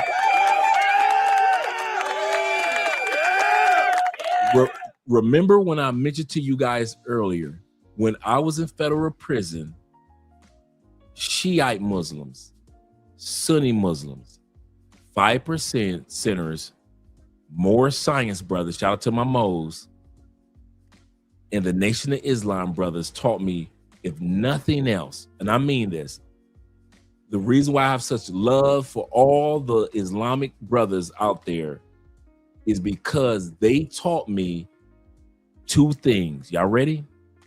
Shut up, 1. Do your homework, 2. Stop being one. You're a Christian, Dre? Yes. Do your homework. Do your homework about your faith. Do your homework about your beliefs. Do your homework about your people. Do your homework. That's when I started getting to that window of the 3 years of the civil rights movement. That's come out. I know so much about the civil rights movement. They taught me, Andre, you need to learn to and do your homework. If what you're saying is right, you'll find it. But if what you're saying is wrong, you'll find it. That's why when you guys in the comment section, when you say something and I don't know it, I don't sit back and like, but wait a minute, no. If I don't know, I've learned from the brothers, from the Islamic brothers, Andre, there's nothing wrong with being quiet and go do your homework. If what the brother in the comment is saying is wrong, okay, prove it. Don't just shout the brother down. Shut up, Andre. If you don't know, if you can't prove it right now, shut up. Don't try to convince, don't try to argue somebody down. Andre, shut up. I learned that the Islamic brothers taught me that, not my Christian brothers, not my Christian sisters. I kid you not. That's the number one reason why I have respect for the Islamic movement and the Islamic brothers in the belief, the Islamic sisters, because they taught me to shut up and do your homework. Stop acting like you know everything as a Christian and do your homework first. If you notice, to this day, what they taught me, I still use. I even use it in Theo's classes. I don't pretend like I got everything down packed. I shut up and do my homework. When my tutor says, do this, I do it. But I already did that in Theo's class. No, Andre, shut up. If you had it down packed, you wouldn't need a tutor, Andre. I shut up and I listen. And I'm getting better and better and better in Theo's class from shutting up and researching. Kid y'all know, if y'all wonder if I'm sitting around acting like I know everything, no, do not expect me to act like I know everything. Hell no. You guys all you military guys that have been traveling before I have, who the hell am I to act like I know everything about Colombia, every South America and travel? When you military dudes, or some of you dudes that have been traveling and working in other countries since 2011, 2007, who the hell am I to act like I know everything? No, I don't. I'll let y'all have Umar and all the rest of them dudes that act like they know everything. Naomi Osaka, am I saying her name right? The tennis sister. Naomi Osaka, yes. Naomi, I love the sister, right? She knocked off the greatest of all time, the GOAT, in Serena. But guess what? Who is she representing in the upcoming Olympics? Is she representing Haiti? No, she representing Japan. So here you have a half African sister, an African sister because there's no such thing as half African. Our genes are dominant. So you got an African sister with a Japanese mother, and instead of going back. Now notice he fussing. You notice that Charlemagne the God is just letting him run off at the mouth. You notice DJ Envy is letting him run off at the mouth. He thinks he winning. He thinks he knows. All they had to say was, brother, this young lady was born in Japan. That's why she's representing Japan. Wait and hear how he talks even after that. You're absolutely correct, Zeta. Home to your father's blood, Haiti, to represent the Africans in Haiti. You're instead going to represent the Japanese who've never done anything for black folks and are part of the Trilateral Commission with the American white power structure. But who taught her to play tennis? Did her Japanese mother teach her to play tennis, or did her black Haitian father teach her to play tennis? Her black Haitian father taught her to play tennis. It's the African DNA. It's the African ancestors in that girl that's responsible for her tennis success. But instead of representing us, she's going to go represent the Japanese. Well, this is what you got to deal with when you make mixed race African children. Oh, did y'all not think I was going to come with the mixed girls montage? This sister right here is black, Romanian. Let me get it right. She said she was black, Romanian. In other words, I can't remember everything. This sister is gorgeous. I swear. That is, bruh, back in the day, this sister is Dre all day. I forget. But her background is like 4 continents. She's African-American, Romanian. Man, I forget the rest of her because she's got a part of man, I forgot what her rest of her culture is. But she's from 4 continents.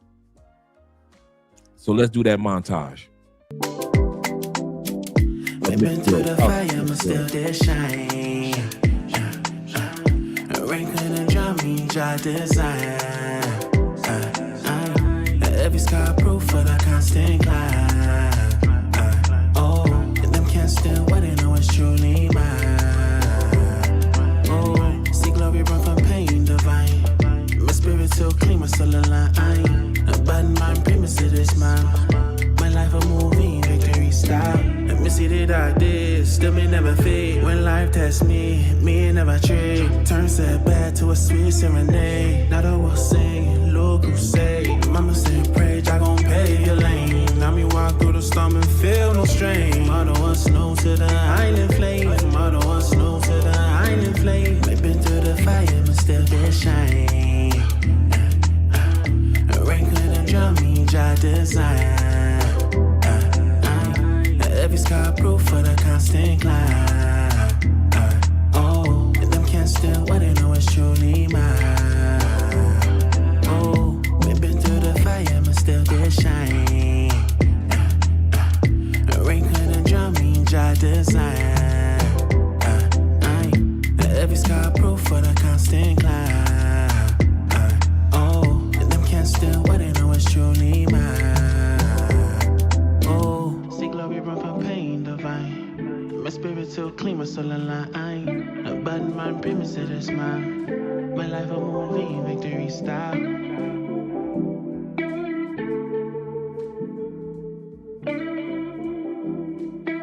Yes, and I said one thing that I really admire that she said is, you know, that she comes from a mixed background, that you're Korean and black, and you're very proud of that.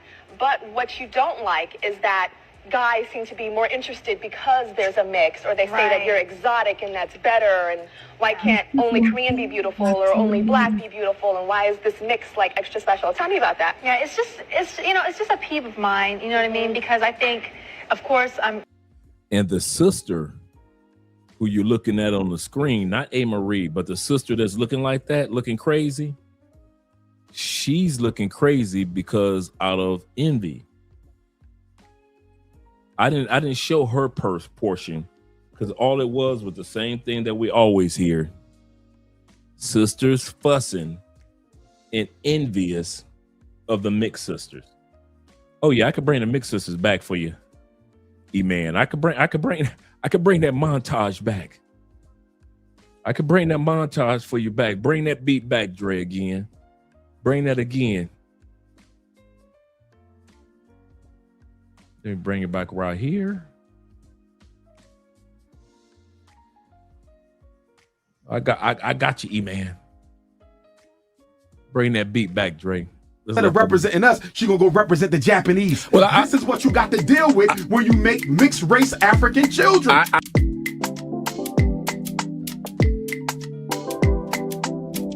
We've been through the fire, but still did shine. Rain couldn't drown me, dry design. Every sky proof for the constant climb. Oh, and them can't still what they know is truly mine. Oh, see glory run from pain divine. My spirit so clean, my soul aligned. A bad man, premise to this man. My life a movie, victory style. Let me see that I did, still may never fade when life. Before we go any further, guys, all you guys that emailed me in regards to sending you that Lasian video, I haven't forgotten about you. The only reason I hadn't sent it out to my man Dave and all the rest of you guys is because I've been dealing with some family issues over the past couple of days. And so while dealing with the family issues, I hadn't had a chance to send it to you. But because I'm not dealing with it after the show, and I'll still be up, I'll be sending it to you guys after the show. So I haven't forgotten about you. I got your emails, but it's like the next day, the family issue just kicked in. I'm like, okay, let me take care of this. Let me focus on this. In other words, Andre had some physical issues that was going on, and I had to take her to like the emergency room. And so for all you guys that, I'll be honest with you guys. For all you guys that are traveling to other countries and you get into relationships in other countries, life gonna keep lifing. Bills gonna keep coming. Opportunities will be there. But do realize life gonna keep lifing. So when I sit back and I say I got family emergencies, and y'all know Andre is my family, here, and then somebody stole, bruh. How come somebody, my Colombian credit card, somebody, I get a email from my bank here in Colombia. How come somebody, I've never let anybody use this credit card. Nobody knows the passcode or anything. How come yesterday I get an email from the bank? You have allowed almost $1,200. You have allowed $1,200 to be released to Airbnb at 6 p.m. 2 hours before customer service closes in Colombia. My Spanish is good enough for business. I can't talk politics, but it's great enough for business. I had to call the bank, schedule a call for an English speaker. Fortunately, the English speaker calls me. It's 8 o'clock at night. Last night, I get a call. They validate, bruh. Andrea reaches out to me. She's at her mom's house. Babe, I just got a buzz on my phone that says that you $1,200 to Airbnb. She's spending the weekend with her parents. What the hell up? Now she's thinking like, okay, I am dealing with physical ailments. My husband, Airbnb, $1,200.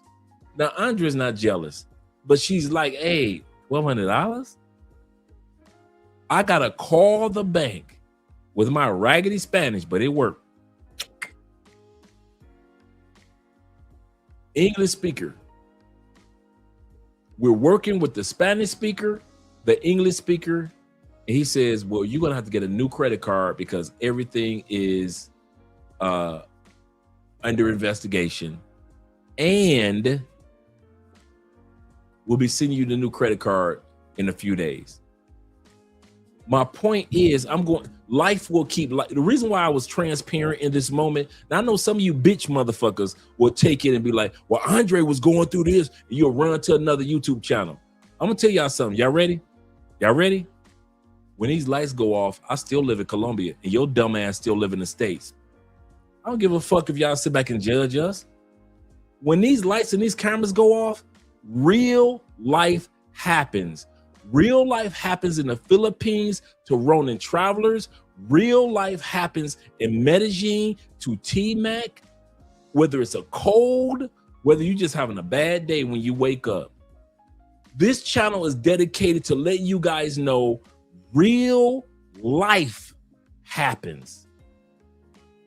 We're not gonna sit up here and make it seem like, oh, every day is so perfect. And sometimes as a man, it didn't make me sad or depressed. They took care of everything as far as the credit. So I'm gonna let you guys know this. They did the investigation. I thought it was gonna take weeks. I ain't gonna even lie. I'm gonna give you a shout out to Banco Colombia. And I mean immediately when we were on the phone. I mean, when I was on the phone with the English speaker and the Spanish speaker, they took care of that immediately. They was like, okay, we got a new car coming out to you, blah, blah, blah, blah, boom. They say, we saw that you didn't do this transaction and that money is about to be put back into your credit card, your bank account. You ain't got to worry about none of that. You good. So shout out to Bank of Colombia. No, I didn't panic. No, I wasn't like, damn. No. You know why? I don't panic because I'm old enough to know life gonna keep on lifing. It gonna keep on lifing. It didn't hit me. It didn't hurt me. I thought, usually in the States, it takes about 30 days of investigation. Then they're going to do this and that. Then you can get your money back in your account. Cool. I didn't know the money was going to be back on my card, on my credit card, because I got a business credit card and I have, this is the cool part. I got an agricultural card. I've got a credit card that if I want to be a farmer in Colombia and I just want to buy land to farm, I got a credit card for that. And I just keep that to the side, blah, blah, blah. And I got a payment limit on that one too, blah, blah, blah. But the reason why I hadn't reached out to you guys in regards to the Lasian videos was because life gonna keep lifing. My health, I'm fit as a bull. Some of you guys gonna be in relationships with women in other countries. I'm serious. And that's why I'm saying this and I'm sharing this with you guys. Now, once again, for all you bitch motherfuckers that run other YouTube channels, I don't care. But all you real dudes, you might be built like a fucking bull, like I am. You might be just everything about you, cornbread fed, you built like a bull. that doesn't mean your woman is. You might have a woman in Thailand that you love so much. You might have a woman in Philippines you love so much. And you know, I don't know why it is, the more attractive a woman is, the more shit she got going on in her body. I don't know why. Thank you for keeping Andre in prayer, Brother David, because I keep you guys in prayer.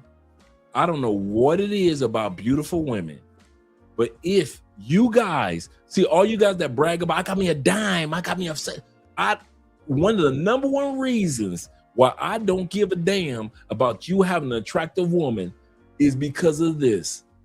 Every single attractive, beautiful, over a 8, over a 7 woman that I've ever been with, every single one of them has something going on. I don't care if they got cysts in their ovaries, cysts here, cysts there. Oh, yeah, I didn't think I know about the cysts. Cysts here, cysts there. I don't care if she's got thyroid issues in her throat. Dude, I'm telling you, sexy women, for all you dudes that be dreaming about bad, I want her to be Japanese, Colombian, with a splish splash, a motherfucking Irish. She gonna look fine on the outside. And I mean, she gonna look like the finest woman on the outside. You gonna deal with some shit that every sexy, am I lying? Do me a favor, for all the dudes that never experienced this, but for those that have, could you please put a 1 in the comment if you've ever had a sexy woman and she has some issues going on with her body? I don't care if it was her liver, I don't care if it was her kidneys, I don't care if it was her intestines, I don't care her ovaries, I don't care if it was a fucking foot, I don't care if she had ugly feet or she had old ass hands. I've had women that were gorgeous and their hands looked 92 years old. Everything about them was sexy. Their feet was either old as hell or their goddamn hands were old as hell. You got the veins that's popping up like mountains and shit in they fucking hands. For all you dudes that be talking about, I want to be sexy this, sexy that. Stop asking for shit that you ain't ready for. Stop asking for shit that your ass ain't ready for. Every sexy chick that's out there. Thank you, Jennifer, put a 1 in the comment. Thank you. Asthma, ADHD, they read backwards, all type of shit. I'm telling you, every sexy woman that any of us have had, you get to noticing like it's one thing. You be like, I've been with women that their equilibrium was so off. Tell me I'm lying. They will walk into a fucking wall. You be wondering like, damn, she fine. She's so damn. And she will walk into the corner of a goddamn door. She will walk into the corner of a wall. She will walk into the corner of a fence, a pole. It's not like lying. We didn't even talk about the sister that's cute and need glasses. We're going to get to that in a second. I'm just talking about the women just in general, that they equilibrium is fucked. They are gorgeous, head to toe. You be like, ain't no way in the world this fineness is not perfect. She will bump her shoulder into every wall her shoulder can fucking find. And you look like, and you know, keep your mouth shut. But she will bump into a couch, a goddamn table, a wall, the stove, the washing machine. Don't have a goddamn bed. She bumping into the bed. How the fuck your sexy ass is bumping into a bed? Bruh, if y'all think, am I lying? Let me, dude. He said, sorry, I've been away for a while. Back. He said, it's gorgeous women that are deaf. He said, I've seen absolute hearing fucked up. Vision. You think, dude, if you ever, you like women with glasses? You like sexy, cute women, all them sexy, cute women you see on, she wear glasses. You do know that's not for decoration, right? Sexy women, I don't know what the hell it is, are blonde. Andrea, she got 2 pair of glasses. One she keeps here, just reading. Andrea got 2 brand new pair of glasses in the car. Let the sun go down. It's like motherfucking sinners in the car. My wife get on vampire mode. Can't see shit. Can't see nothing. Let the sun go down. Andrea like your grandmother. 10-2. It could be 6:42 at night in Colombia. You know Colombia get 12 hours daylight, 12 hours a night. So when it turns night in Colombia, it could be 6:30, but it looks like 3:30 in the morning. Colombia doesn't have the sun is setting, it is so beautiful. And it's a couple of cities, but most of Colombia is like bam, bam.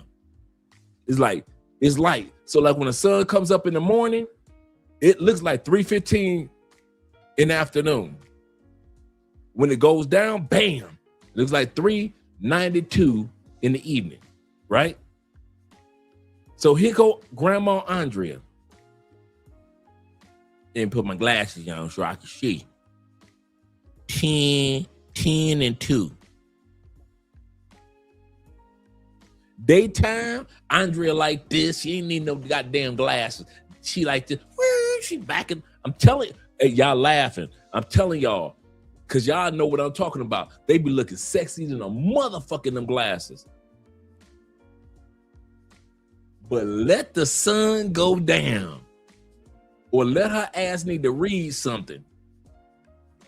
Wait a minute, baby. Wait a minute now.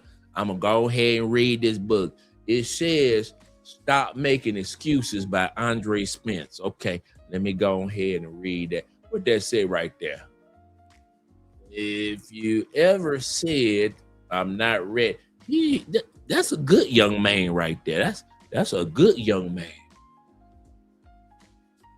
That are beautiful women. That's why when I hear you dudes talking about, I want this beautiful woman and I need her to be this and that, I'd be like, you motherfuckers just don't know. I have been with enough beautiful women in my life, and every single one got something going on with their body, to the point that when Andrea has something going on with her body, I'm damn near nonchalant. I'm like, okay. You don't understand. I said, baby, I got you. You're going to be fine. I'm serious. You're going to be fine. Everything's fine. Let me take you to the emergency room. She wondered why I'm so calm. Because I've been with enough hot chicks to know hot chicks, they bodies shut the fuck down. If for all you dudes that be bragging about talking about something, I got a hottie, your ass you better be ready. I've never seen and never met a hot chick that her body did not do some shit, whether it be glasses, whether it be hearing, whether it be her thyroid, whether it be her goddamn liver, and her goddamn kidneys, her lungs, her bacteria is not on track. Or do not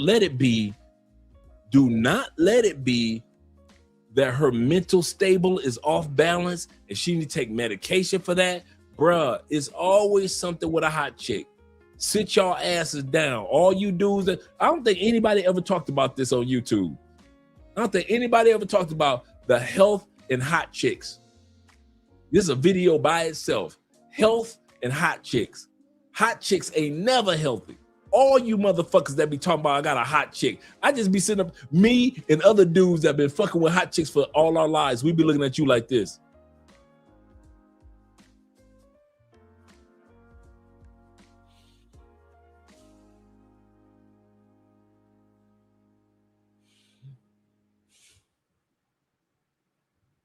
Are you done bragging about your woman?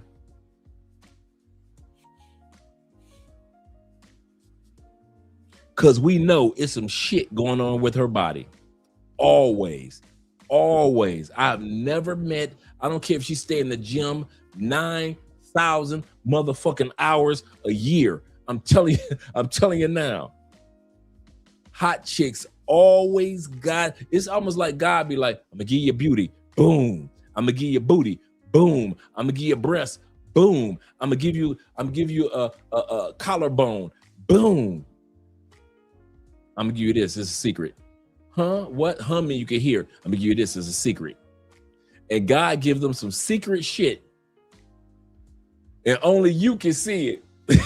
That's the funny part. You be like, baby, why you walking into walls? Huh? What? You can't hear me? What you mean you can't hear me? Yeah. He said the way that these dudes overly brag about hot chicks, you would have thought that they were created from sand.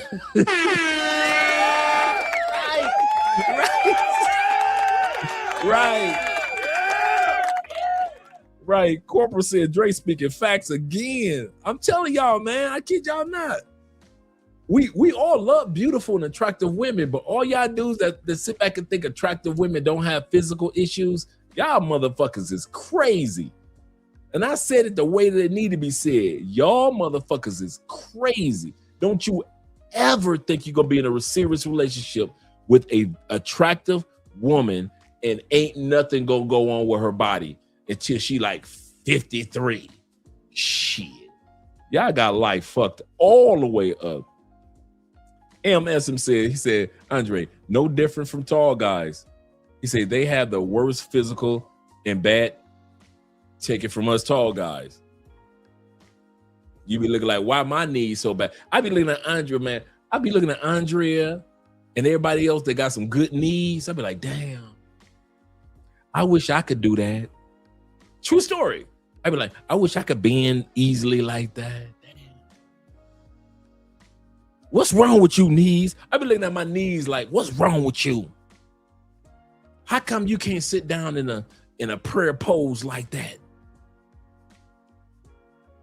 Man, I'm tall. When I get ready to pray, I gotta have blankets underneath me, pillowcases, pillows, towels, rug, sheets, goddamn beach towels, books, goddamn shirts, quilts. I gotta have everything up under my knees when I get ready to pray. Dear Lord, I'm 6'3" on my knees. Dear Lord, thank you for everything that you put up under my knees. I'm telling y'all, I'm serious. He ain't lying. He is not lying. If you tall, your knees is gonna be fucked up. Now, you might not be aching in the knees, but you can't be doing no jujitsu and shit. I'm telling you now. He say, Andre, just do squats every other. I do that shit, bruh. I do kettlebells. I do the kettlebell squats. I do all that. Everything. I'm gonna tell y'all something. I love that I'm one of the few dudes that's 6'3". I mean that's 6'3". I can literally bend all because I have because over years of stretching so many years, I can put the palms of my hands on the floor. Most dudes that's 6'3" cannot stretch that far down to put the palms of their hands on the floor. So my stretching ability, I stretch when I wake up, I'm stretching. I've always been able to be flexible. That's why that's why I'm so animated, right? He said, Dre reminded me of that scene of the Golden Child, shout out to Golden Child, Eddie Murphy, that the Tibetese or Tibetan, did I pronounce that correctly? But I know what you're talking about. He said, medicine man said, he said, Yoka, He said, Yoke Lonice. She gonna make me watch the movie tonight. He says, good to get the ying up. Eddie Murphy said, ain't nothing wrong with my yang. Right. I'm with you in regards to that. I love anything that has to do with flexibility. Yoga. I love doing yoga. I love doing, I would easily take, before I work out, on average, sometimes it's just 15 minutes of stretching. Sometimes it's an hour of stretching. I am not in denial of my age. I know that I'm 58. I know that just grabbing one kettlebell, or at 58, you can grab a kettlebell or you can grab a glass and you could pull a fucking muscle in your back. Can I be real? If you're not a stretcher, you can grab a kettlebell. You be like, damn, I pulled a muscle. You can grab cologne. You can reach for a cologne and your fucking back will tell you, okay, I can't move. Okay. And you looking for the nearest bed, floor, or chair.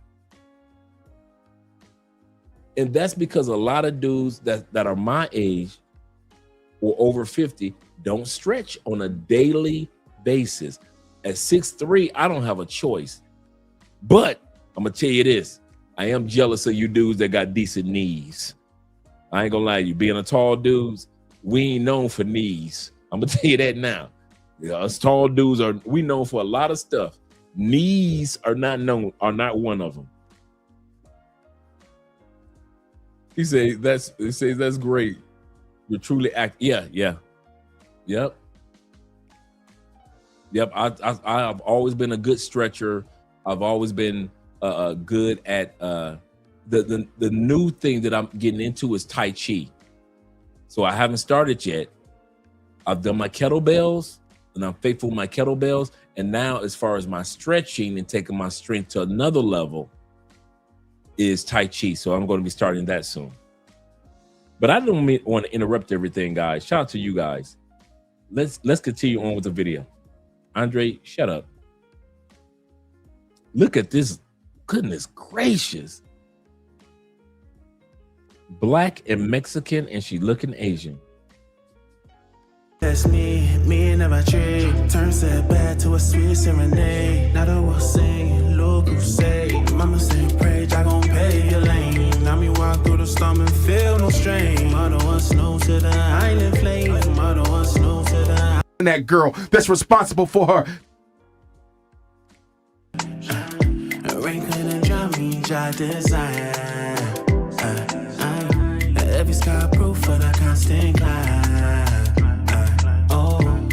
Still what I know is truly mine. That sister we just saw is Iranian and black. See glory run from pain divine. My spirit so clean, my soul aligned. A bad mind, premise it is mine. My life a movie, victory style. Let me see that I did, still me never fade. When life tests me never trade. Turn set back to a sweet serenade. Now the world singing, look who say. She is too cute. I love a woman with a nice smile. I love a woman that smiles. I love a woman that smiles. I love that. That is one of my turn-ons all day long. Yes, sir, Jay. I know who you're talking about. That is one of my turn-ons all day long. A woman that can smile, you got me. You got me. She can smile with her eyes. That's smizing. A woman that can smile with her eyes, bruh. Yes, sir. Shout out to yes, sir, Corporal. I'm on one tonight. Yes, sir. He said Dre on one tonight. He said I had a few chicks that was He said it's clueless. I ain't mad at you, brother. He said klutzes, bruh. Let's not. You know what? We might do a video on that. We might do you know what? Y'all know I'm always taking notes. I don't think anybody has done a video on YouTube about sexy klutzes. I have been with some of the most sexiest klutzes. They will walk into everything, do a whole tree. They will walk into. You need to hold a klutz hand. They trip over everything. A klutz will trip over sand, and they will be fine as hell. You be looking like, damn, she. Come on, baby, let me help you up. We need to do a video on that one. You would never lie. You ain't never lie. He say, I had a few klutzes that were clueless klutz and deaf, or even nearly blind, but was fine as a beautiful sunset or sunrise or sunset. You are not lying. You are not lying, bro. Some of the I'm talking about baddies that I ever had were klutzes. Where you ain't never lied. They dress so professional, so ladylike, and dudes be drooling like, "That's you, dog. Oh my God, I can't, dog. You, bruh." They are clumsy klutzes. Oh, he ain't lied. JC, same here. He said, I was just saying that to a lady today. My flirt partner. I've been there. I've been with the flirt partner, brother. Corporal said, he said, I love their smile, eyes, as well as hands and smile wrists. I love a woman that smiles with her eyes. I love smizers. I love women that are smizers. Always been in love with smizers. Always. If you a smizer, those women catch my attention immediately. Immediately. I've dated so many smizers. Oh my God. When they smile and they smile with their eyes, oh, perfection. Perfection there is. Yes, yes, yes. When they smile with their eyes, bruh. When they squint, when those eyes turn to like a little squint and they oh, bruh, y'all sleeping on those ladies. Oh, yes. Bring that beat.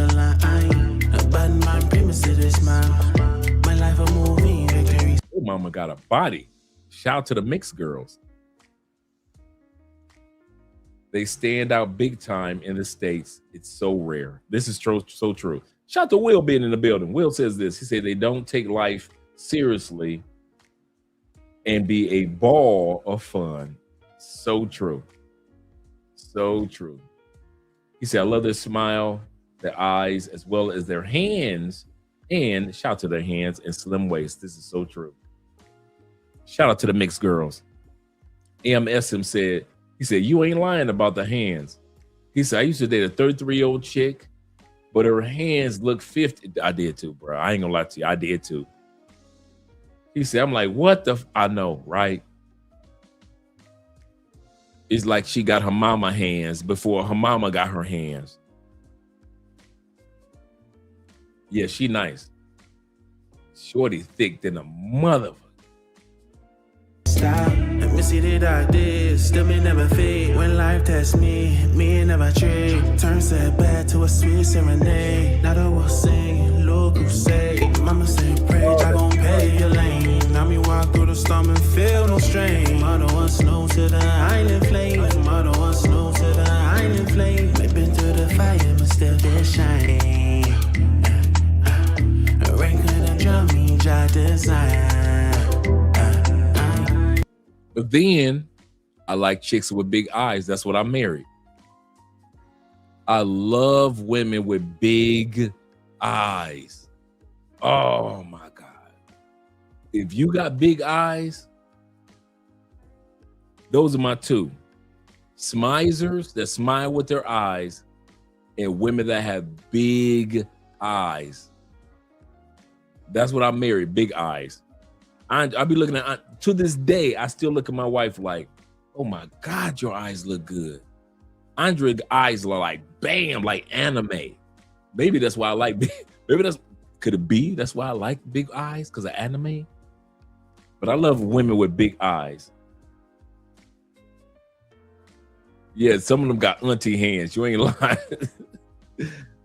He say, Dre ladies who's be too dainty with it is all I can do, not not to fold every time. Absolutely correct. Yeah, that curly, oh man, that curly hair is a must. Oh my goodness. Oh, the curly. The woman that I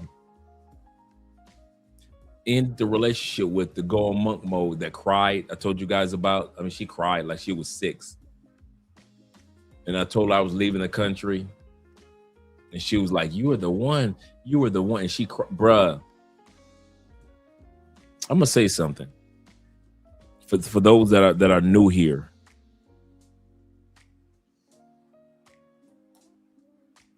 When I say sacrifices, sometimes have to be made for you to leave the United States and build your new life. I mean, sometimes sacrifices have to be made. It was not easy for me to stand in front of her home. This woman was a 6-figure woman. She was way over 200,000 a year.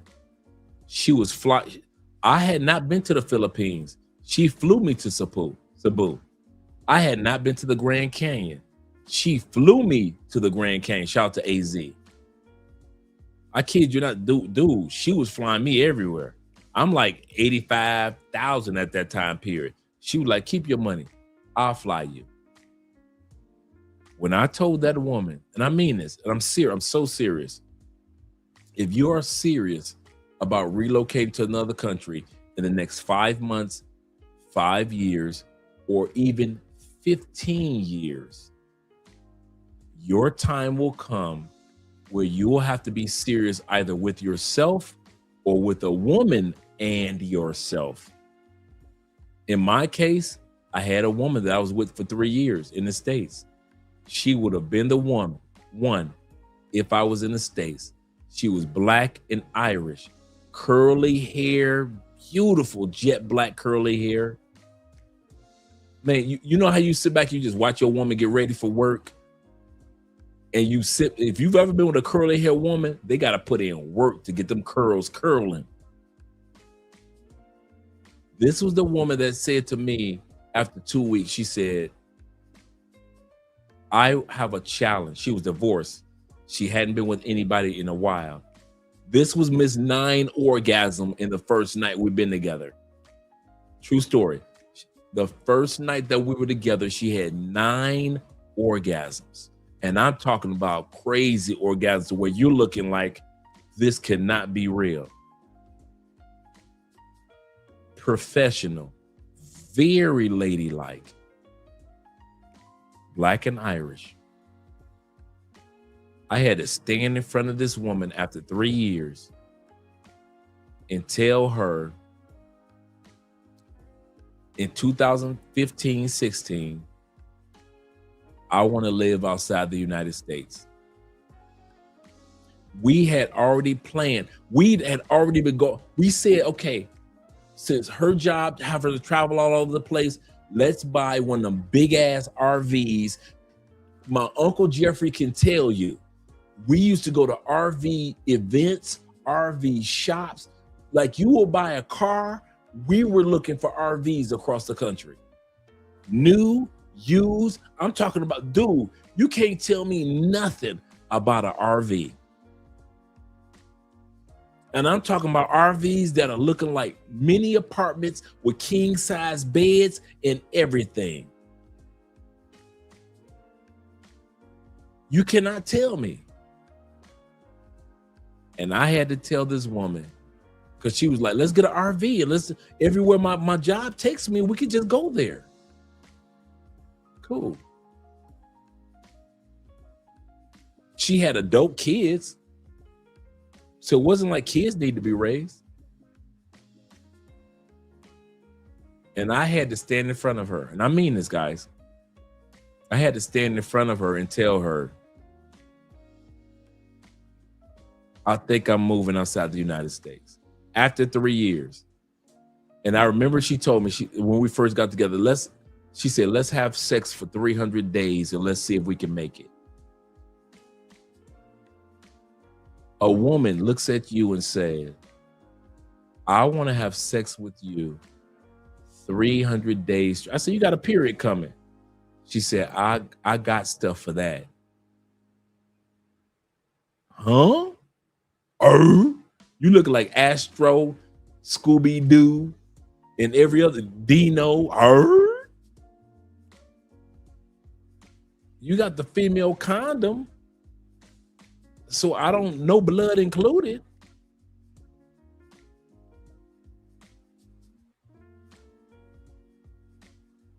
$300 days. And we made it way beyond that. And I'm making a point. I'm laying a foundation. I'm serious, guys. I'm making a foundation, laying a foundation for you guys that hey, I want to live like Andre and Andre. And if you are not willing to take the sacrifices to let go of what you got in the United States, your asses don't talk about the Andre and Andre love crossing borders bullshit to me. When that sister, and so many of you guys have heard this story, but some of you guys haven't. That sister was crying like she was 6, pounding her fist on my chest. I'm holding her. We're standing in front of her place. She is crying like a 6-year-old child that somebody stole all her candy from Halloween. When I told her, I'm looking to live out the United States in 2016. Black and Irish. All the curly hair that you can imagine.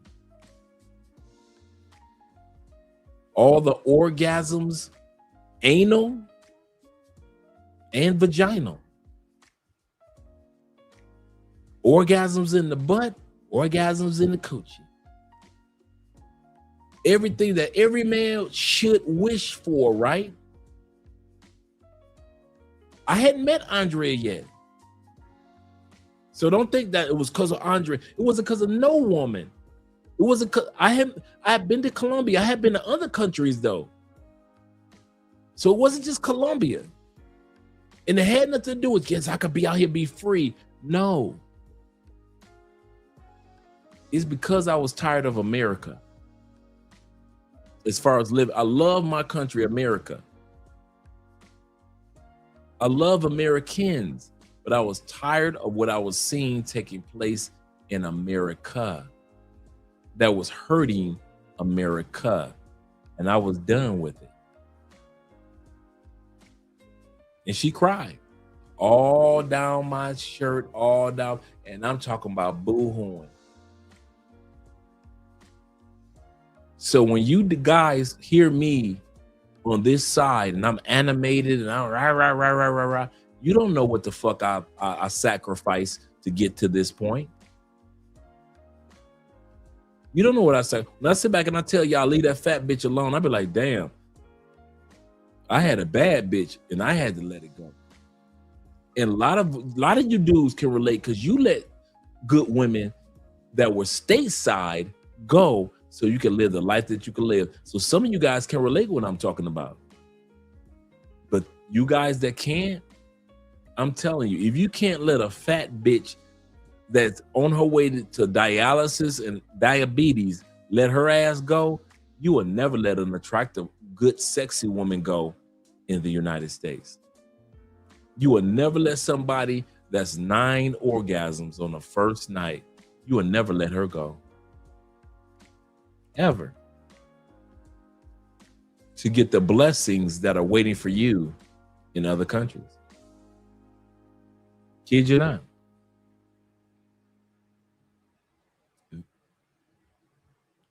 He said that Dre is van life. Yeah, I was ready, man. Way before van life was ever a thing.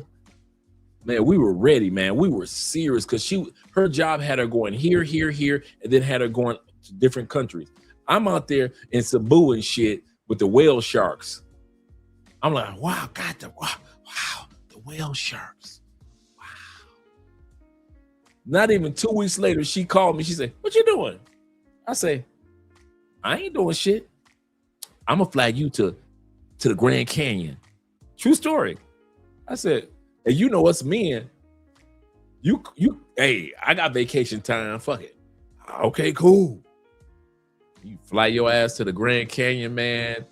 Get a speeding ticket because you speeding down Arizona and shit. All you AZ dudes know what I'm talking about. You speeding your ass through AZ and shit because she got me a Charger when the Dodge Charger the new ones just first came out, and she got me one as a rental, and I'm flying. The police flying behind me, and I'm like the Dukes of Hazzard. Catch me if you can. My name is Spider-Man.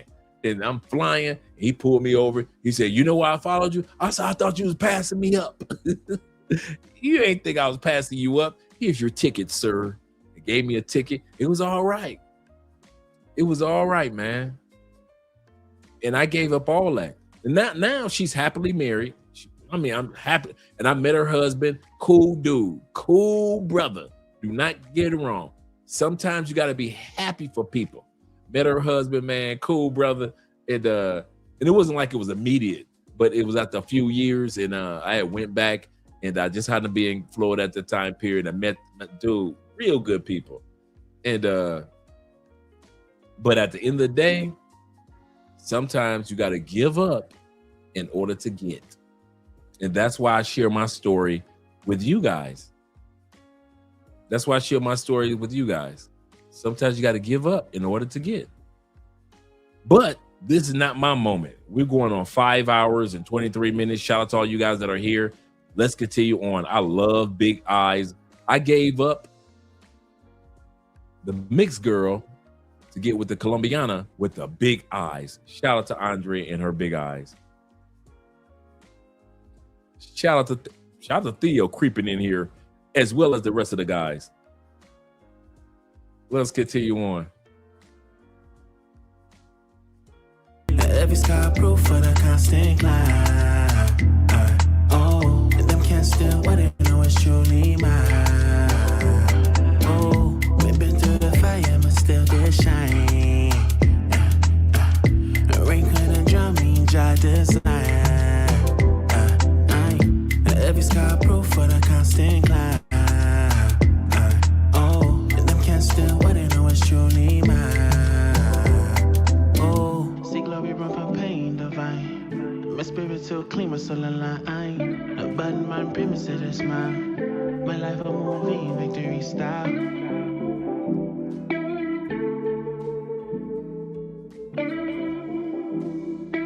Yes, and I said one thing that I really admire that she said is, you know, that she comes from a mixed background, that you're Korean and black, and you're very proud of that. But what you don't like is that guys seem to be more interested because there's a mix, or they say that you're exotic and that's better, and why can't only Korean be beautiful or only black be beautiful, and why is this mix like extra special? Tell me about that. Yeah, it's just a peeve of mine, you know what I mean? Because I think, of course, I'm very proud of my ethnicity. I wouldn't be who I am without both of my parents.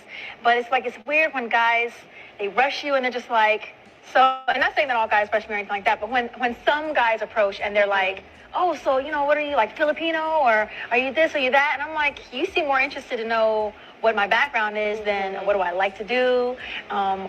Do not do that, gentlemen. A. Marie is right. If you're approaching a woman, do not ask about her ethnicity. What are you? Don't do that. You're going to find out anyway. She's going to share that anyway. Do not open your mouth and say, oh, wow, what are you? That is a turn off to interracial women. She is so right. So right. And Anne Marie is, I think she got a little girl. Theo says this. He said girls liked me for being mixed. That's true. A lot of guys don't Hey Theo, they be trying to sleep on you on the mixed side. A lot of people keep forgetting that you are mixed. Absolutely correct. So what's her problem? Yeah, A. Maria's. It's just one thing. Got to admit it. She is gorgeous. Got to admit it. He said that freeze frame is hilarious. Yeah, old girl hating on A. Marie. The guys just the guys she don't like. Yep, that's true. That's a good point. Sister's bugging out. She's on Rihanna Disturbia shit. King says this. Shout out to King EZ being in the building. He said the freeze frame once again is hilarious. That's a thumbnail right there. How often do I come here? What my name is? To all my mixed race kin caught in between, let me remind you that we are I think this is AI, of course, but the point that she's making is excellent. He said, Andre, I asked about her race after a few months. Her race?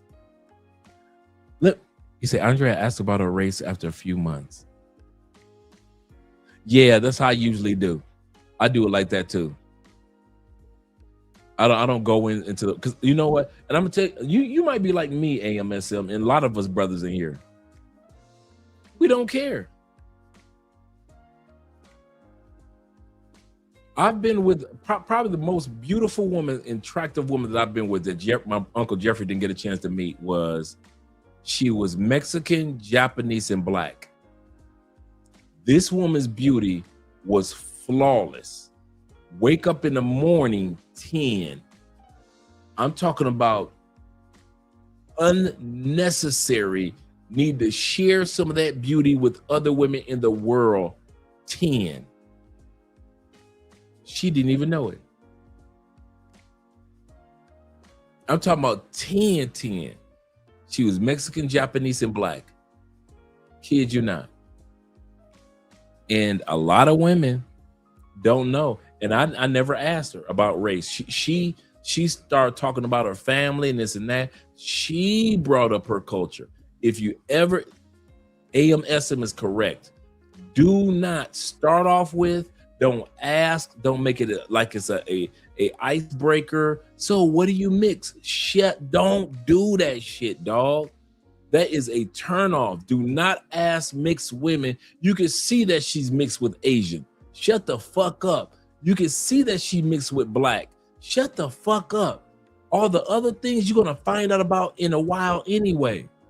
But you creepy dudes, they'd be like, oh, what you mixed with? Here we go. AMSM, check it out.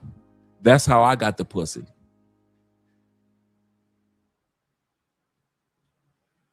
That's how I got the pussy.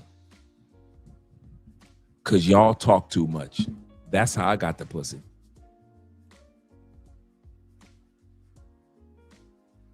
The more you talk, the more you turn her off, and then eventually she met a motherfucker like me or AMSM or some of you other brothers. Cause we didn't talk about her race. We were just as inquisitive as you are. But we knew when it came to her race, so many of you thirsty motherfuckers kept talking about her race. So me, AMSM, and a bunch of us other brothers knew to shut up. And that's why I got the pussy. Because I shut up. If you ever wonder how Drake get that, because I shut up when it came to her ethnicity. I knew she would share it eventually. I could look right at her. Okay, she Asian. I don't know what type of Asian she is. Okay, she black. I don't know what type of black she is. Okay, cool. She gonna tell me down the line. Let me shut up. But you thirsty motherfucker. So what type of race are you? What are you? Oh my God, girl, you're exotic. You stupid motherfuckers. And that's why you didn't get. That's why you didn't get it.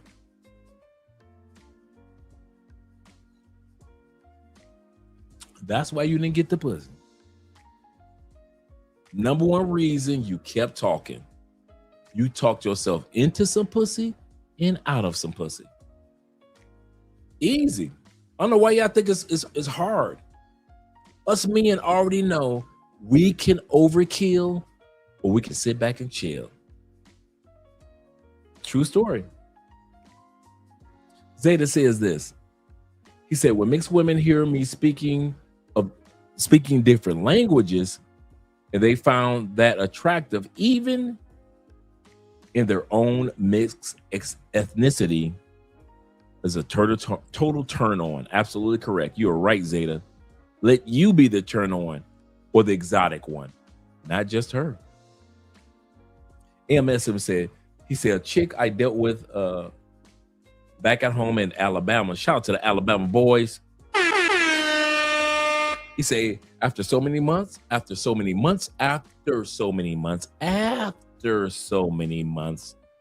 asked her race, and she told me white and Puerto Rican.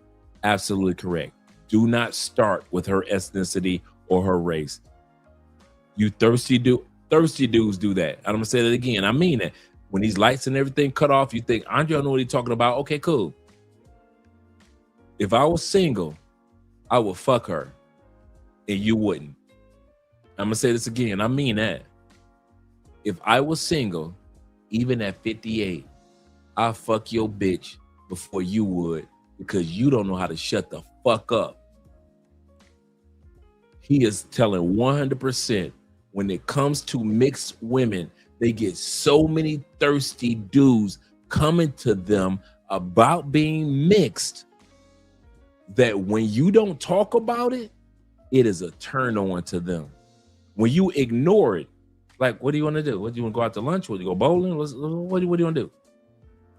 They love it because you are one of the few dudes that's not thirsty as fuck to make it seem like, oh, I'm fucking with a black and Japanese. Bruh, she gonna tell you that anyway. She gonna tell you that anyway. She gonna be like, my mom is that. All of a sudden, she's gonna be like, I need to call my mom. Okay, my mom is back home in Japan. Oh, okay, you from Japan, okay. You might hear about that shit 2 months down the line, 3 months down the line. She gonna call her mama in Japan. All of a sudden, she starts speaking in Japanese. You be like, okay, she black and Japanese. And then all of a sudden, she'll tell you, be like, oh, she'll call her. I said, well, okay, cool. And all of a sudden, she hang up from my mom. Babe, I'm sorry. I just wanted to call my mom. No, that's all right. I didn't know you were Japanese. Play stupid. I didn't know you were Japanese. No, yes, I'm Japanese, Romanian, and black. Oh, black from the States? No, I'm black from the UK. Oh, so you're from the UK. Your black side is from the UK. Yeah. You're part Romanian. Yeah. And you're Japanese. Yeah. But you don't hear that shit until 3 months down the line. But you thirsty motherfuckers want to hear it immediately. That's why you don't get the pussy. By the time I found out her race, a woman's, come on, AMS. By the time we found out a woman's race, we done fucked her 12 times. I'm gonna say that again. By the time we find out a woman's race, motherfucker, we done fucked her 12 times. Your thirsty ass ain't never fucked her because you don't know how to.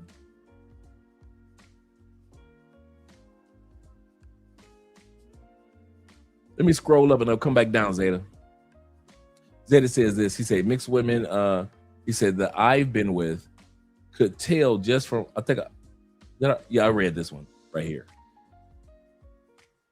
Could tell just from looking, but eventually she'll tell me, and I could speak different languages, therefore, which really turn mixed women on. AMSM says this right here. He said, chick I dealt with, oh, I did this one right here. AMSM also says, he said, chick that I dealt with, okay, I did this one also. Zeta says this, he said, when a mixed girl heard me speak different languages, they found that attractive when evil. Okay, we did this one. Let's go right here for Zeta. He said, another thing, mixed women love when you embrace both cultures because they face a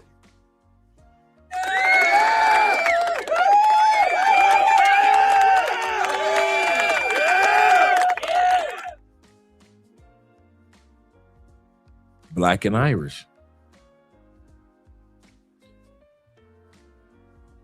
We are acting a goddamn fool in St. Petersburg, Florida. St. Patrick's Day and Black History Month.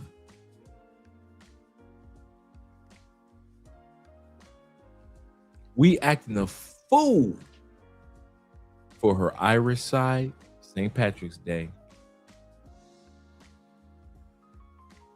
and Black History Month. He ain't never lied. If you're gonna be with a biracial woman, if you celebrate both sides of who she is, you will be greatly, greatly rewarded, my friend. I kid you not. He ain't lying about that one. He is not lying about that one. You thirsty motherfuckers, boy. He say, Dre, I do this. Absolutely correct. I kid you not, bruh. See, y'all be thinking we just be on this channel, just be talking to be talking. We be trying to hook y'all up. No matter what country you go to, there's a fine art of knowing when to shut the fuck up. Stop being so thirsty. She's into you. So take your time. But I want to fuck her right now. I leave in 5 days. You act like you leave in 15 minutes. You leave in 5 days. You think she'll give you the pussy in 5 days? She's already showing you she's into you. You in Brazil. Brazilians fuck in 20 minutes. You telling me that she ain't gonna be interested in you in 5 days? Sometimes y'all need to stop being so thirsty and just slow down. Just chill.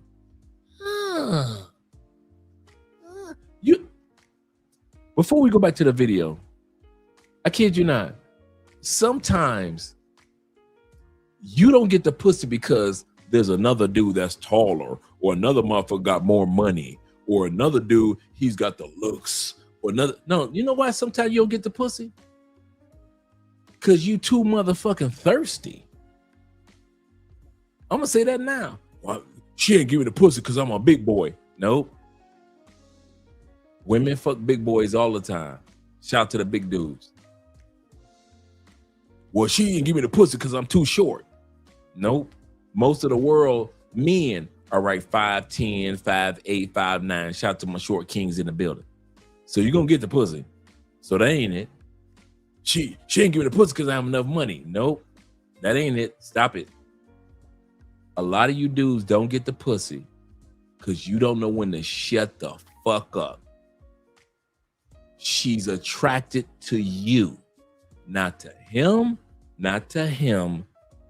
you. And you don't know when to shut the fuck up and let nature take its course. Let nature take its course, and you enjoy that woman who's enjoying you, not me. She'll look at me like, oh, okay.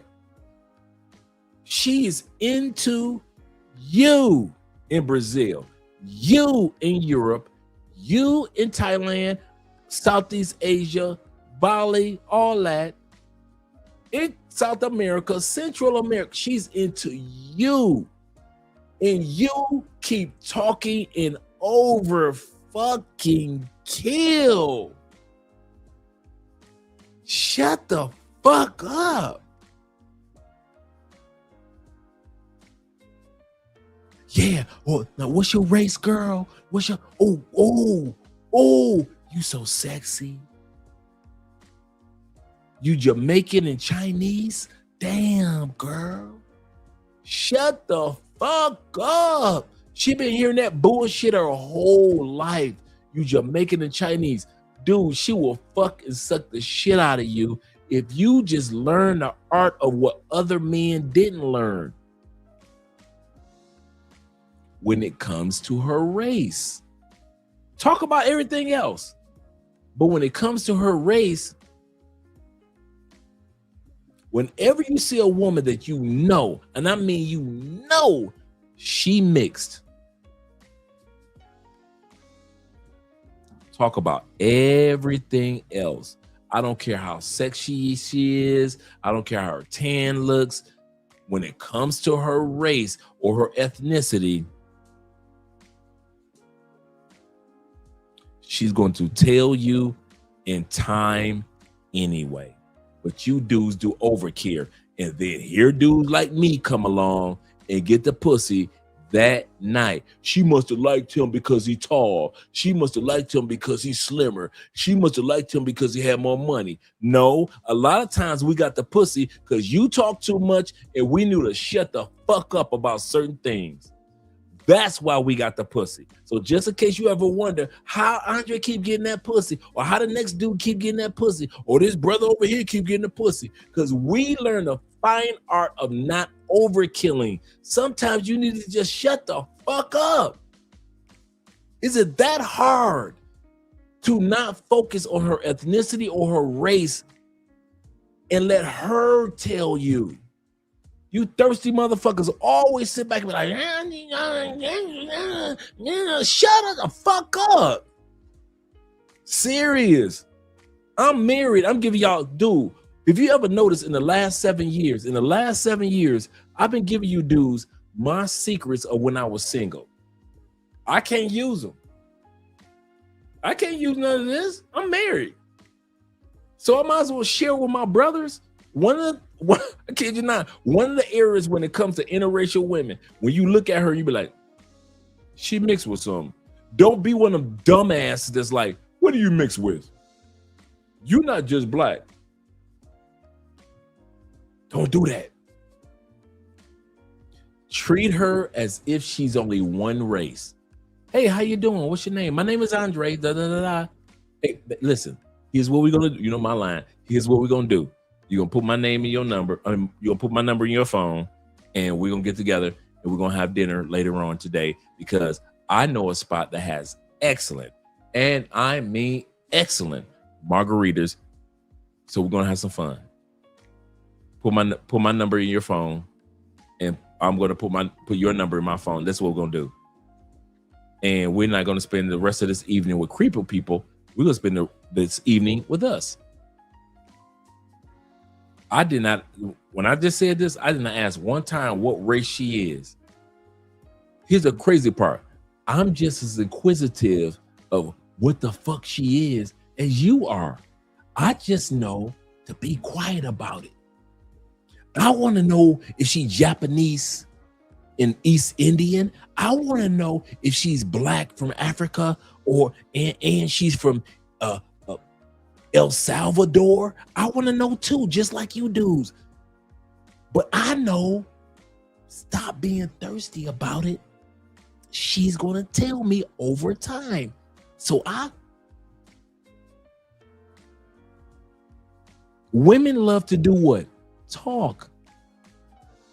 So just shut the fuck up and let her talk. See, y'all see me talk a lot on the show, on the live stream. So y'all think in real life I talk a lot. Anybody that see me in real life really notices Andre don't talk that much. I'm not shy, but I don't talk that much like I do on the show. I've learned a fine jujitsu art from the Shaolin Temple of shutting the fuck up. Seriously. Half my pussy that I ever got, I learned to shut the fuck up. I'm gonna fuck you, Andre. Okay, let me just shut the fuck up. Seriously, man, y'all dudes be talking so much, man. I be like, damn, that's why y'all ain't get the pussy, because y'all keep on talking. Shout out to my brother AMSM in the building. Oh man, we got Will in here too. Shout out to Will. Yes, Will, thank you. Play it cool. Be nonchalant, and she will become aggressive. One initiating and aggressive, one initiating the sex. This is so true, bruh. This is so true. You are so 100% correct. Let's go back to the video. We got a bit of the video. We're about to come up to the Kevin Samuels part. For all you guys that weren't here earlier, we watched the section with Dr. Umar. Now we're about to come, and I know this AI, but she's making a great point. So let's go to this section right here.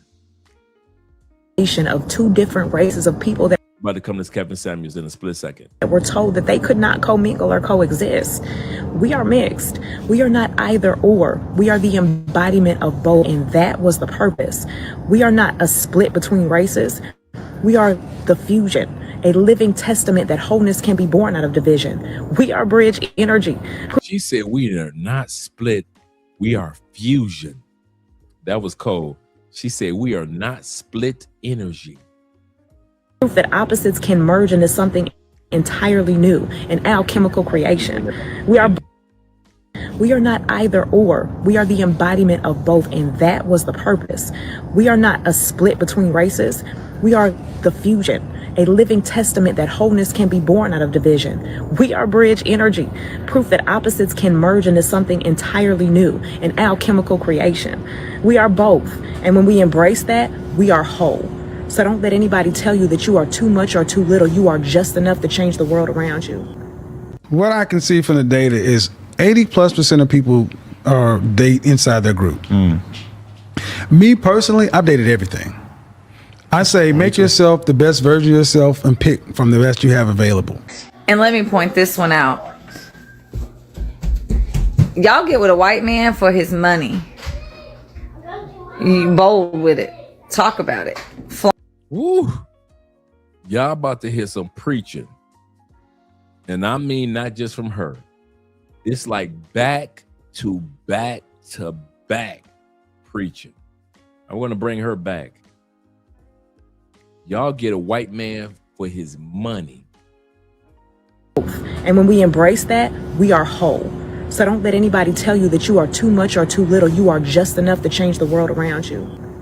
What I can see from the data is 80+% of people date inside their group.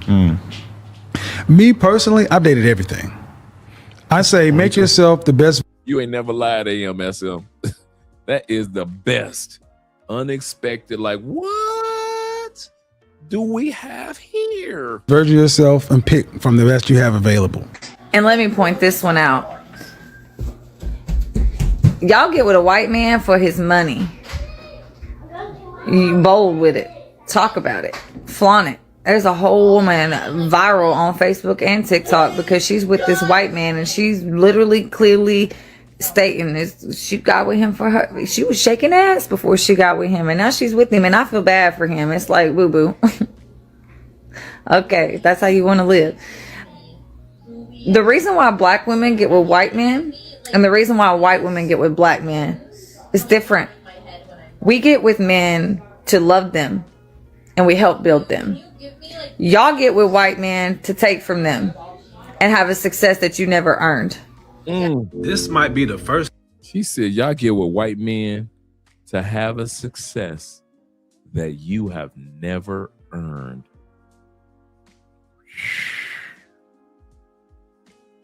To have a success that you have never earned. Let's continue on. First time in life that I've ever seen a black woman come to the defense of a white woman for dating black men. What she said is very interesting. While I have never been in an interracial relationship, I am not against it. It doesn't bother me, whether it's a black man or a black woman deciding to date outside of their race. That's your choice. Or if you're another race and you decide to date a black person, I don't care either. Have at it. But her perspective on this is very interesting to me. And she's gonna give her reasons why we should be applauding white women for dating black men. I just gotta say, this is incredible. Roll the tape. When white women love black men, just know it's sincere. Think about all the rude comments, the stares, all types of crazy things you could think of that a white woman would have to go through in order to love a black man. I really think it's so unfair how people overlook the fact that I'll say this.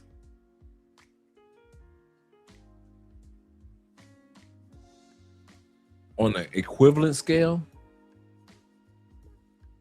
white women go through, and I won't just say white, Latin women, Asian women, when you are with a black man, you go through just as much scrutiny. Let me reword that. They go through less scrutiny than a black man and a white man together. Society has been programmed, and I mean in most countries, has been programmed to accept a black man and a white man together. Ain't nobody really tripping like that. You might give a little eyebrow, you ain't tripping, ain't none of my business. But the moment that you see a black man and a woman from another race, y'all tripping, especially in the United States or UK. If you live in Canada, the West, all that, y'all tripping. Y'all gonna be upset. Y'all gonna y'all gonna get that look like, what the heck? But let a black man get with a white man. Y'all cool with that? Let a black man get with the Asian man. Y'all cool with that? Let a black man be with the Latin man. Y'all Ricky Martin it all day long. Y'all gonna put it on TV, interview them. Oh my God, they're the cutest couple. All that. Y'all gonna have them on commercials and television shows. Let a black man get with a Latin woman, Asian woman, white man. I mean, a white woman, etc. They will tear you apart. They will tear you apart in the United States. How dare you be with a white woman, but they will never say, how dare you, as a black man, be with a white man in the United States. Zeta says this. He said, facts. He said they celebrate same-sex relationships with two men before they celebrate heterosexual, interracial relationships. And that's crazy. Shout out to my brother Chaos in the building. Make sure you guys support his channel, support his live stream. Yes, sir. He said, Andre hit us with a plot twist. I told you I was coming. Shout out to Kevin Samuels. That our black men are being treated correctly by white women. How can you not accept that? How can you disagree with that concept? I think our white women deserve a shout out because there are so many black men who do not get treated correctly in relationships. And if a white woman steps up to the plate, I think they deserve way more recognition. And I think we should celebrate them. So go ahead, drop a comment. Do you support interracial relationships? Why or why not? Why do black men date outside of their race often? The same reason that white men do it. Everybody dates out. Don't just blame black men. Here's the thing. We value, just so y'all know, we value our black men. And we just... But why don't they show it? Because at the end of the day... Don't let that slide by. I told you I was going to be gym after gym after gym. The sister said that white women should be celebrated who are serious about black men knowing what they go through.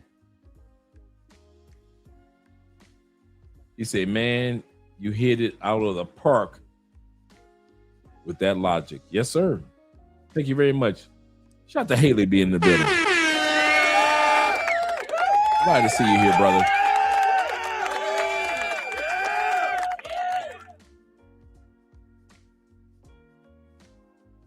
And let's continue on. I kid you not, man. The brother said, if you sisters value us so much, why don't you act like it? If you black women value us so much, before we get on these planes with passports, why don't you act like it? Zeta says this. He said that they know that we black men are celebrated around the world and by the cultures of women and people have been indoctrinated to see us black men as monsters and fuck ups. To see us as monsters and fuck ups.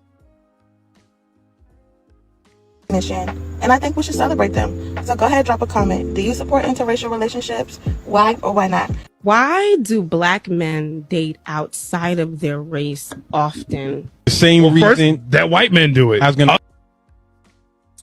Black women have never said that. You see, it took a brother to say that. Why do black men date outside their race? Have you ever saw the video of white women asking that question?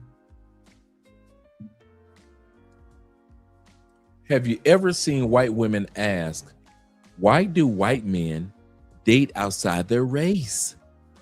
They must not love themselves. They must be zesty and sassy. Right?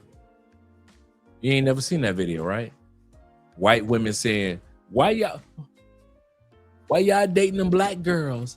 Why y'all dating them Latin girls? Why you want to be with the Asian girls, them East Indian? Not one video. Dude, y'all know I'm gonna let y'all know something. This video, and it's quite common. It took me 2 days to make this video. The hours it take to research and then clip it and edit it just right and then create a theme. It took me 2 days to make this video, which is no biggie. This is what I normally do, right? And I kid you not. Doing my research, I noticed things that exist and I noticed things that don't exist. One of the things that don't exist is white women complaining about white men dating other races. I don't found the one. Craig, come in the room. I want to talk to you, Joshua, and Chad. We are supposed to keep our bloodline pure. Why are you dating those black girls? You keep telling us in the hills of Kentucky that you love us white women. But you keep sleeping with these Asian and Latino girls. Sorry, Latinas. You ain't never seen that video. You ain't never seen that motherfucking video. YouTube, TikTok, X, none of them Kick, none of that shit. Rumble, none of that. Have you ever? You ain't never seen it before social media and after social media. A white woman complaining about a white man marrying outside of his race.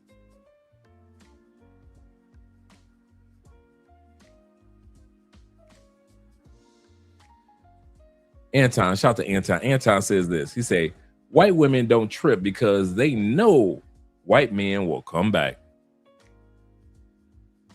White men mostly use as a novelty, like women. As a novelty. Yeah, I threw that in there as a novelty. You don't see them videos. Even if black men come back, sisters gonna make a video. White women, knowing that white dudes gonna come back, they don't make a video. They don't make a video. Even though they know the white dude coming back, they don't put it out there on social media. But your sisters, our queens to be, will sit up there and make thousands upon thousands upon thousands. I wish I could say hundreds. It's in the thousands now. It's in the thousands. I ain't gonna lie. Of sisters fussing and cussing out the world about black men dating white or other women. And I love the brother's answer, which was absolutely correct. We all do it. Black women, I'm talking to you directly. We all do it. Asian men, if they could date outside their race a little bit more and they in and out of their race a little bit more, they would. Polynesian man like The Rock, if they could date outside their race a little bit more, as well as in their race, they would. Latin men, they date outside their race just as much as brothers, and they date in their race when they want to, because they can. Brothers, we date outside our race. We date within our race because we can. White boys, your white ass date in your race, out your race, next to your race, between your race. How about your race? Because these women are dumb enough to believe that being white is right, so you can. I ain't hating. Take it. Hey, white boys, if you ever think Andre hating, nah, go and get that pussy, dog. White boys, if that sister's gonna let you fuck her and bust on her forehead, go and bust on that forehead, dog. I ain't no hater. I ain't one of them dudes that be like, you busting on the forehead of a queen. I ain't told her she was a queen. Go and bust on her forehead, white boy. I ain't tripping. You ain't tripping. Okay. What's better? A brother bust on her forehead or a white boy bust on her forehead? Somebody gonna bust on her forehead. Y'all always want to be like, oh, my queens, my sisters. Negro, somebody gonna bust on her forehead. So is your black ass or white boy or Latin dude? Who am I to care when it's not Andre? I'm married. You guys travel. Who the fuck are we to give a damn about who fucks who in the United States? I don't think you guys come to that conclusion yet. I don't give a fuck who fucks in the United States. I don't live in the United States. You dudes travel. You're in this country, that country. We don't give a fuck who fuck in the United States. I don't give. Dude, if Trump divorced his wife and married an Asian or Polynesian woman, I don't give a damn. That ain't gonna stop what we do. Hey, one monkey don't stop no show, right? That monkey Trump is not gonna stop you from traveling and going to other countries, right? So at the end of the day, we don't trip on that bullshit, man. White boys do what we do what white boys do. I tell women all the time, and this hurts women's feelings. A man is a man is a man is a man. You could try to pull us into these categories like white men are better. His ass ain't no different than me. Black men are this. We ain't no different than the white boy, ain't no different than the Asian dude. We all gonna fuck you. We all look at most of y'all like you fuckable. If you think that white boys don't be seeing that females are fuckable, white boys see it, black guys see it, Latin guys see it, Asian guys, everybody, we all see who's a wife material and who's just good to fuck. We all see it. They think that white man, he doesn't treat me. Bitch, you are fuckable. That's it. There's like, what's the percent on white men that marry black women? Is like 3%, 1%. They be bragging like, yes, all of us have white women. I mean, white men. White men be looking like, bitch, you get 1% of us. What the fuck you talking about? All of us black women have a white man. White men be like, bitch, we don't fuck with y'all like that. It's like 1% white men that y'all see on TikTok that fuck with y'all, and y'all think we all fuck with y'all. 1 to 3%. White boys do not fuck with sisters like sisters be trying to portray it. For all you brothers that's jealous and shit, I be looking like, all right. Who am I to criticize 1 to 3%? Do not be with them white boys. 3%? Man, hey sisters, go on fuck the white boy. White boy, hear me out. Go on fuck the sisters. It's only 1 to 3% of y'all getting each other.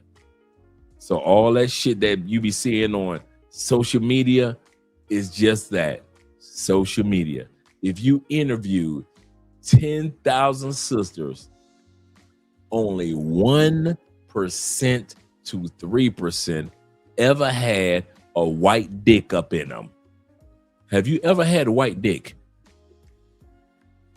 No, I like that. And bitch, I ain't asked you if you like to have a white dick. I asked you, did you ever have a white dick? Ever? It'd be 1 to 3%, man. Y'all better do y'all homework when sisters be bragging and shit. He said, Andre, I was just talking to a black woman at my house last night. I told her I prefer to have 2 women. She said, why you're not just fulfilled with 1? I told her, hey, baby, I ain't got the answer for 1. And I ain't got the answer for 2. I just want to have 2. If I ain't got the answer for either one, shit, why can't I have 2? Zeta says this. He said, a predator doesn't stop to catch its prey because of ideals and morals. So why do black men need to do it? Because we've been programmed by our mothers and our aunties and our sisters. We should be able to go wherever we want. Absolutely correct. Let's go back to the video. I'll see other ones, Zeta, but I go back to the video. Everybody dates out. Don't just blame black men. Here's the thing. We value, just so y'all know, we value our black men. And we just... But why don't they show it? You see what he said? If we value our black men, then why don't they show it? The white girl been showing it since high school. The white girls that end up with NFL boyfriends, they've been showing that shit since high school. These sisters have been showing you that they they love you, but they don't value you. They love you. All you say, sad brothers, they love you. That's right, African Wolf, but they don't value you. Yes, they love you because of ethnicity, because of race, because of history. They love you. Ask a black woman, do you value black men? Hell no, get the fuck out of here. These modern women don't value you. And it hurts. I know it hurts. You say white girls been with black dudes with pocket lint. Yep. Shout to Zeta. With him, most black girls most want to be at the finish line. Like you put in all the work. Now here come the black girls.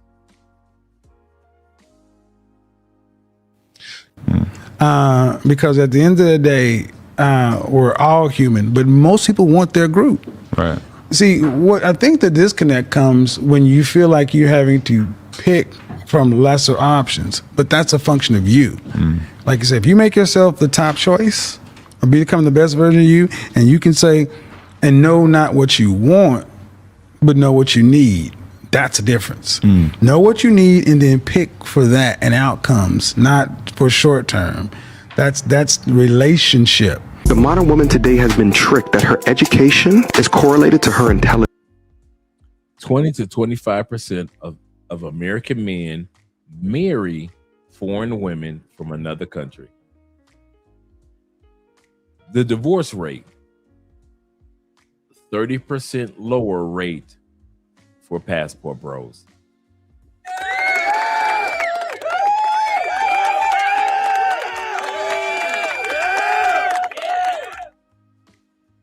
You are more likely, and I know the few stories that we've heard, like if you bring her to the States, blah, blah, blah, blah.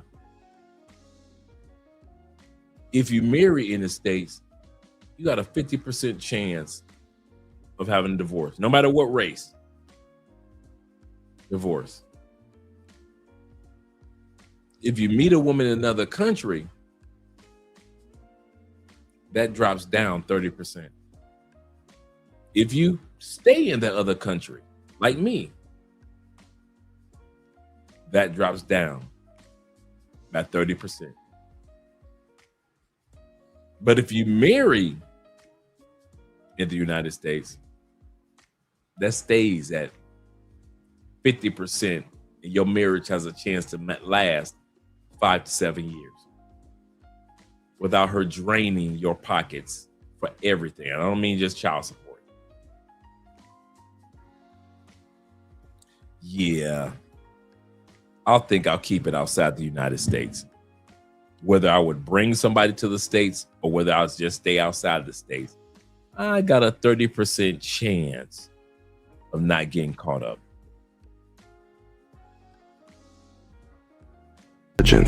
Or it's correlated to the type of man that she is owed. Modern women today will shame, insult, and guilt you out of your standards. And that is why men are flying over from the West to another country and getting play. The women from the West, they can't fly over somewhere else to go and get men. No. They're pushing their men away to these other countries and then cursing them out for going to these other countries while pushing them away. We feel like we own our men in our culture. They don't want you having more options outside of what they're giving you. If Western men are not wanting us and can't deal with us, we can't get a man here. Men from more traditional countries, which the vast majority of the other countries in the world are way more traditional than the West, especially the U.S. I don't know about the UK, but the U.S., if the men there say that you're a hot mess and they're not wifing you up, you're not going to go to Italy, Portugal, or Brazil and get a man unless he's trying to get a visa. We normally see people going abroad, right? To look. And this right here is this channel that we're looking at right now that says Passport Bros Hate American Women. This channel right here are Africans that live in Atlanta. Africans that live in Atlanta. Look for love, right? Most people, I don't want to say most people, but there are some people who do tend to want to travel abroad to look for love, find love, because they feel like the options that we have here in the States are lacking. So I want to ask you guys this question, like, do you guys kind of agree or disagree with that? If you have the audacity to say, oh, I can't get... Once again, these are Nigerians that live in our country criticizing us for getting passports, and they're in Atlanta. With anybody I like here, I'm looking elsewhere instead of, oh, I'm interested in this person. They're very interesting. I like their culture or whatever it is. Yeah. But if you're blaming the people behind, I just look at you as whack. That's just my personal thing. Like, what? Okay, before she goes any further, I somewhat agree with her. If you are only traveling to other countries because of women, whether it be I like the women in other countries, cool. If you, and I'm not dick policing. If that's your reason, do it. Because you feel like the women in my home country of Canada, blah, blah, blah, right? Check it out. I judge not. I got the balls to tell you guys, like I always say, I left America not because of Americans. Say that again. I left America not because of any type, any form of Americans. I love America. I love Americans. I got tired of the bullshit of Americans. No, America. I got tired of unhealthy food. I got tired of the prices. I got tired of whenever I got ready to go to the counter, instead of having a full, I was thinking about this today, instead of having a full price of a product like most countries do on the label, I've got to go to the front and wait for them to calculate the taxes into it instead of it being on the product. Most countries, if this book is $15.92, when I get to the counter, guess how much it is? $15.92. In America, it's $15.92 plus tax. I got tired of that. I got tired of unhealthy water, unhealthy foods. I got tired of seeing and being an unhealthy person, seeing unhealthy people. I got tired of the two gangs, the red and the blue. Bloods and the Crips? Fuck no. The Republicans and the Democrats. There are people that are tired of you. Y'all think that everybody likes this, I'm a Republican, I'm a Democrat. There are some people that realize we are fucking tired of you bitching. We're tired of you Republicans that bitch. We're tired of you Democrats that bitch. We're tired of you. You do not know how to vote and say, okay, I'm going to vote for this Republican president, but in my district, in my state, that Democratic senator is better for me. I'm going to vote Democrat right here.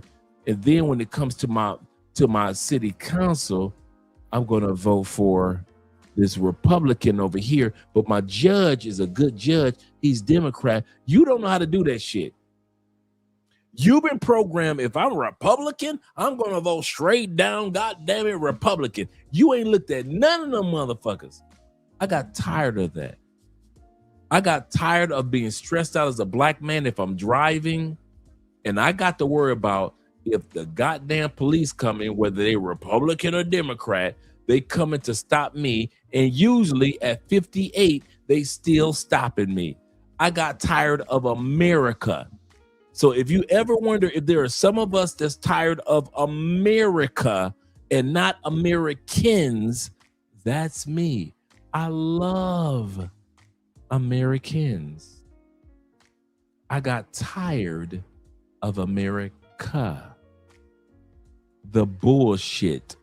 Not all the great things that we've done are the bullshit that we were doing. Not the great things that we've done are the bullshit that we were doing to this day. Just in case you guys ever wondered. And there are plenty like me. And now you got Nigerian sisters, not American sisters, Nigerian sisters that live in Atlanta. That's where this live stream is from. I mean, not the live stream, but that show is from. These sisters on the screen are Nigerian sisters that live in Atlanta that's criticizing you for getting your passports and think that you are tired of Americans, but don't realize that you're tired of America. Options that we have here in the States are lacking. So I want to ask you guys this question, like, do you guys kind of agree or disagree with that? If you have the audacity to say, oh, I can't get with anybody I like here, I'm looking elsewhere, instead of, oh, I'm interested in this person, they're very interesting, I like their culture or whatever it is. Yeah. But if you're blaming the people behind, I just look at you as whack. That's just my personal thing. Like, what is they call the passport bros, or those kind of people that are like, oh, Americans are, oh, American women are whack. Oh, I'm gonna find someone in another country. I'm just like, you don't have to put your own women down. Yeah. You should just say I'm intrigued by Brazilian women or whatever. That's cool. But if you're like, my women won't cook for me, so I'm gonna go somewhere. I'm like, You ever notice that they never said that you guys lied?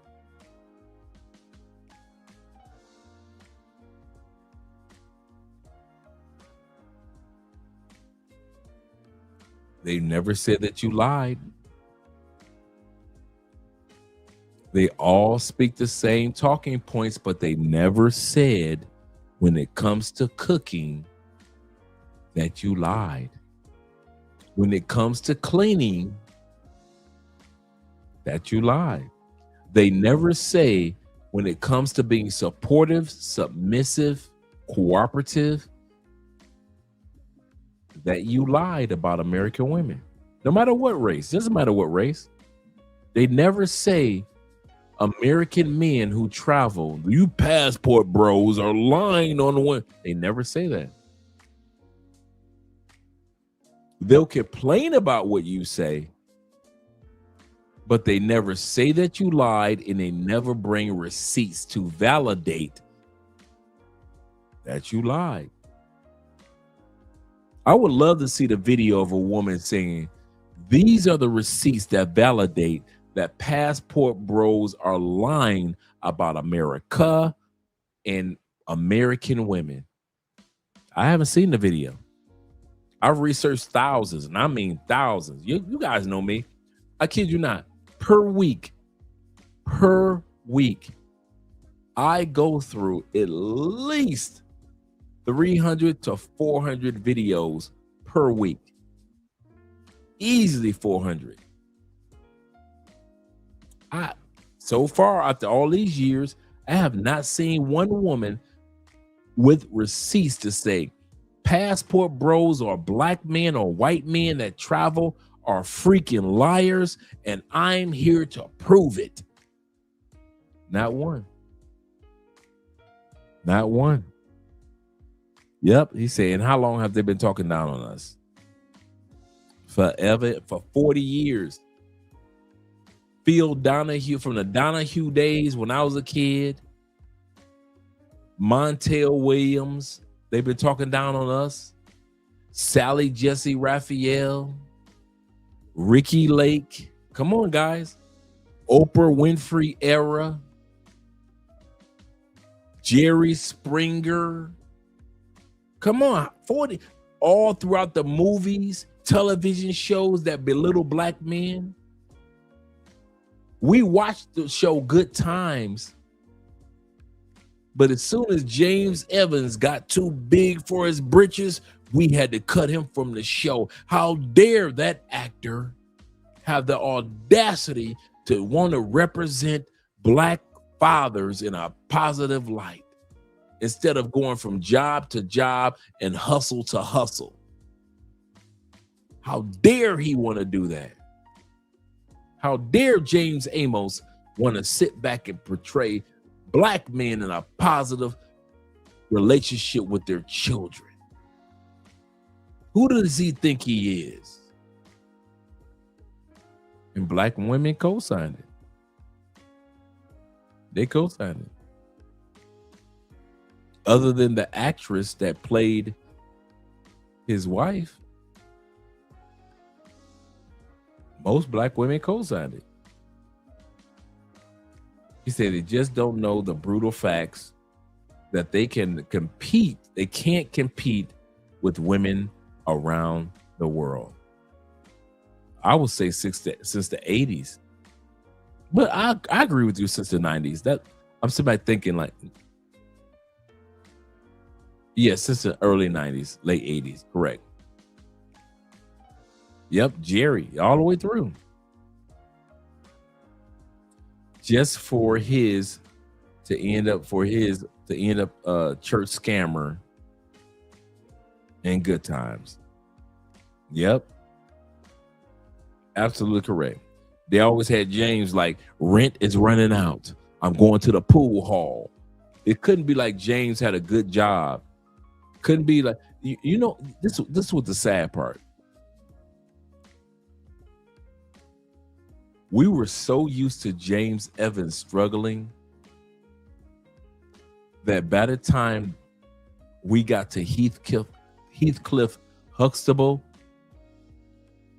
black people complained and said that's not real. I'll say that again. We complained and thought that good times were so real to our community that by the time we had Heathcliff Huxtable with a black father that's a doctor and a black mother that's a lawyer, we bitched, and I mean we bitched to NBC that is not real. We didn't fuss about the kids. The kids were young. I'm talking about year two of the Cosby Show. Boy, I mean, black people were reaching out to the network of NBC. This is not real. A black woman that's an attorney, that's attractive, and a black man that's a doctor, that's impossible. It's impossible for it to take place.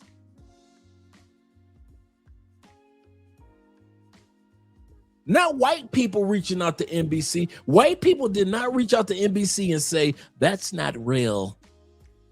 It was you motherfucking niggers, not niggas, niggers that reached out to NBC, not us black folks, you niggers, not us black folks that reached out to NBC and bitch. And I mean, see, all you dudes that wasn't around and saw it, I was around. And you bitch on every area, every platform that you could, every radio show that you could find, and tell black people and white people that a Claire Huxtable and a Heathcliff Huxtable could never, ever, ever, ever, ever, ever, ever, ever, ever, ever happen. You did it. You bitched about it. And I remember that. Y'all treated, oh my God, I'll never forget that shit. And I'm thinking to myself, and this was the funny part. This is when a lot of us black men was like, man, dang, I would like to marry a Heathcliff Huxtable when I grow up. I go to college, and I'm gonna be somebody in my life, and I'm gonna marry me a good woman, like not Heathcliff Huxtable, Claire Huxtable. I want to marry me a Claire Huxtable, and I want to marry a good woman like Claire Huxtable. And black men was kind of dreaming, right? And the rest of you bitch motherfuckers sat back and complained to NBC and anybody that would listen. You was all on the news. You was all on BET. And I'll never forget that shit. You fussed and cussed out NBC. How dare you have the not white people, not Latin people, you fucking niggers had the audacity to cuss out NBC and tell them that Heathcliff and Claire was not real. That could never fucking happen in the black community. Why you think I keep my foot on the black community until I hear a crunch? Why you think I keep my foot on the black community until I hear something go crunch? Because I remember at 58, I remember all the shit you did to tear down our own community. You was the ones that fucked up Teen Summit when teenagers had a television show that they can go to. But black people didn't want to watch Teen Summit on Saturday. So all of a sudden, Teen Summit, gone. You wiped out Teen Summit. It was your black ass We had a show for teenagers on BT, and we had grown-ass black people on NBC. You fucked up The Rock on Fox when we had a regular everyday. Oh, you don't believe it? You don't believe a doctor, right? An attorney, right? So Fox gave us The Rock, and your asses still didn't even believe in The Rock. He was a fucking trash man who had a good wife, and they didn't have a goddamn, you bitch, because they didn't have a goddamn kid outside of wedlock. So now you go to Fox and you ran your black asses over to Fox and told them The Rock wasn't real. A black couple without a child? They didn't have you bitch to them. So at the same time you bitch to BT about having Teen Summit with teenagers, you bitch to motherfucking NBC about the Cosby Show, and you bitch to Fox about having the fucking Rock Show about a black woman and a black man with a solid relationship for years, and they didn't have a kid. I remember all that shit y'all did. For all you dudes that went around and you was young for it, I'm gonna tell you something now that ain't never been told. Black people fucked up black people television. No, we did. It was the white man behind. The reason why we did it because of slavery. I don't give a fuck why you did it. You did it. You did it. You fucked up your own shit. So don't be crying to me about BT ain't what it used to be. It shouldn't be. NBC ain't had a show on there about black people since the Cosby Show in different world. It shouldn't be. You fucked it up. Fox ain't really had a good show on there. And this the funny part. Y'all fell in love with Martin. As long as Martin reminds you of hood without being hood, I'm gonna say that again for all you niggers out there. As long as Martin reminded you of hood without being hood, you loved Martin. Fuck Rock, right? Remember that? Fuck Rock. I remember how y'all did that shit, and I love Martin's show. I love Martin Lawrence's show. You laugh, I laughed. But when it came to The Rock, which is one of Fox's original shows, y'all told them that shit is not real because she didn't have any kids. They toned down what was going on BT and said, y'all don't want a black doctor and a black lawyer. Okay, so Fox said, we'll give you a trash man and a housewife, and the brother was focusing on trying to get his music career on with the trumpet, and y'all asked to sat back and say, that ain't real. They ain't got no kids. Can't nobody make y'all happy. Can't nobody fucking make y'all happy.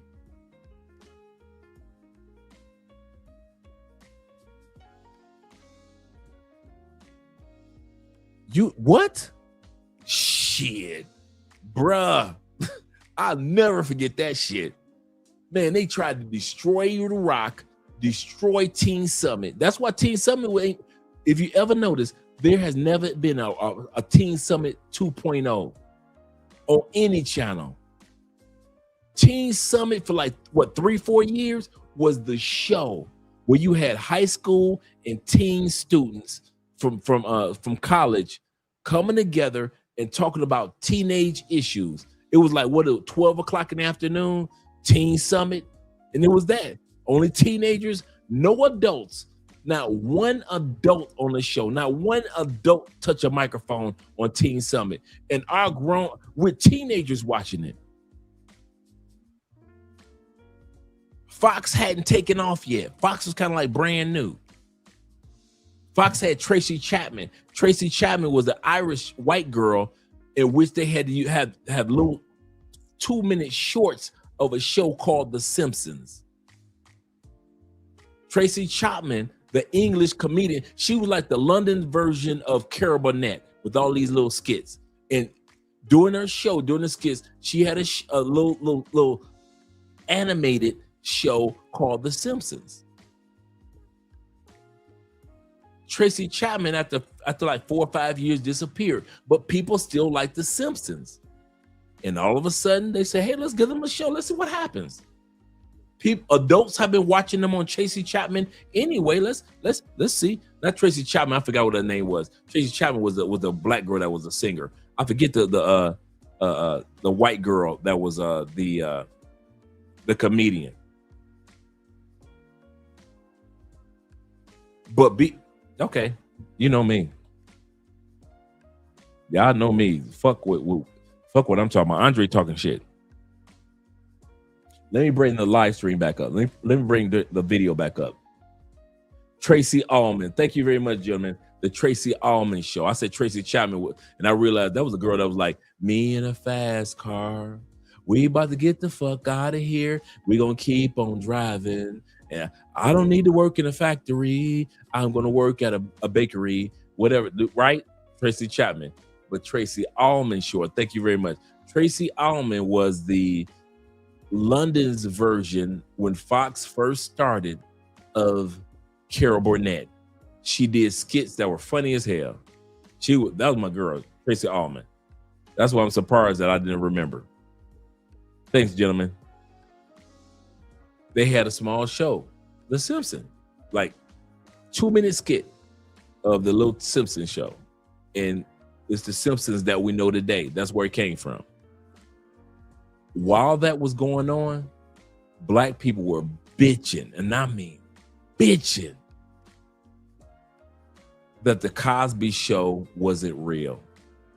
They gave us The Rock on Fox, and we said that because she didn't have any kids, they were in their 30s, and they don't have any kids,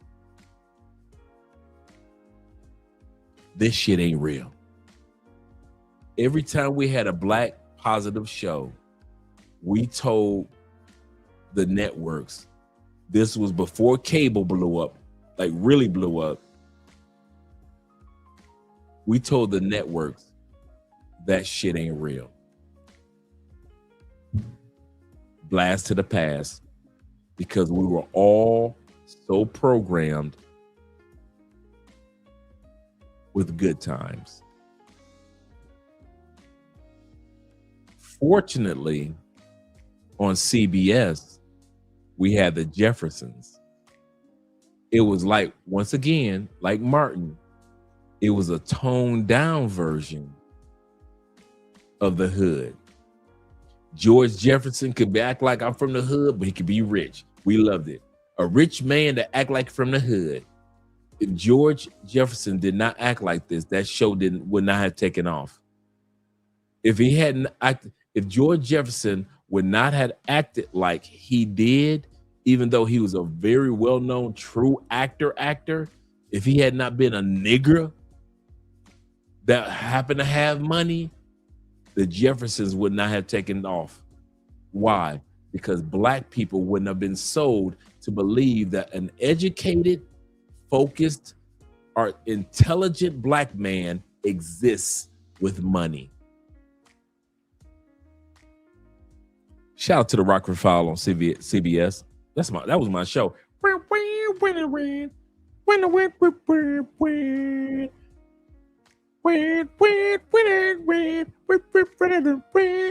I was a Rockford File man. Friday nights, me and my little cousins and sisters, and we in front of the TV. Dukes of Hazzards, Rockford File. Oh man, y'all taking me back. Let's go back to the video, man. You said it as if the reason they go over there is because they cannot pull here. Yeah. I think they can still pull here. It's just travel abroad to look for love, find love, because they feel like the options that we have here in the States are lacking. So I want to ask you guys this question, like, do you guys kind of agree or disagree with that? If you have the audacity to say, oh, I can't get with anybody I like here, I'm looking elsewhere, instead of, oh, I'm interested in this person, they're very interesting, I like their culture, or whatever it is. But if you're blaming the people behind, I just look at you as whack. That's just my personal thing. Like, what is they call the passport bros, or those kind of people that are like, oh, Americans are, oh, American women are whack. Oh, I'm gonna find someone in another country. I'm just like, you don't have to put your own women down. Yeah. You should just say I'm intrigued by Brazilian women or whatever. That's cool. But if you're like, my women won't cook for me, so I'm gonna go somewhere. I'm like, ugh. You said it as if the reason they go over there is because they cannot pull here. Yeah. I think they can still pull here. It's just sometimes they prefer Colombian women or Brazilian women, or they want to try something new. I don't think most, and I'm talking about, when I say most, I'm not talking about everyone. I don't think most people who are going overseas to find love or whatever, they're not going because they can't pull here. Maybe they're just intrigued by what's over there, and the more opportunities they have over there. I mean, think about you and your best friend. Y'all don't want to kill each other sometimes. Yeah, this guy want to kill each other all the time, man. But let somebody fuck with him. Oh, yeah. You know I'm coming. That's it. Blame me. Blame me back. That's it. And that's the thing. We have that as men. Men want that with women too. Thanks. And women want that with men. And the thing is, that person may look different from a want standpoint versus a need. And I just actually speak to that. And if you look at what it did with the thing with Tommy Lee came on, where she said, you know, I really do want that. I'm like, I just want to trust. I'm like, I get it. I get it. And more women would be likely to get what they need if they are willing to be vulnerable and risk saying that. Because what they've been told is every man out here ain't shit. Ain't nothing going on but the rent, bills, such and so forth. And women today, in my opinion, don't truly know modern men. They know the caricature. They know the character of men. I'm like, well, I mean, the icon of men. I asked a white woman how she was keeping her man. Because I wanted to know. I'm a sister. I love black men. But I wanted to know, how was all these white women taking all these black men? I wanted to know, why did black men not want to be with black women anymore? She said, I don't argue with him. I let him be a man. He's a man. I let him be a man. Okay. I support him. And I just shut up. That's it. That easy. What? Hey, where was White woman explains why black men. you at? Why wasn't you? You didn't answer your phone. I don't care what you got to say. Are now into snow bunnies. Hey, where you at? Oh, traffic do be crazy at this time, for real. You hungry? Well, I made spaghetti, but if you want that, I can make that. We could just have double. Okay, baby, I'll see you soon. Love you. Can't wait to see you. That's why they like us.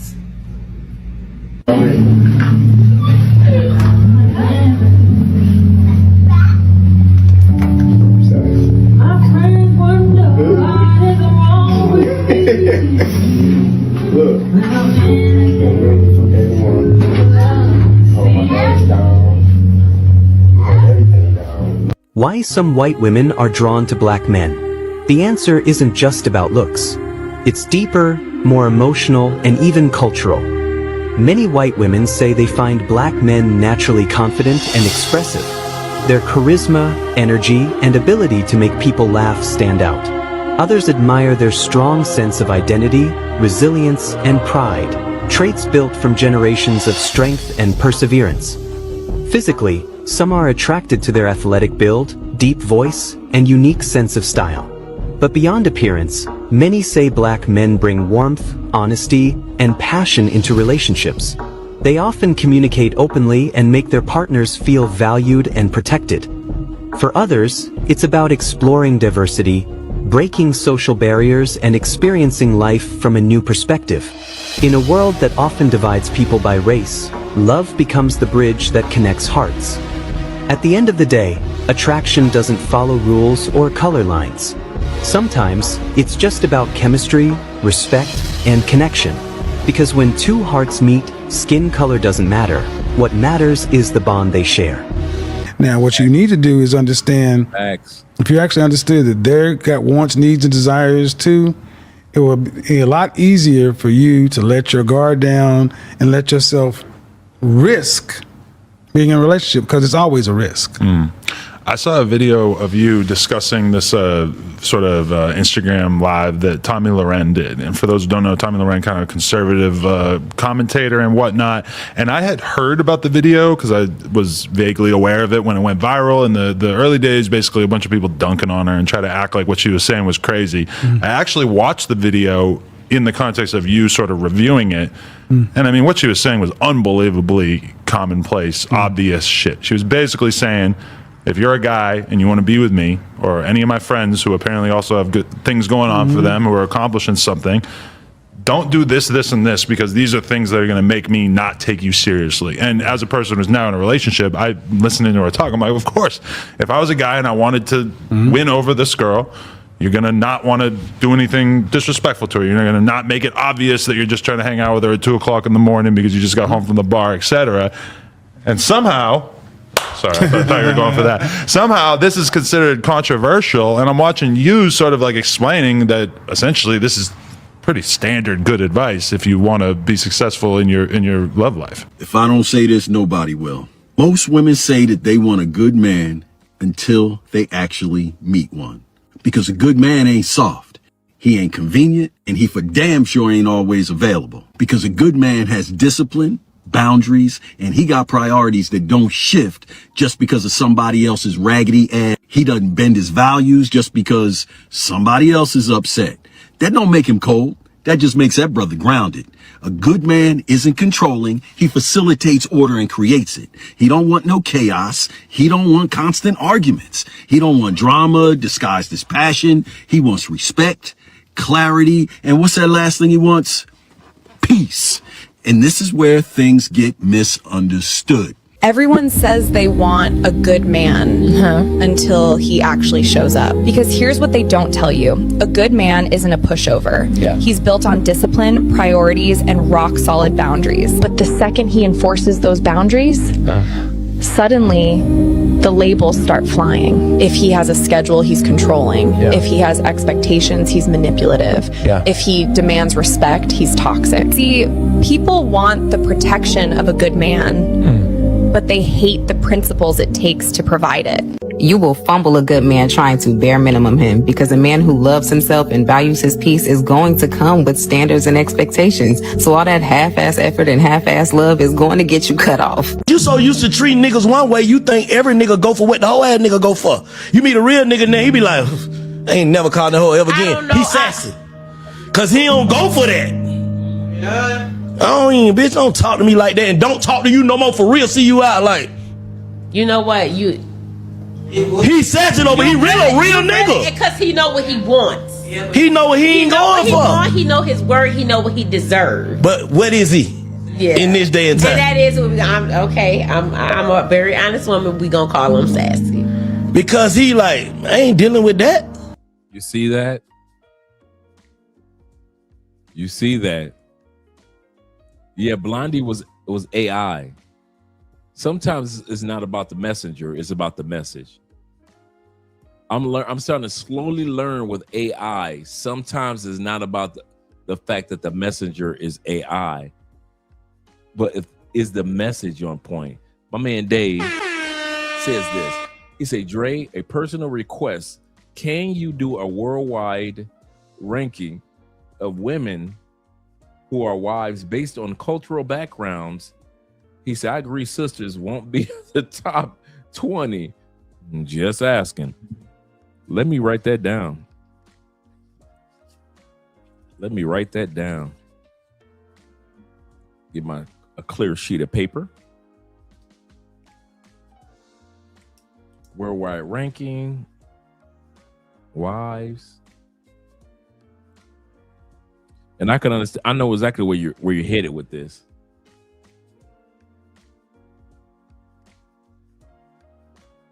But that's a good point.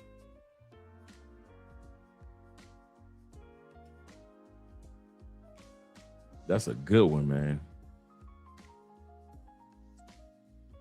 He said, preach, brother. I still Remember the days when he said, when I fell for everything women tried. Then a day came when they couldn't play their silly girly games with me anymore. Good point. Good point, Corporal. Let's continue on, gentlemen. But you used to a nigga like, what, babe? Like, woo, woo, woo, woo, woo. First time you told you, hey, babe, I don't like when you raise your voice. You raise it again, then nigga ain't talk to you no more. We gonna find everything. Fuck nigga now. We gonna find all kinds of excuses. We gonna say all kind of stuff on, but the man was just standing on business. You will never have a successful relationship with a woman, with a wife, with a girl, or whatever you want to call it until you start learning how to establish boundaries as a motherfucking man. Gentlemen, a lot of you guys' relationships, marriages, situationships fucking suck, not because the woman is bad, not because female nature is bad or whatever you want to call it, but simply because you don't have no boundaries as a man. And if you have boundaries, you just fucking scared to stand on them. It is okay for you to have a level of self-respect. Yeah, I know that, Jay. They say we're sassy because we have standards. You often hear me say, what's the difference between a river and a flood? A river has boundaries and or borders. Men, why are boundaries so important? Well, let's just look at it from the river's perspective. A river without boundaries or standards is a flood. What do floods do? Destroy everything. When do you see the true destruction of a flood? After the flood has subsided or left. Once that woman or women have left your life, you see all the destruction that she's caused, just like a flood. You don't see all the true destruction of a flood. Come on, you Katrina guys. You don't see all the true construction of or destruction of a flood until after it has disappeared. And now you see everything that's been destroyed. Same thing if you do not have standards. A woman could come, no matter what country, could come into your life, destroy everything, and you won't know how much she's destroyed your life until after she's gone.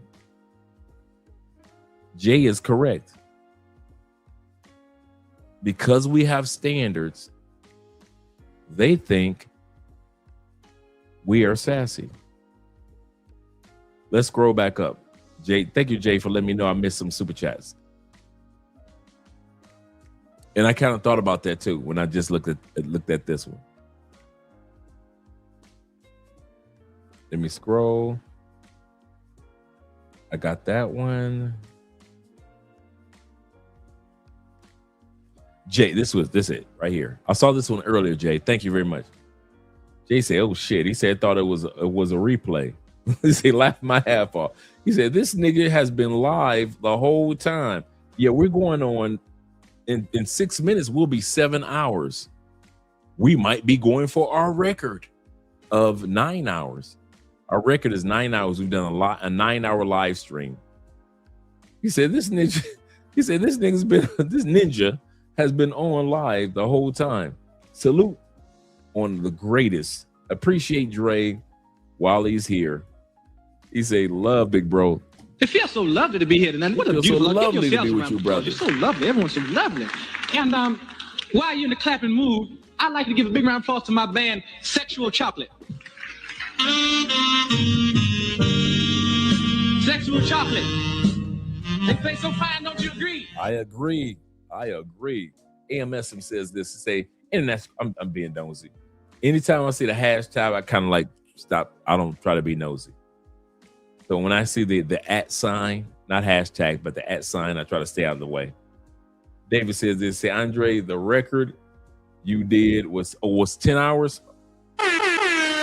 See, I can do it tonight because Andrea's over her mom's house, over her mom's and dad. Shout out to mom and dad. And so we can have some fun tonight. we're at 7 hours and 5 minutes. In 5 minutes, we will be at 7 hours. He said, I appreciate you, Dre. I appreciate you. Shout out to my man. You've been here for a minute. So I already saw you earlier. My man, I'm collecting data. Shout out to you being here. Glad to see you here.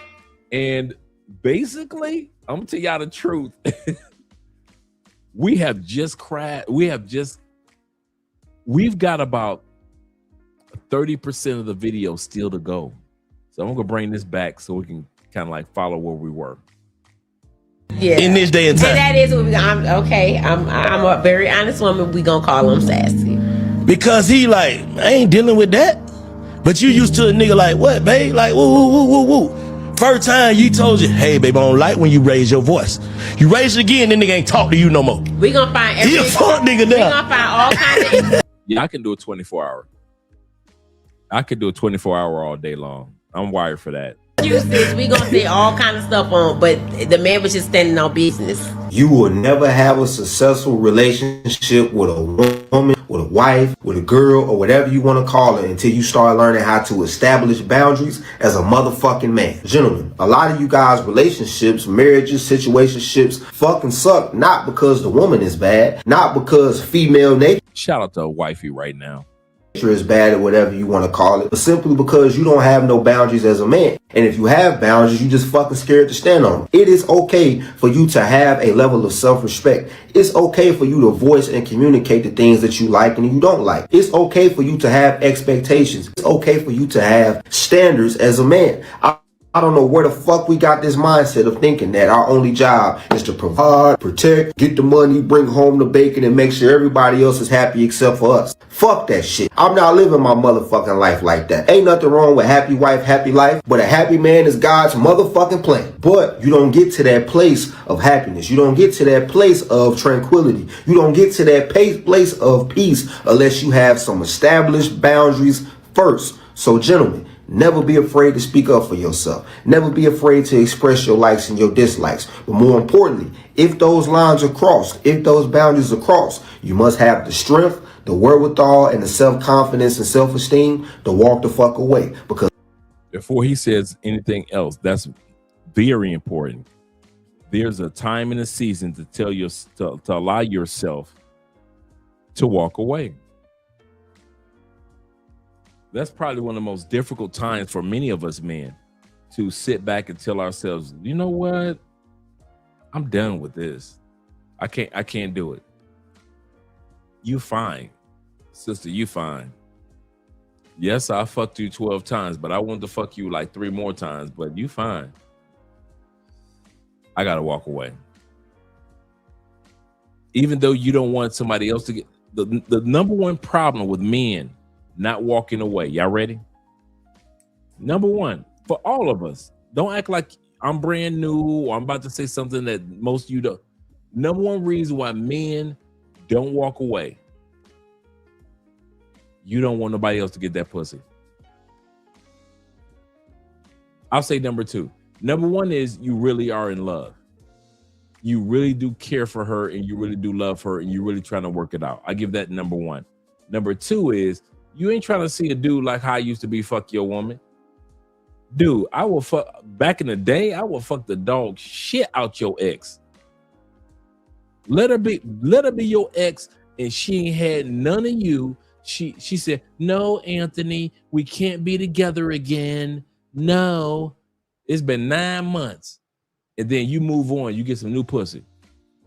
You do realize that 9 months counts for her too. That means that she ain't had no dick in 9 months. No, Anthony, you can only see the kids. Only the kids. She ain't had no dick in that. Here I come. Dexter St. Jock. I shot the sheriff, but I did not shoot the deputy. Just like a lot of you dudes. Don't be looking at me. Just like a lot of you dudes. And you walk your tail up in there and you beat that coochie up. She ain't had nothing in 9. Shit. I know y'all got that imagination like, what? Somebody else gonna get this? Yes, somebody else gonna get that. Why you While your kids in the other room. I'm sorry. Truth be told, your kids are in the other room, okay? Your kids are in the other room. He said, first, not wait. He said, not wanting another dude to smash. 2 is love. Absolutely correct.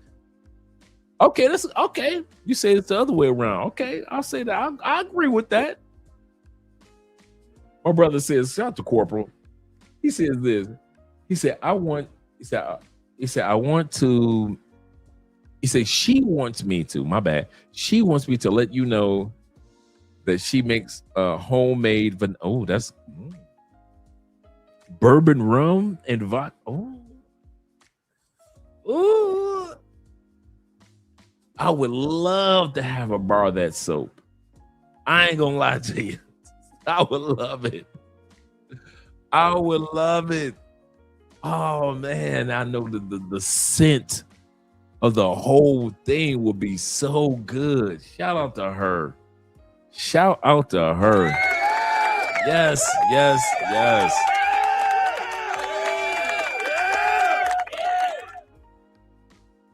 And that's the point, Kings. Jay, that's the point. Hey Jay, do me a favor. Drop the link to your channel as well so everybody can subscribe. It's our ego. He said, I'm glad I don't have kids. We ain't got kids yet. We're gonna be focused on next year is our year for kids. So Andrea been on me about getting a puppy. I'm like, what? We're gonna get a puppy so the dog can be barking in the background. Now we're gonna have shorties in a minute anyway. Is I have a son? Shout out to you, little man. Your man. He ain't little. That boy ready to NFL ready. He said, but I was ecstatic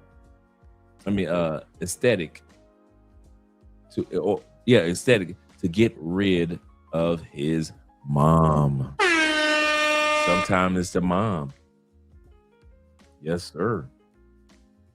Boundaries aren't necessarily for her. The boundaries are guidelines and protectors for you. Yeah, and see, we have made this so damn complicated. And somehow this is political as well. It's complicated. I mean, we've overcomplicated it. And see, one of the beauties of my show is I acknowledge men are visual and women want.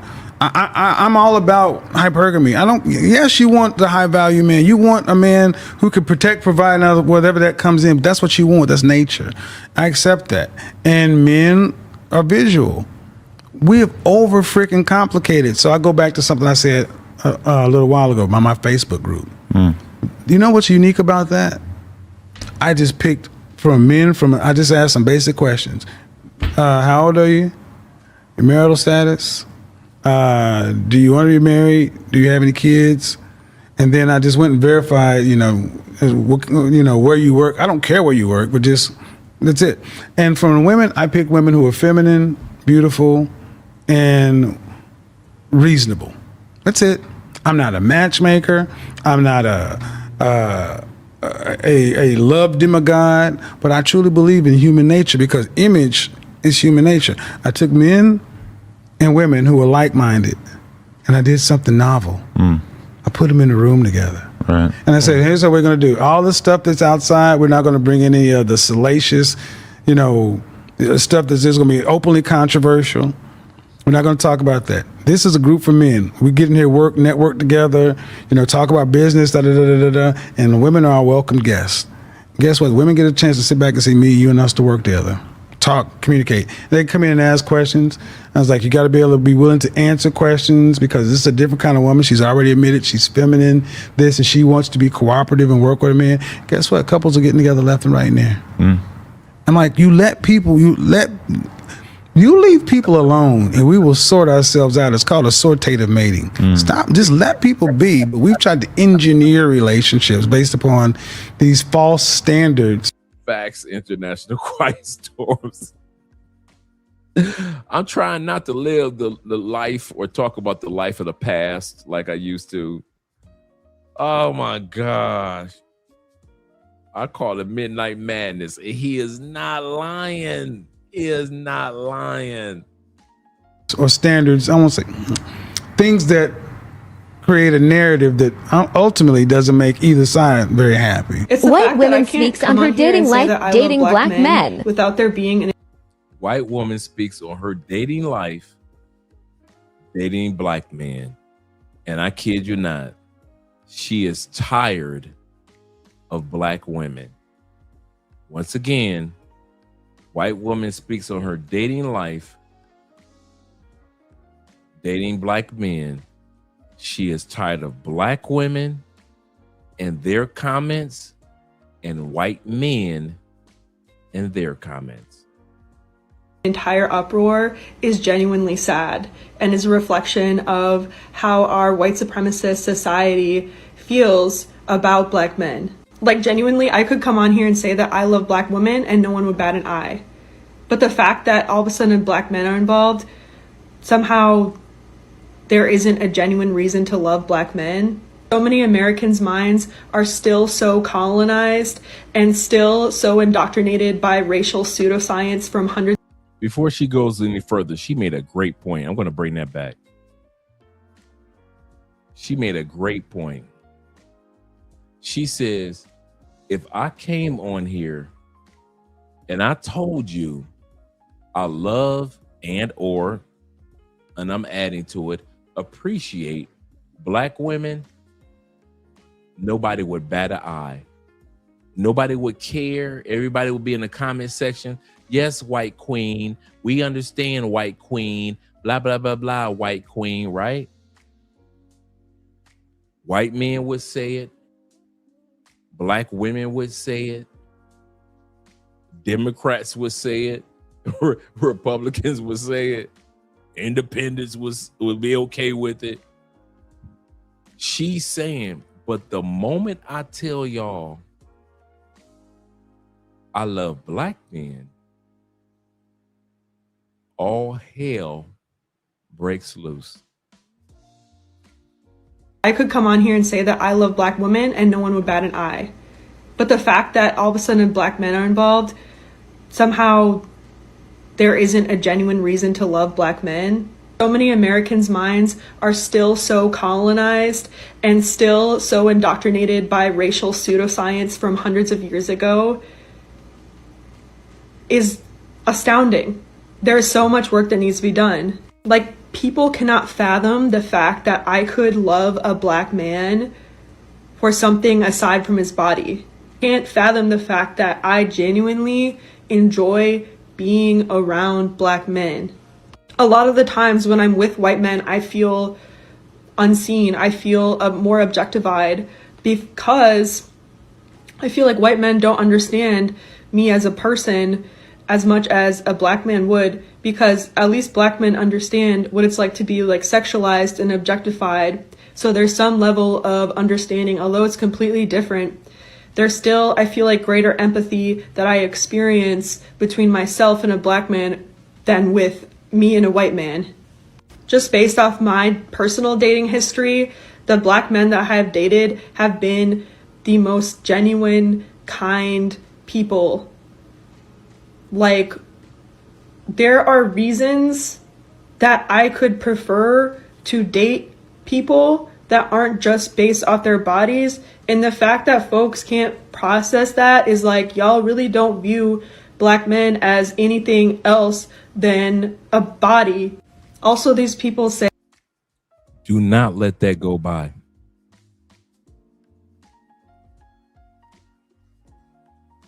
I've said this in the past.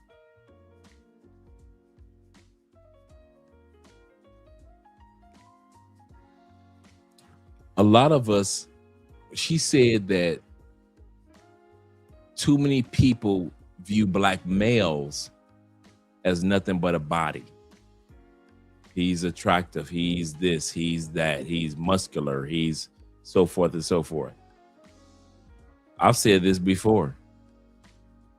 All you brothers that are pro my sisters, all you Umarites, all you Tariq Nasheedites,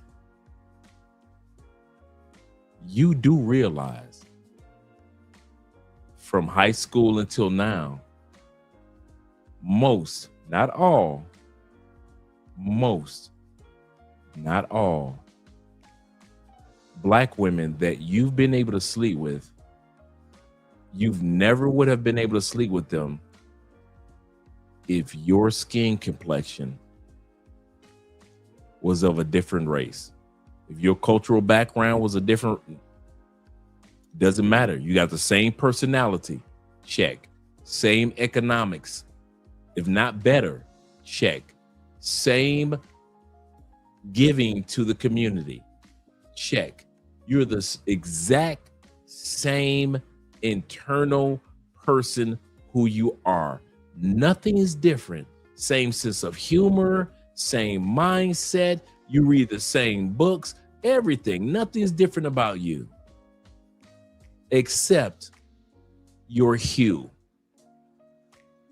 If your hue was as pink or as pale as our white brothers, most of the women that you slept with that told you you are so amazing, black man, my king. You're a king now, right? You're a king.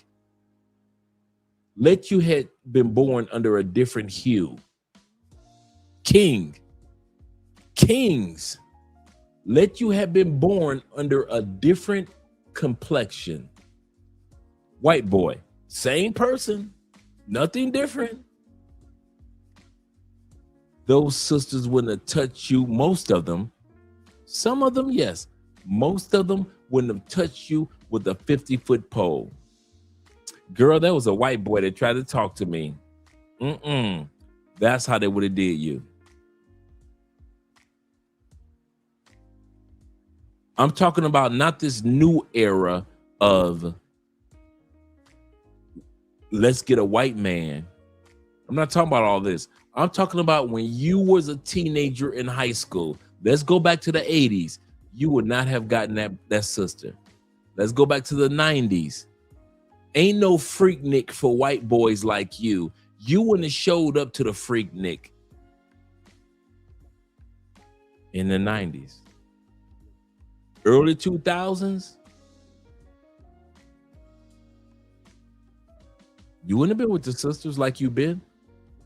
The hundreds of sisters that you've been with, the tens of sisters that you've been with, that wouldn't have happened if you were of a different hue. What's my point? My point is this. A lot of us sit back and assume that the sisters, the queens love you. The you within you. I want to say this again. The you within you, your personality, your traits, your mindset, your swag, your da-da-da-da, right? Just who you are. Let your black ass have been born a white boy with all that swag. You'd have got a couple sisters, but your black ass would not have gotten all these sisters that you've been sleeping with. A lot of sisters only slept with you because your ass was black. That was it. No, we didn't. Well, no, we would. If he was white, we would have loved him. If he was Latin, they wouldn't have give your ass a millisecond of their time if your black ass was not black. Don't you ever forget that. When they complain about white women appreciating who you are as a black man, they, as black women, appreciate and notice the exact same values that you have as a black man as well. There is no difference when it comes to women. The things that they appreciate about you is across the board. Black women appreciate the exact same thing that white women appreciate about you, that the Latin woman appreciates, that the Asian. No, you ever notice they all say the same thing? Your muscles, your skin complexion, your swag, how you speak. your history, how you're overcomer, and how you overcame the challenges of history. Blah blah blah blah blah. Black women love the exact same thing about your black ass that white women love, that Asian women love, that Latin and other women love. Don't think that there's a special love that you get from black women that white women don't appreciate about you too, that Latin women don't appreciate about you also, that Asians and others don't appreciate about your black ass also. You are an overcomer. You are an achiever. You are strong. Your muscle structures and your built is different. They're correct. Your walk, your behavior, your sense of humor is different. And it is not just for black women. God gave you that ability for any woman. Any woman can be attracted to what you have as a black man. I don't know why we act like all of this was created from God for only black women. No. God sent that to you for any woman that would appreciate it. Any woman could appreciate who you are as a black man. Any. You see the interviews all the time on TikTok. Who do you appreciate? Do you like black men? Yes, I do. Why do you like black men? Because and it's rarely about BBWs. Every once in a while, you see a drunk chick on there talking about, because the BBW. Every once in a while is that. The BBC, not BBW, BBC. Every once in a while, somebody says that. But normally, women from other cultures repeat what black women say. You notice that? Women who never was raised by you, that are not the descendants of slaves, Jim Crow, civil rights, redlining, systematic racism. These women still see the beauty and the value in you as a black man, even though they've never experienced none of that with you. All these dudes that's out here and ladies that's trying to sell you, the only reason you can be with a black woman is because she can understand your struggles. The police stop you, you can go home, you can okay, let me see how valuable your struggles are. Come on, let's talk about that real quick before we go back to the video. Let's talk about how valuable your struggles are. How many of y'all went home, complained to your woman about the police stopping you, your sisters, and she just sat you down, had prayer with you, and said, I understand the white man's so evil. Oh my God, how could they stop you? Sit down, my king. Here's a meal. I'm going to bring you a plate. How many of y'all that happened to? Rarely any of us. Even though our sisters can relate to us, they're not the only ones that can value us. I'm going to say this again. This is very important. Even though, yes, historically and currently,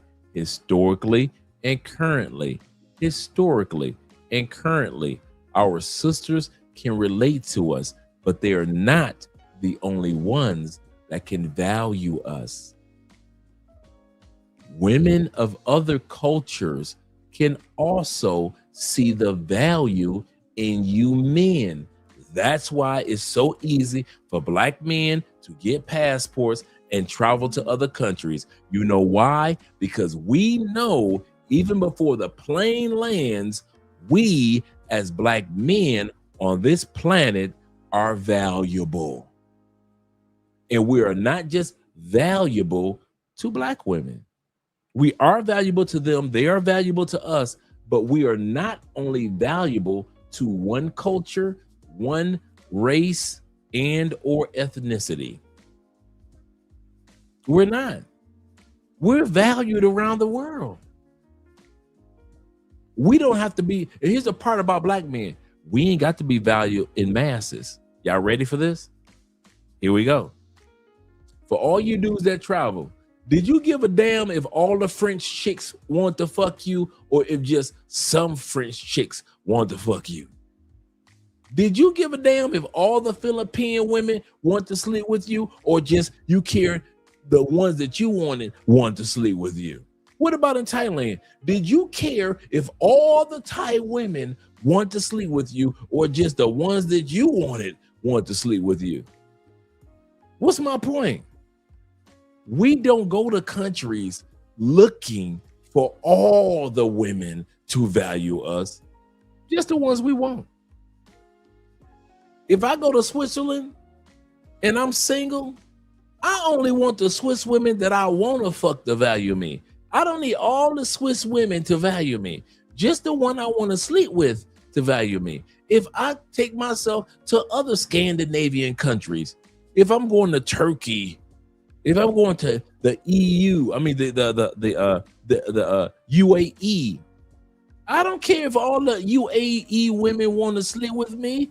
All I care is that I want her and I want her. Now, if I was single, her, and her. I don't give a damn about all them other EU women that say, I don't sleep with black men. Okay. I don't mess with black. Okay. My father would be upset. Okay. But that one over there and that one over there and those 12 over there, that's all I care about. I don't give a damn about the whole nation don't want to fuck me. All you care about is the ones that you want to fuck. Are they willing to fuck you?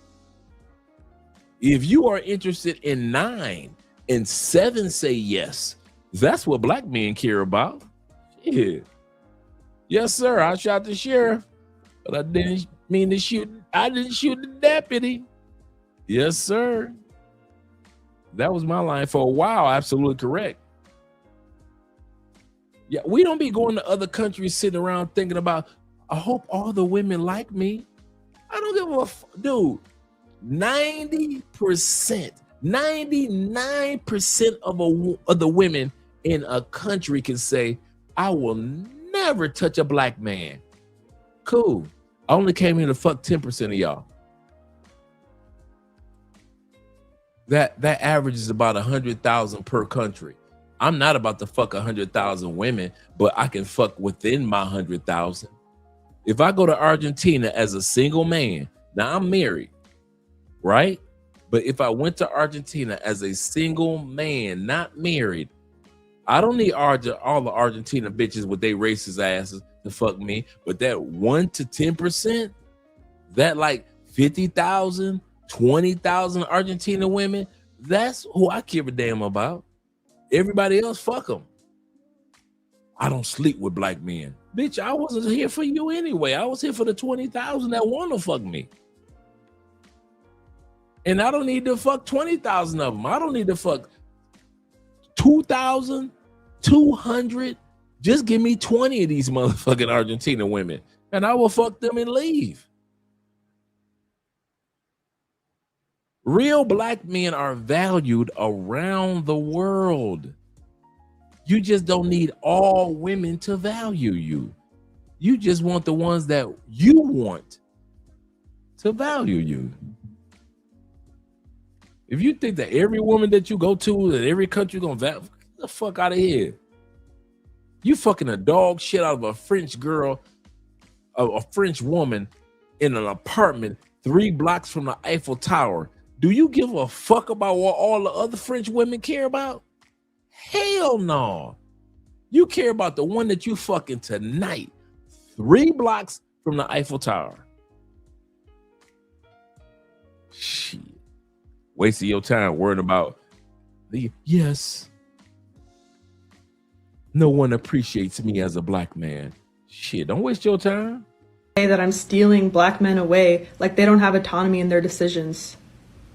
And it's so sad to me because there have been white women have come to me and said, I was thinking about dating black men, but I'm scared of what the white community will think, or I'm scared of being judged by.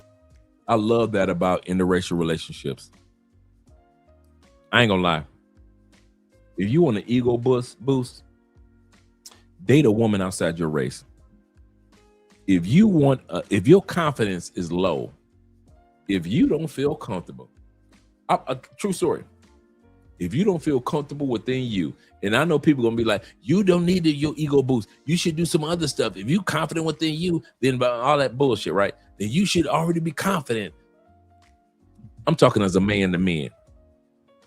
If you want some ego boost shit, date women outside your race.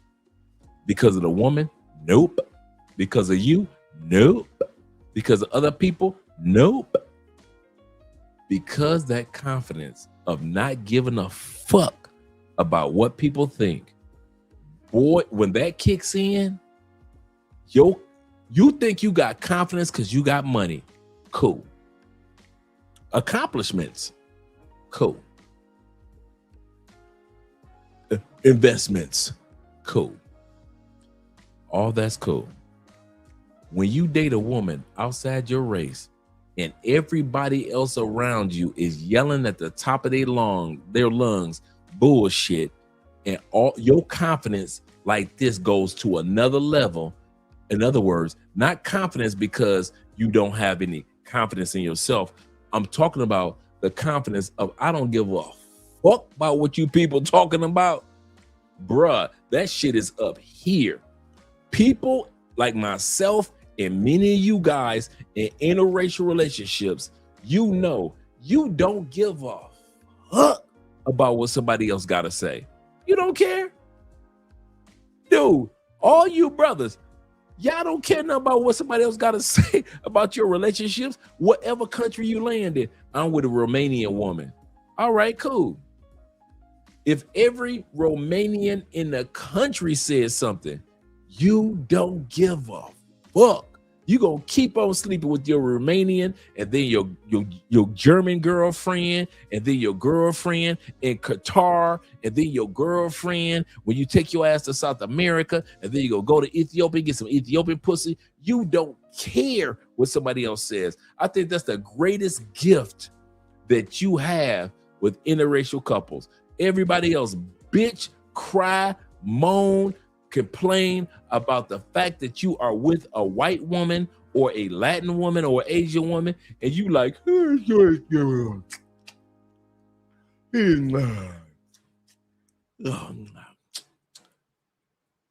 you gonna shut up? You do not care. After this live stream, people can watch this live stream 10 hours. Shout out to Evan being in the building. I'm coming to you in a second. We don't give a fuck. I cannot believe, in the name of Dr. Umar, I cannot believe that you are sleeping with white women from Scandinavian countries. And I don't give a fuck what y'all talking about. I'm serious. I'll be so proud of y'all, man. When I sit back and I see y'all and y'all be happy with y'all girl in Thailand and be you and your Asian chick, you ain't gonna never hear me say, I can't believe he's with an Asian woman. Get the fuck out of here. Here's the kicker. Here's the kicker. When I see you guys post your photos of your Asian woman, or you're ready, your black woman from another country, because you know black women in the United States don't consider black women in other countries black, right? You're not black, you're from here. You're not black, you're from there, right? When I see how much y'all don't give a fuck about what black women in the United States think of the fact that you are dating a woman of color in another country, I love it. I love to see you brothers dating Afro-Colombians. I love when you dating women from, I have become a fan of Austin Holloman and his girlfriend. If that is not the cutest couple, I don't give a fuck that Austin is not dating a woman, a black queen from the United States. That's y'all ass that care about that. I kid you not. When I sit back and I see brothers that dating women of color, but they are not from the United States, cool. If you date a sister from the United States, that's cool too. But what if you don't? That's cool too. You dudes are just like the rest of us in interracial relationships. Women in the United States. So all you dudes that be thinking that y'all going to another country and you dating an Afro-Colombian and everybody in the States gonna be like, yeah, he dating a sister. Nope. Nope. I'm gonna say this again. Nope. Those sisters in the States gonna look at your Afro-Colombian like she is Colombian. They gonna look at her like she's Latina. So if you think that all of a sudden, well, the black sisters in the States gonna them sisters in the States gonna hate your black ass for being with an Afro-Colombian, for being with an Ethiopian, for being with an Afro-European, for being with a sister from South America, for being with a sister from Morocco or Egypt. They're gonna hate your black ass. Who the fuck are you to come and get you a Blasian? She black and Latin. Who the hell are you to have the audacity to bring a Lasian, a Latin and black to our American country? She's not black. And they gonna remind your ass she ain't black. So if you think me being with a Latina like Andrea, well, I understand why they come after Andre. Negro, if you think that you're gonna get one of Andrea's friends, you know, all of Andrea's friends black, and you think you get one of her friends and you safe because she is dark, she's of hue, man, black women in the United States will remind your ass.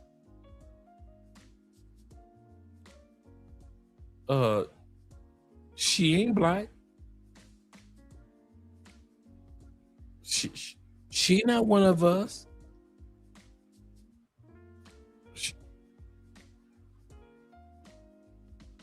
She not FBA.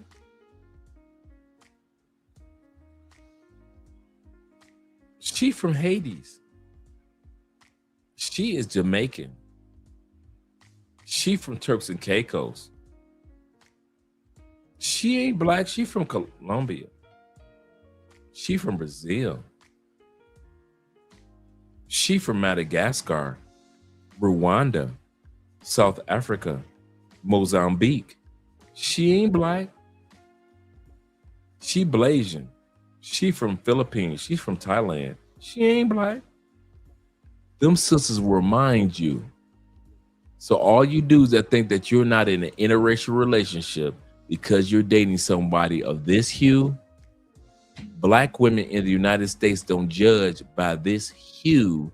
They judge your ass by this hue if you were born or if your woman was born in the States.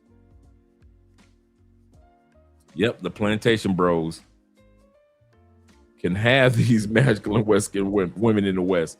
Shout out to Evan in the building. He said, Dr. Umar is a simp. Yes, sir. He said, black women and simps love him. Kevin Samuels was a tiger. Absolutely correct. Us passport men, players, tigers, and lions. Yes, sir. Respect and support the Godfather. Dr. Umar is, well, that male hyena. Rest in peace, or rest in power, warrior tiger, Kevin Samuels. Yes, sir. Yes, sir. You say, man, the plantation bros can sleep with, stress out, and suffer the consequences with them all, or with all of them white backs. Well, statistics, he's right. Let's go back to the video, gentlemen. Deep Soul says this. He said, oh man, I haven't paid attention to Austin in a while. and he's married. All right. No, I don't know if they're. No, I don't think they're married yet. Austin said on one of his shows that they're going to talk about it this year, and they may be initiating it next year. I kid you not. She is perfect for Austin. She is the sweetest. Now, I've seen Austin with women come, women go. She is. If he fucked this up, and I mean this, they're flying all over the place. They're in Asia right now. They just landed like last week, and I kid you not, man. He has matured. Austin said, since I've been with her, I don't drink as much. I have changed. I can see the metamorphosis of, cause Austin like 28, 29, if not 27. And I can see, and I knew this was coming. I'm gonna tell you this. I knew this was coming. I saw Austin. I got a chance to meet Austin when he came here to Cali. And so I picked him up from the airport. We hung out for a few days, took him back to the airport. And I'm gonna say this. A lot of times your favorite YouTubers are completely different in real life. A lot of your favorite YouTubers are completely different in real life. Ace Live, quiet soul. And you think Ace was animated like he is in real life? Ace not like that. Quiet soul. Austin, controversial. He'll say something just to say it. In real life, one of the most respectful, focused, almost has a nerdy side type of guy that you'll ever met. He's completely opposite of what you see on camera. His girlfriend is him in real life. Her animated, her quirkiness, her fun lifeness, her just enjoying life. That's the real Austin that you guys don't see on camera, because you see that kind of like serious side of Austin. She is him that I met. That's real Austin Holloman. That's who she is. And that's why I was like, yeah, I could see them making it. So the sit back is, they were talking about marriage. I'm not sure. So I'm not gonna hit him up in the WhatsApp in regards to marriage, but I do let him know that I'm happy for him. And I think she is the sweetest, beautiful, cute as can be African sister. And yeah, he came up on her. I kid you not. Yeah, and she's a content creator. Yes, sir. So she understands the hustle. Yep. She is. That's another thing. She is excellent on camera. Excellent on camera. Yeah, in real life, yep, he's laid back and chill. That's right, Jay. Laid back and chill. Let's continue on with the video.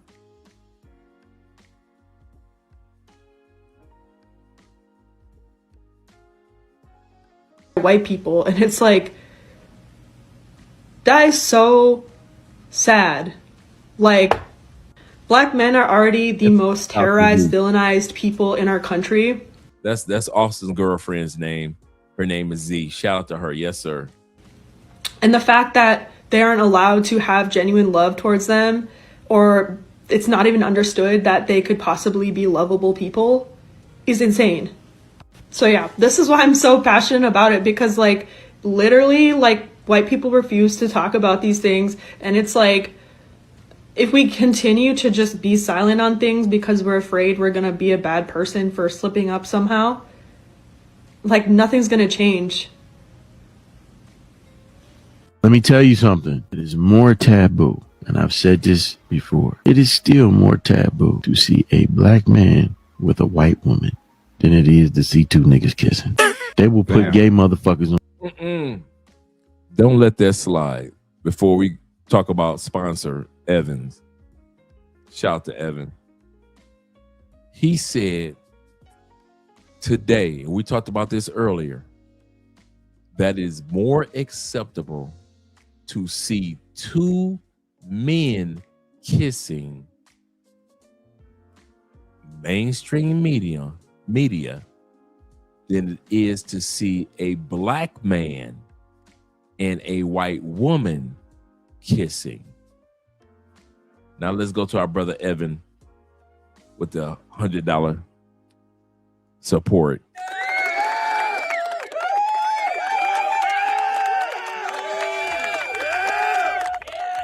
Shout out to Evan and all you guys tonight. Every one of you, from $2 to $100. Appreciate you guys. He said, I don't give a damn what people think of my preferences in women. Bro, I'm just like you. I am so... I'll come back to you, Evan. I am so much like you, brother. I don't give a damn. I'm like Evan. Real life happens. It's cool to be on YouTube and all that. Bruh, in real life, I don't give a dude. It could be 4,000 sisters standing in front of me face to face. I don't give a, bruh, I'm gonna be with Andrea. Once them sisters walk away, guess who I'm gonna be with? Andrea. I don't give a fuck about what sisters in the States talking about. I don't give a fuck about what sisters in Colombia talk about, sisters in other countries talk about. They all give me the same look. Every country I go to, sisters be looking like, so you, I don't give a damn. You think I don't get that from sisters in Cuba? The same look, the same. If you think, brothers, if you think that the sisters in the States are the only one that give you that damn look like, so you with the white girl. Sisters in Colombia and Brazil will do the same thing to you. Sisters in Cuba will do the same thing to you. Sisters in DR, sisters in Africa and Europe will look at you like,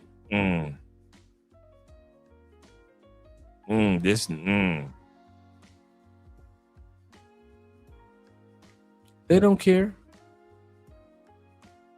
I don't care. If they don't care to give me the look, I don't give a damn to look at them like they be. He was staring at me. Your man was staring at me. He wanted to come back to the black side. Babe, I was staring at you like, what the fuck you looking at? You think I'm staring at you like, damn, she's sexy. I'm staring at you like, so why are you staring at me and my wife? That's a male protective mechanism. So I'm just being male. I don't give a fuck about what y'all ladies in the other black sisters in other states think. For real. Let's go back to our brother Evan. He said, and shout to you once again, Evan. And all you guys tonight. We damn near at 8 hours. We might hit that 10. I don't think so, but we might hit that 10. Let's see. Evan says this. He said, I don't give a damn about what people think about my preferences in women. He said, I'm proud to be Carlton from the Fresh Prince of Bel-Air sellout. Argyle swellers, Argyle socks. Yes, sir. He said, American women of all races get angry when I post pictures and videos on Facebook when I'm overseas with Brazilian and Colombian women. I went through that same thing, bruh. You are not lying. I went through that same shit. Them little snide remarks. Oh, you must really like Latin women. I like all women. You are always in Colombia, so you must want a Colombiana. You don't want us sisters. I'm like, wait a minute. First of all, ladies, we're co-workers.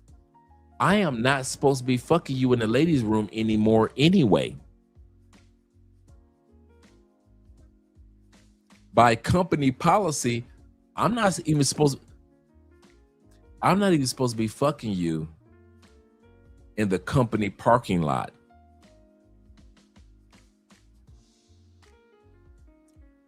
What are you talking about? why are you saying you must don't like sisters anymore? You keep going to Colombia. First of all, just like Evan said, that ain't none of your damn business. Secondly, I don't give a damn about what you think. My co-workers, I never even thought about this. It took my co-workers, true story, about a year and a half. It took my co-workers a year and a half to come to the conclusion Andre does not give a fuck about what we think. True story. I'm walking and I'm doing FaceTime. Lunch break, me and Andre doing FaceTime. She's at work at lunch break because, you know, Andre's a corporate accountant here. So she's going from business to business to business, you know, doing the bookkeeping and the accounting work for all these different franchises in Cali. And so when Andre's on break, she would tell me, so I would take my lunch break at that time period. So I'm on lunch break and people would see me walking. Bruh, the campus might as well have been empty. The college campus that I worked on. I didn't give a fuck about what the sisters was thinking. I'm on my phone with Andre and we chopping it up and I got my earpiece in and we just laughing. Till it got a true story. When I would sit back on my desk, my coworkers finally would see Andrea. Like sometimes I take my lunch break at my desk. They would walk by and see Andrea and they would speak to her. They finally came to the conclusion, Andre, just like Evan, does not give a fuck about what we think about who he dates in what country. You are going to get to that point where you don't care about what mom and them are talking about. I love you, mom. Dad, we love you, dad. Sisters, cousins, their little sneak remarks. You don't care. You don't give a damn. Why? Because you are happy with life. And if that woman in DR blesses your life, or that woman in the Philippines blesses your life, or that woman in Brazil blesses your life, or Colombia, or Panama, or Europe somewhere, so be it.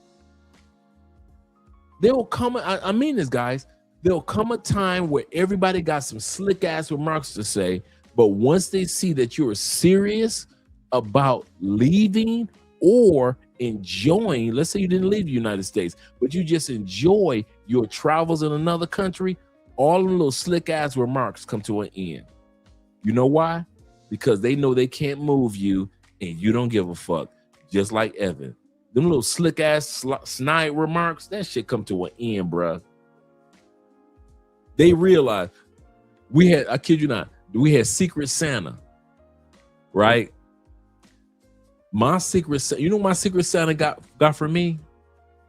Salsa lessons. They knew I was going down to Cali a lot. And they were like, they found out, did the homework, found out that Cali was the capital of salsa dancing. And they got me salsa lessons. Only one problem. And it's in Florida. Florida taught Puerto Rican salsa dancing, not Colombian salsa dancing. And so I was appreciative. That's the first time I told this story. I never told this story before.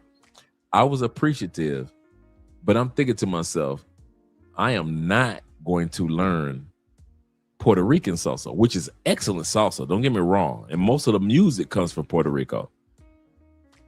But I was like, yeah. Okay, what's the difference? I'll give you one thing that's different so you guys will understand. New York salsa, to the front, to the back. Puerto Rican salsa, front to the back. You dance forward, you dance backward. European, front to the back, spin, so forth, same thing. Cuban salsa is kind of like in a circle. That's why you can have, in Cuba, which I love, they can have 4 or 5 couples dancing in a circle with each other. If you've never seen it, it's the most amazing thing, man. Like they just trade partners because their salsa is like in a circle. Cali, Colombia salsa is the only salsa, and there's 6 versions of salsa dancing. 6. Cali, Colombia salsa is the only one that doesn't go 1, 2 up and then come back, right? Colombian salsa, Cali salsa is to the side, and then you dance to the. It's the only one that's side to side. So just in case you guys ever wonder, what's the difference then? The other 5 is front to back or in a circle. Cali's is you dance side to side. Most of the moves are side to side. So for me to learn Puerto Rican salsa would have been like, ugh, cool. But since I plan on living in Cali, front to back wouldn't have really worked out, right? What's my point? My point is your coworkers and your friends will realize that you don't care about how they feel and what they think about what you are doing when it comes to your travels, just like my brother Evan said. And then they will back down and they will sit back and not appreciate, but almost respect what you're doing when it comes to your travels. He said, just like Detroit stepping. Yep, Detroit stepping is different from Chicago. I kid you not. Detroit stepping helped me out a lot here in Cali. I did not realize how much Chicago stepping, my bad, Chicago stepping compared to Detroit ballroom, because we do ballroom in Detroit, but Chicago do step. It's the same kind of like genre, but we do step ballroom in Detroit, ballroom dancing. We used to call it hand dancing because you dance with your hands. And I kid you not, he's absolutely correct. A lot of the steps I picked up from stepping, as a kid. It's kind of funny. When I started doing salsa lessons, it was the same steps. I was like, oh shit, I got this. He said, man, it's 4 a.m. here. Kings of Dreams said, Dre Wild. So it's 4. Okay. Let's get some clarity. Help me out, guys. So when I do the next live for tomorrow. Right now, it is 2:42 in Colombia. So I'm behind you guys an hour. In other words, tomorrow, when I say 6:30, the live stream will be at 6:30 like it normally is. Will that be for me 5:30? Let me know. Will that be for me 5:30? And Bobby says this. Shout out to Bobby Coltrane. All you guys has been hanging out with your boy. He said, yeah. He said, knowing how the Chicago step helped me to fake my way through salsa at a party. I kid you not. Me too. I thought it was just me, Bob. Hey, Bobby, I thought that was just me. When Andrea family would drag me on the dance floor, bruh, Chicago stepping, that helped me out until I really got my salsa steps down packed. I bullshit you not. You are 1,000% correct. 1,000% correct. I thought it was I never said anything. So no, wait a minute. So Jay, if I say the live stream is 6:30 where you guys are, if I say that the live stream tomorrow is 6:30 where you guys are, is that 5:30 in Colombia or 7:30 in Colombia?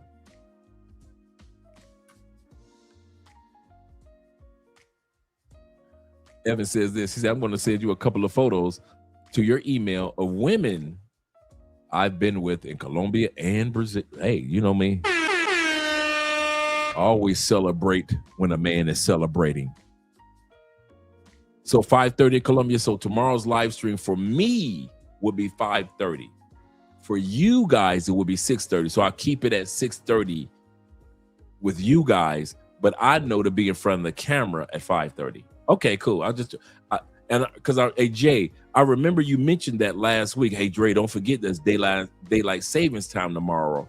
And I was thinking to myself, like, I mean, not tomorrow, but next week. You said a Kings of Dreams. Shout out to James. He was telling me last week. He said, hey, Dre, next week is gonna be daylight savings time. Okay, cool. All right, Jay, appreciate that. Tevin in the building once again. He said, it's he said it's he says 11:44 p.m. It's about to be daylight savings in an hour and 16 minutes. So you California dudes. Yes, sir. Let's continue on with the video. We ain't got a lot of times left on the video, but we got some time left on the video. So let's go back to what these brothers were talking about. And I'm with you in regards to that, Evan. I kid you not. I'm with you in regards to this one. Shout out to Brazilian and Colombianas. Be a bad person for slipping up somehow. Like, nothing's gonna change. Let me tell you something. It is more taboo, and I've said this before. It is still more taboo to see a black man with a white woman than it is to see two niggas kissing. Damn. It's more taboo on camera to see a black man with a white woman than it is to see two black men kissing. That's wild. That's wild. They will put gay motherfuckers on TV all day. Okay. Yep. But they still, if they shoot black man and white woman together as a family in a commercial, you never see them touching. You never see them together. They will go as far as to show you a black man with a mixed kid and a white mother in a picture on the refrigerator. They just talked about that, how when white women love black men, just know it's sincere. Think about all the rude comments, the stares, all types of crazy things you could think of that a white woman would have to go through in order to love a black man. I really think it's so unfair how people overlook the fact that our black men are being treated correctly by white women. How can you not accept that?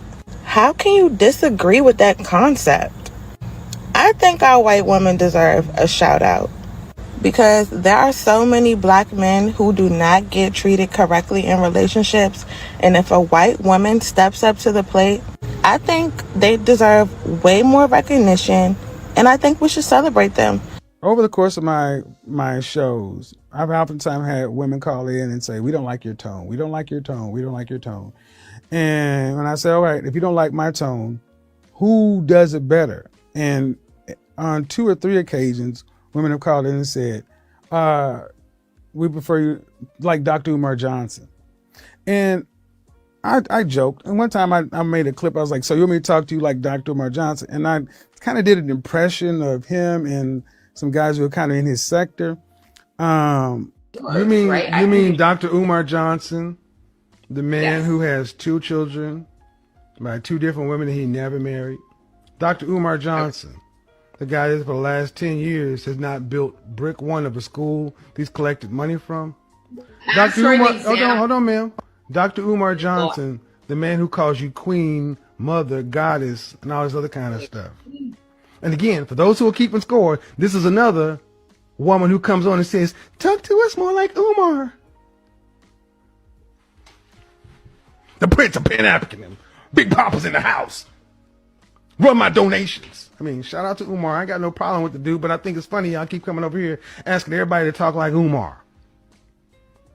Queen Mother God, and cocoa butter and sea moss gold and shit. He said sea moss gold. Let me tell you guys the saddest thing. Dr. Umar, to his own daughter, is a YouTube personality. We asked the young lady, said, hey, can you send us a thumbnail image? All right, Evan, I'm about to check it out. With you and your father. She's 22 years old. She has 1 photograph with her father. She can't remember hugging and embracing him, can't remember him hugging and embracing her.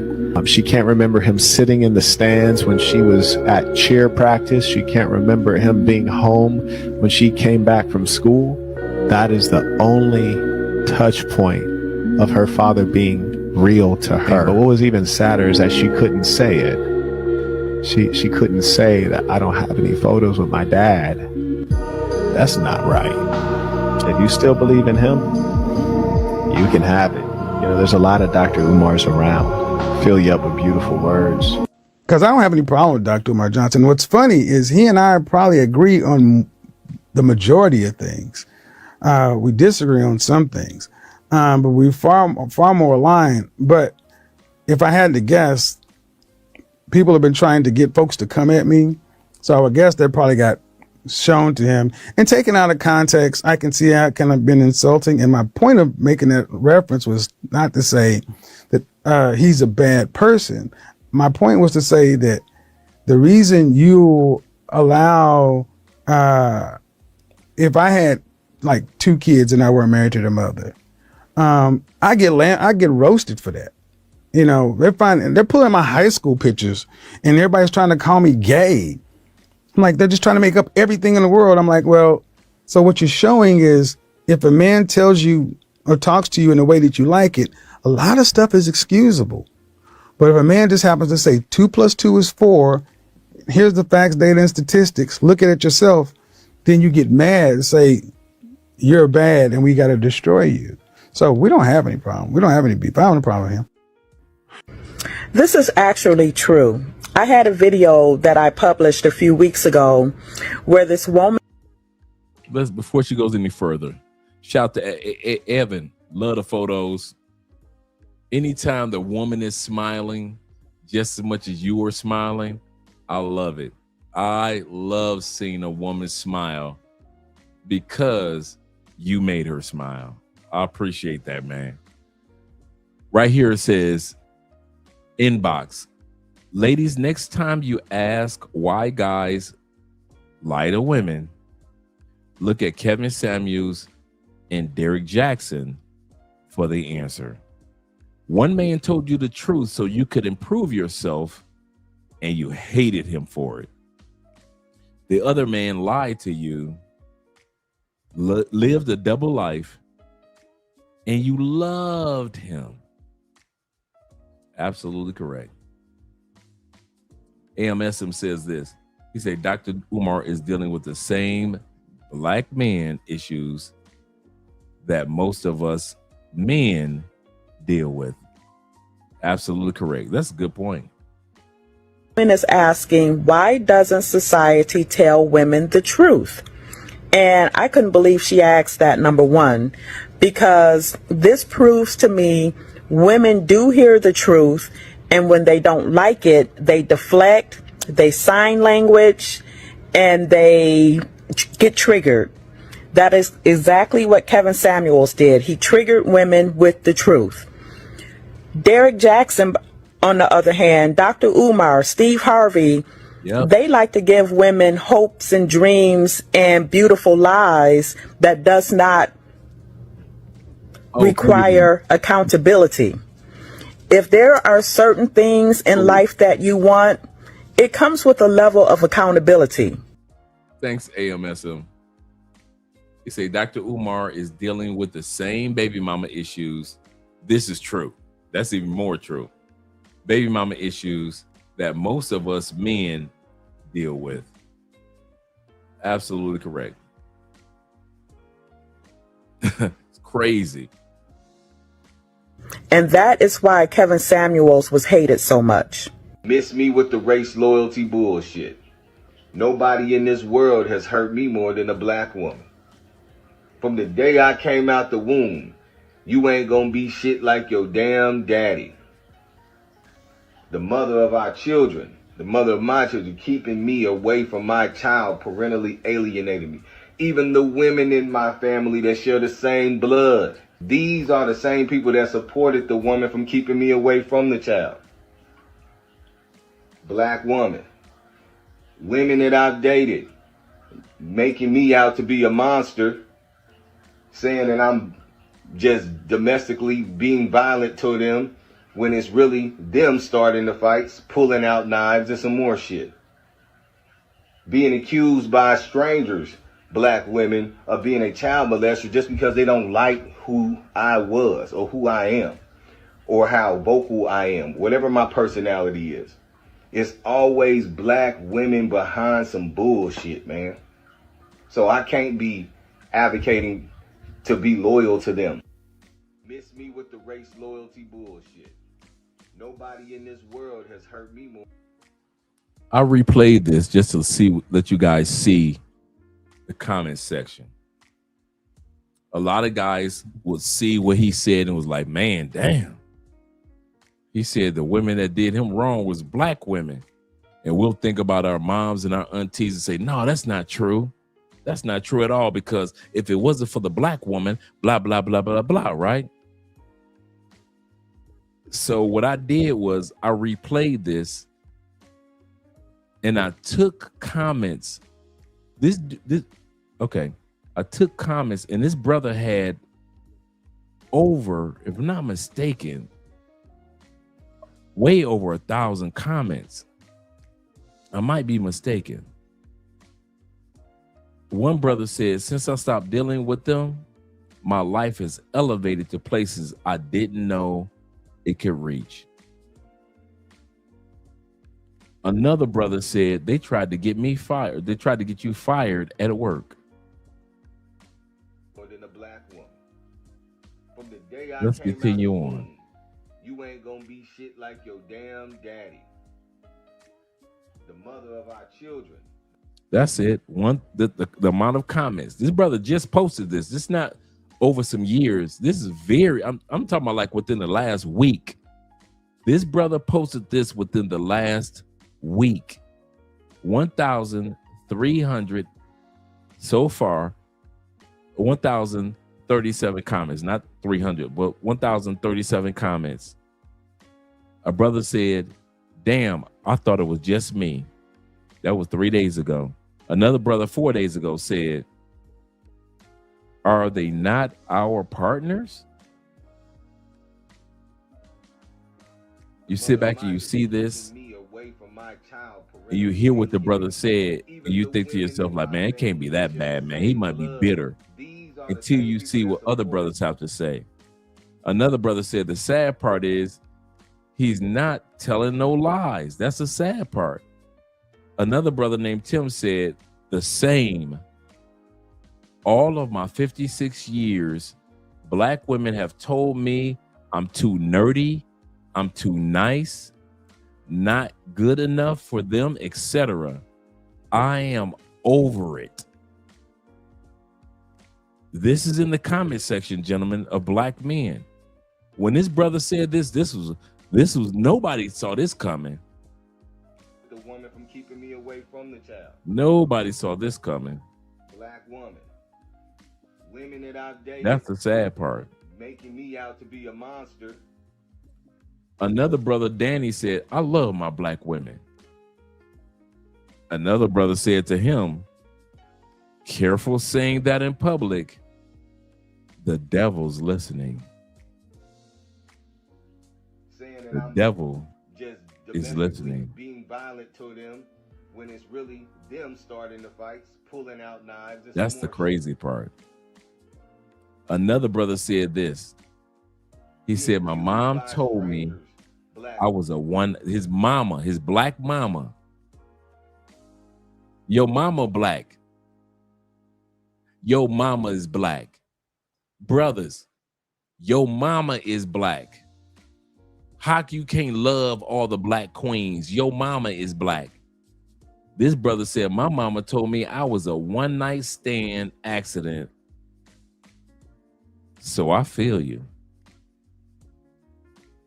I didn't get the part about how about a Monique, but Edward said this. That's why I stay away from them. That's why I stay away from them. You brothers said, it's true, it's draining, it's like being scoped. Wow, damn. Who I am or how. He said, women in our family won't even serve me a plate of food. A house full of women. You ain't alone, brother. You ain't alone. DJ said this. He said, yo, a one-night stand accident is insanity. And she told him, even if it happened, she told her son, some things you need to keep to yourself. But a lot of women, so when y'all be like, your mama black, why would you say that? Your mama is black. Why don't you support the black woman? Your mama's black. Yeah, the one-night stands are very common. The one-night stands are more common than we want to admit. One brother said this. Here we go. Y'all ready? I refuse to date or marry another sister. I prefer to be single until God, Yahweh, puts me with a woman that he has designed for me. Another brother says about this video, factual, worst experience ever. Let's go back to hear what this brother had to say again. Let's hear what he had to say.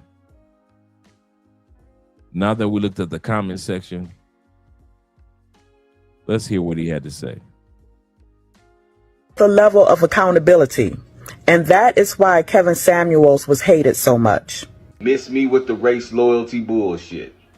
Nobody in this world has hurt me more than a black woman. From the day I came out the womb, you ain't gonna be shit like your damn daddy.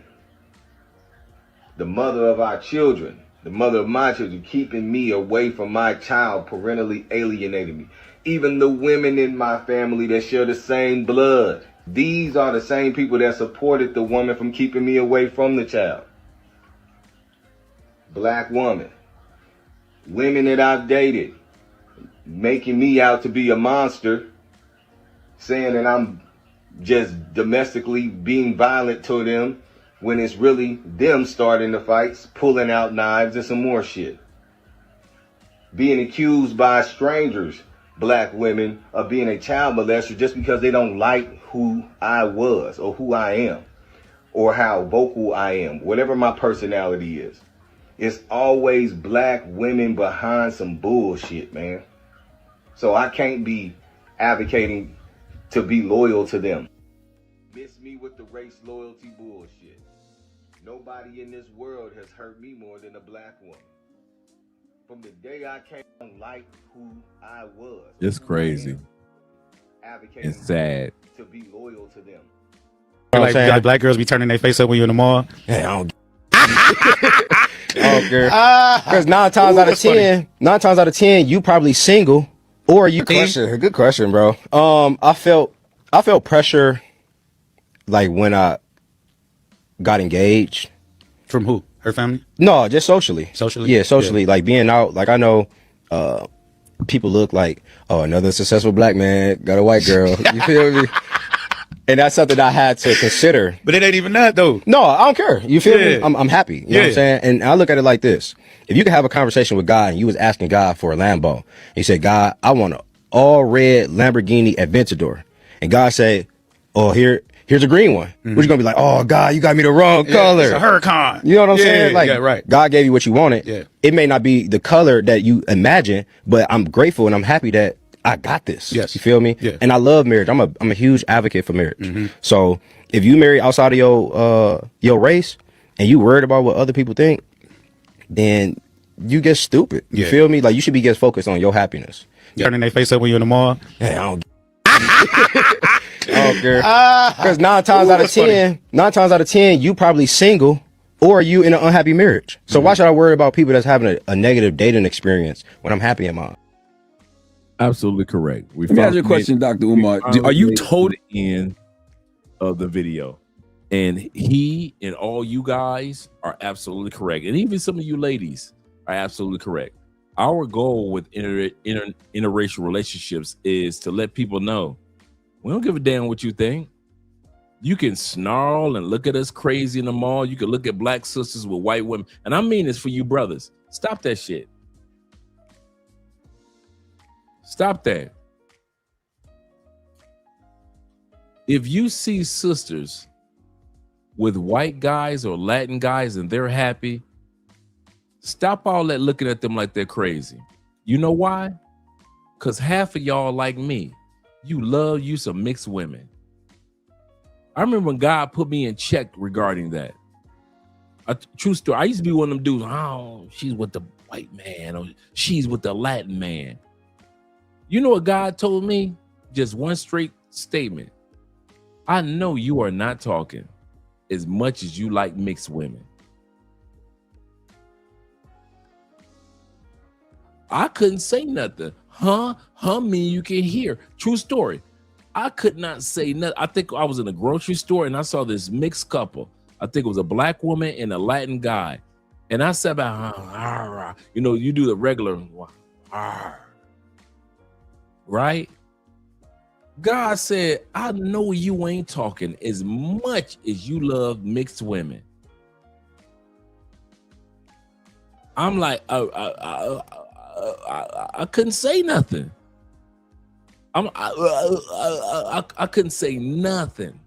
You know why? Because God is right. I did like mixed women. I like women that are black, but I like women that are black and I like women that are white, but I like women that are white and. So who the hell am I to keep mixed couples from keeping the mix going? Seriously, I kid you not. I was like, oh, yeah, that makes sense.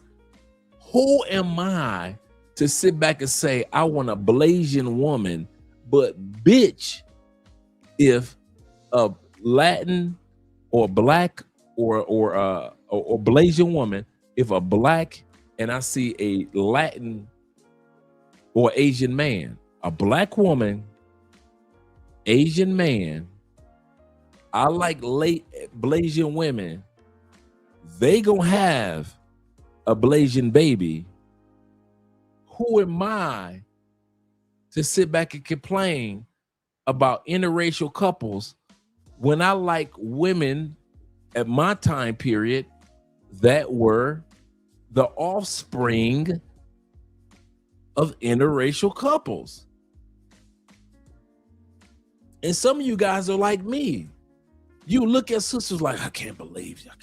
How dare you be with the white man?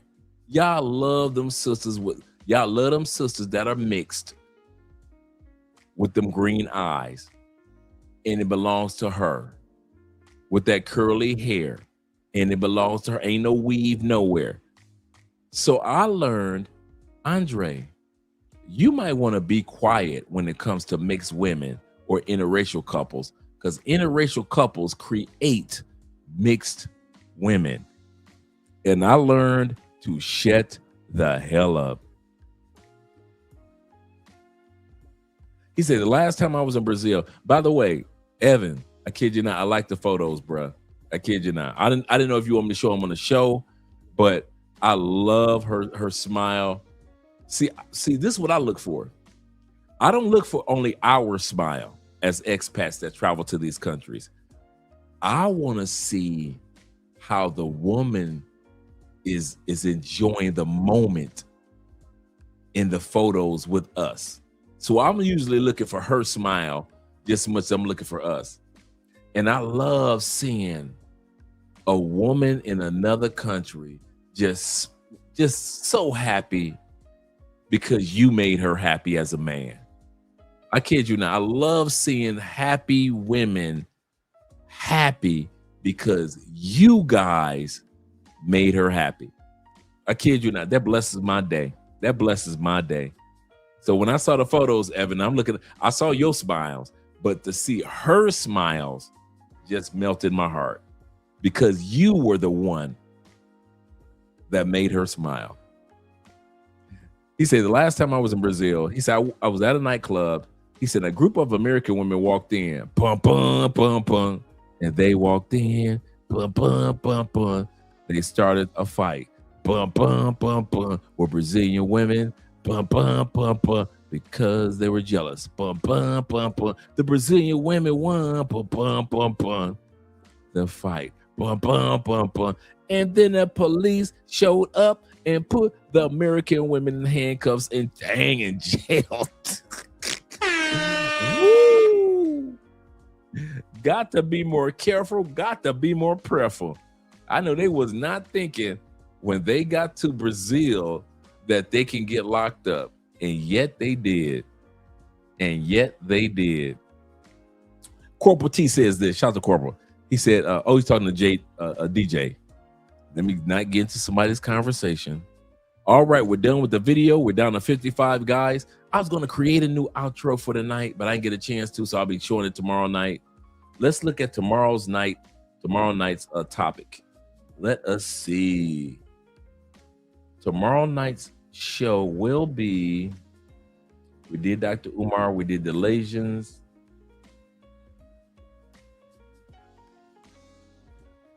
Oh, we could do this one tomorrow night. White people complaining about white people. We could do that one, or we can do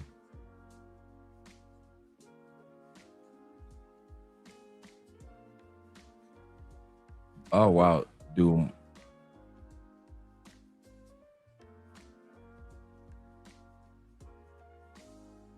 oh that's a good one too. Do modern women feel most black?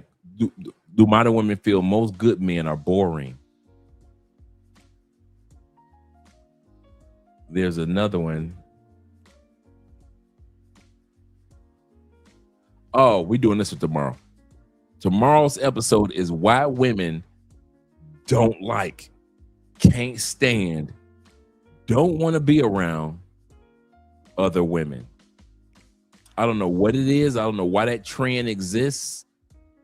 But tomorrow, that's what we're going to be doing. Let me show you a small clip of tomorrow's episode. We will look at a small clip of tomorrow's episode. Yes, sir.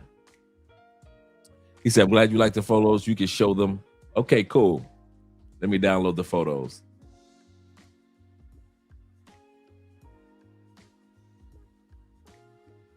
Let me download them. Let me go back and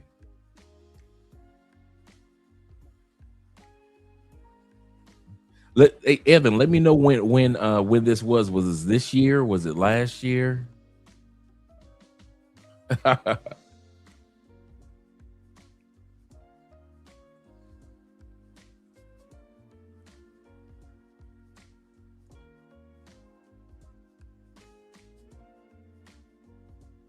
Do you guys still communicate? Let me remove this video right here and let me get ready to pull up some photos from the file. And then we'll go to the video. And then we're out of here, gentlemen. Oh, it was last year? That's what's up. Let me move this out of the way. Last year. Okay, cool. Well, yeah, I can agree with that because this year has been kind of short. So thus far, let's go right here. Oh, images. Download. All right. This right here is probably my favorite one of you two. This is my favorite one. I kid you not. To sit back and not only see you, shout out to you, but to see her smile because you caused it. I love seeing a woman in another country smile because one of us caused that smile, caused that peace, caused that joy. I love seeing it. You know, me and Andrea love seeing couples happy anyway, you know, but to sit back and see her smiling, see little mama smiling, I love it, man. I ain't gonna even lie. Let's get to the next photo. And she's having fun being silly. Yes, sir. Shout out to her. Just having fun, just being silly. Yeah, I know, right? I'm happy for her, man. I'm A lot of times I'm happy for the woman just like I'm happy for us, man. A lot of times guys don't realize that the women can be just as stressed out about life as we are, the ups and downs of life. And so we're happy to see them and they are happy to see us. Yes, sir. They are happy to see. I ain't mad at you. I am not mad at you. Yes, sir.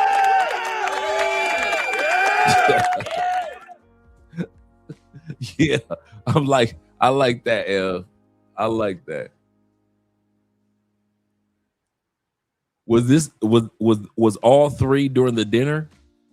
Was all three photos during the dinner? Shout out to you, brother. And the beautiful woman. Yes, sir. That's what I like. I like seeing guys enjoy themselves. And I like the woman that enjoy being with us. And I mean that. I kid you not. Me and Andrea love seeing other couples happy. We do not sit around thinking like, oh yes, we're that couple. We're the perfect ones. No, we don't. We sit back and we love seeing other couples happy. And so when you guys make a woman smile in any country, we appreciate and are glad to see it. We really are. We really are. So shout out to you, Evan. Shout out to you, making that woman smile. That's what I'm talking about. He said, David said, I love holding them U.S. women accountable. Yes, sir. Speaking accountable, let's take a glance at tomorrow's episode. Zeta said, yes, sir, approved. Evan says this. Evan said, I still talk to them. Do you? Good. He said the first one's, wait a minute, it's different women? For a second, I thought it was different women. I wasn't sure. He said, I still talk to them. The first one was Colombian. The second one was Brazilian. I ain't mad at you, player. I ain't mad at you. Do what you do, especially oh so well. Especially oh so well. I am not mad at you. I did not notice that. Okay, so she is the Brazilian one. And she is Colombian. Let me know which one is which.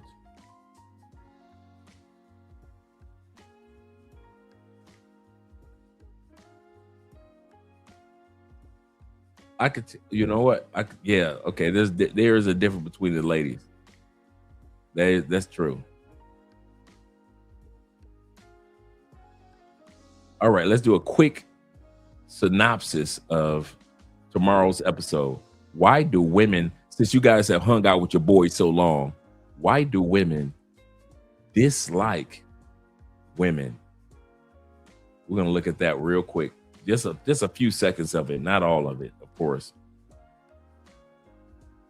I think there's something we all notice but are not allowed to say. So let me go ahead and say it. Most women harbor a thinly veiled hatred for one another. Behind their all smiles persona, you'll often find a cold war and a silent rivalry among women in everything from the clothes they wear to the guy that they're able to snatch. Women treat each other like shit, starting around age 12. Yes. Which I find concerning because you should be empowering or at least supporting each other. Women hate each other.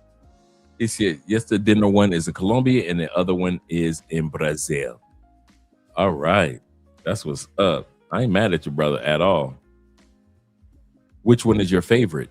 That's the question. Which one is your fave, Evan? Other. I think we were bred to hate each other. Is it bred or is it something genetically? And then the society influences you to hate each other. So it's easier for men to control women when they are. This is Asian woman saying that among women, doesn't matter what culture, women are raised to hate each other. Or is it that they have this frankly delusion that's still no longer the case in China, that males are a limited resource that they have to compete for? Yes, I think so. I think it's just maybe the things will change for women. Encoded. Yeah, but you can fight against it though. Why don't we encourage them to fight against that? I feel like because it's so hard for a woman to rise, like when you rise up, it's so hard, and you just you try to empower other women. Yeah, and you try. Good answer, kind sir. Good answer.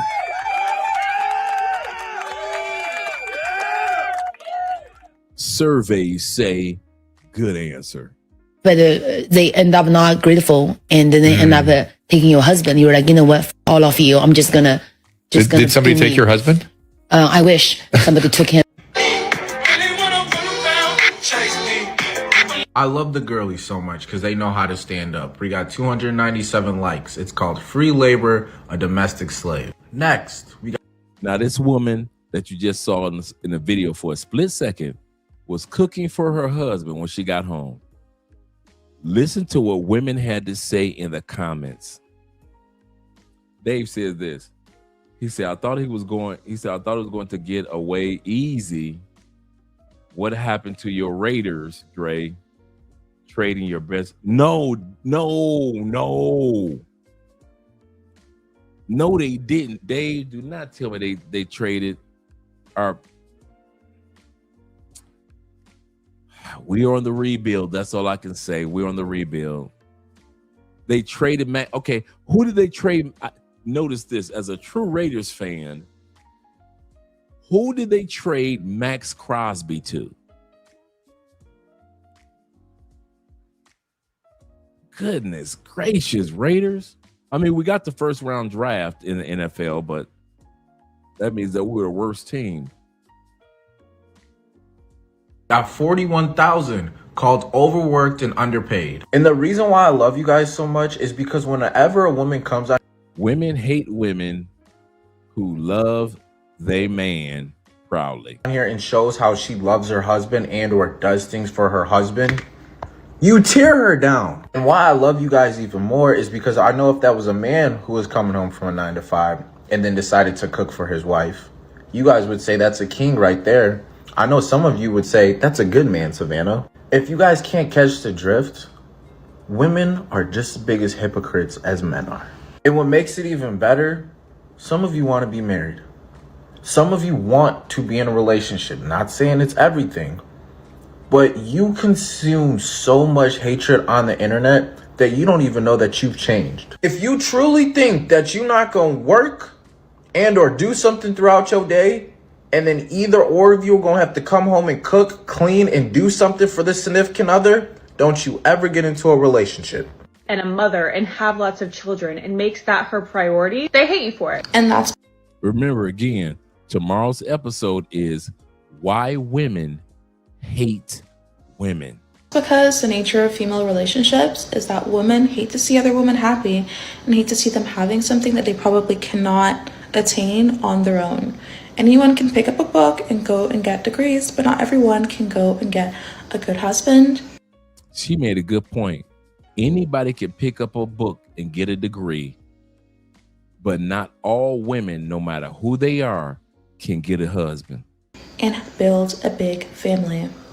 So let's start being honest about female relationships.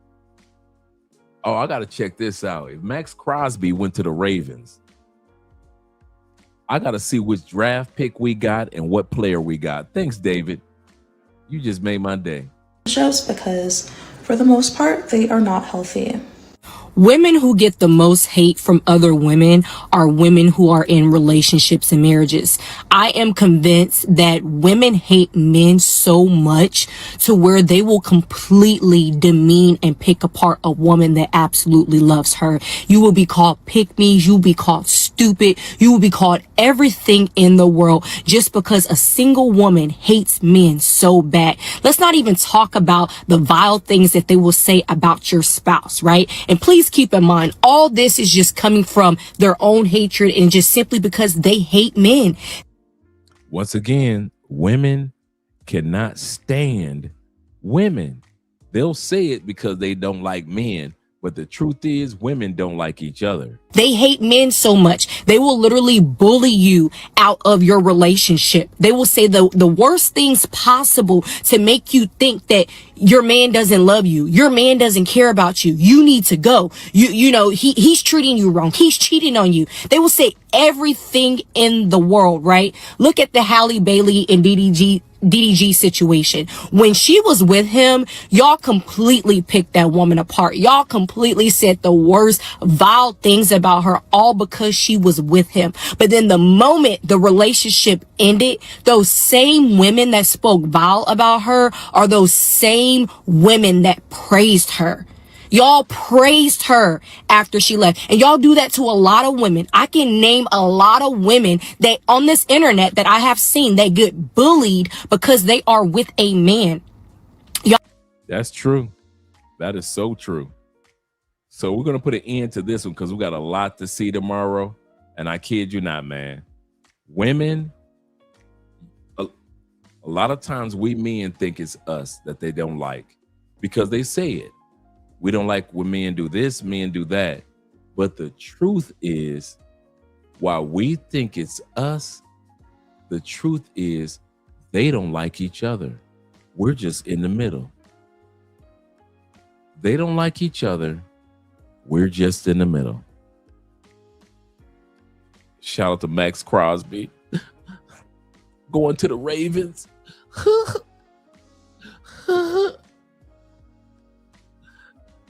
Shout out to Max. Okay. Let's get ready for an outro. Let's get ready to enjoy some outros, gentlemen.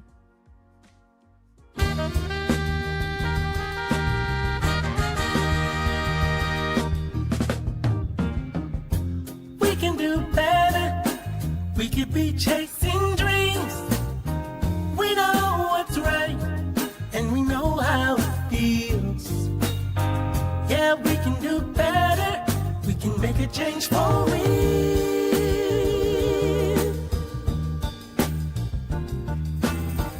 Yeah, we can do a lot better. We can be facing fears. We know what's up, and we know how to get there. Yeah, we can be stars. We can be the best. Just put us to the test and we'll show the world there's another way. If we just try a little every day, we can make it better.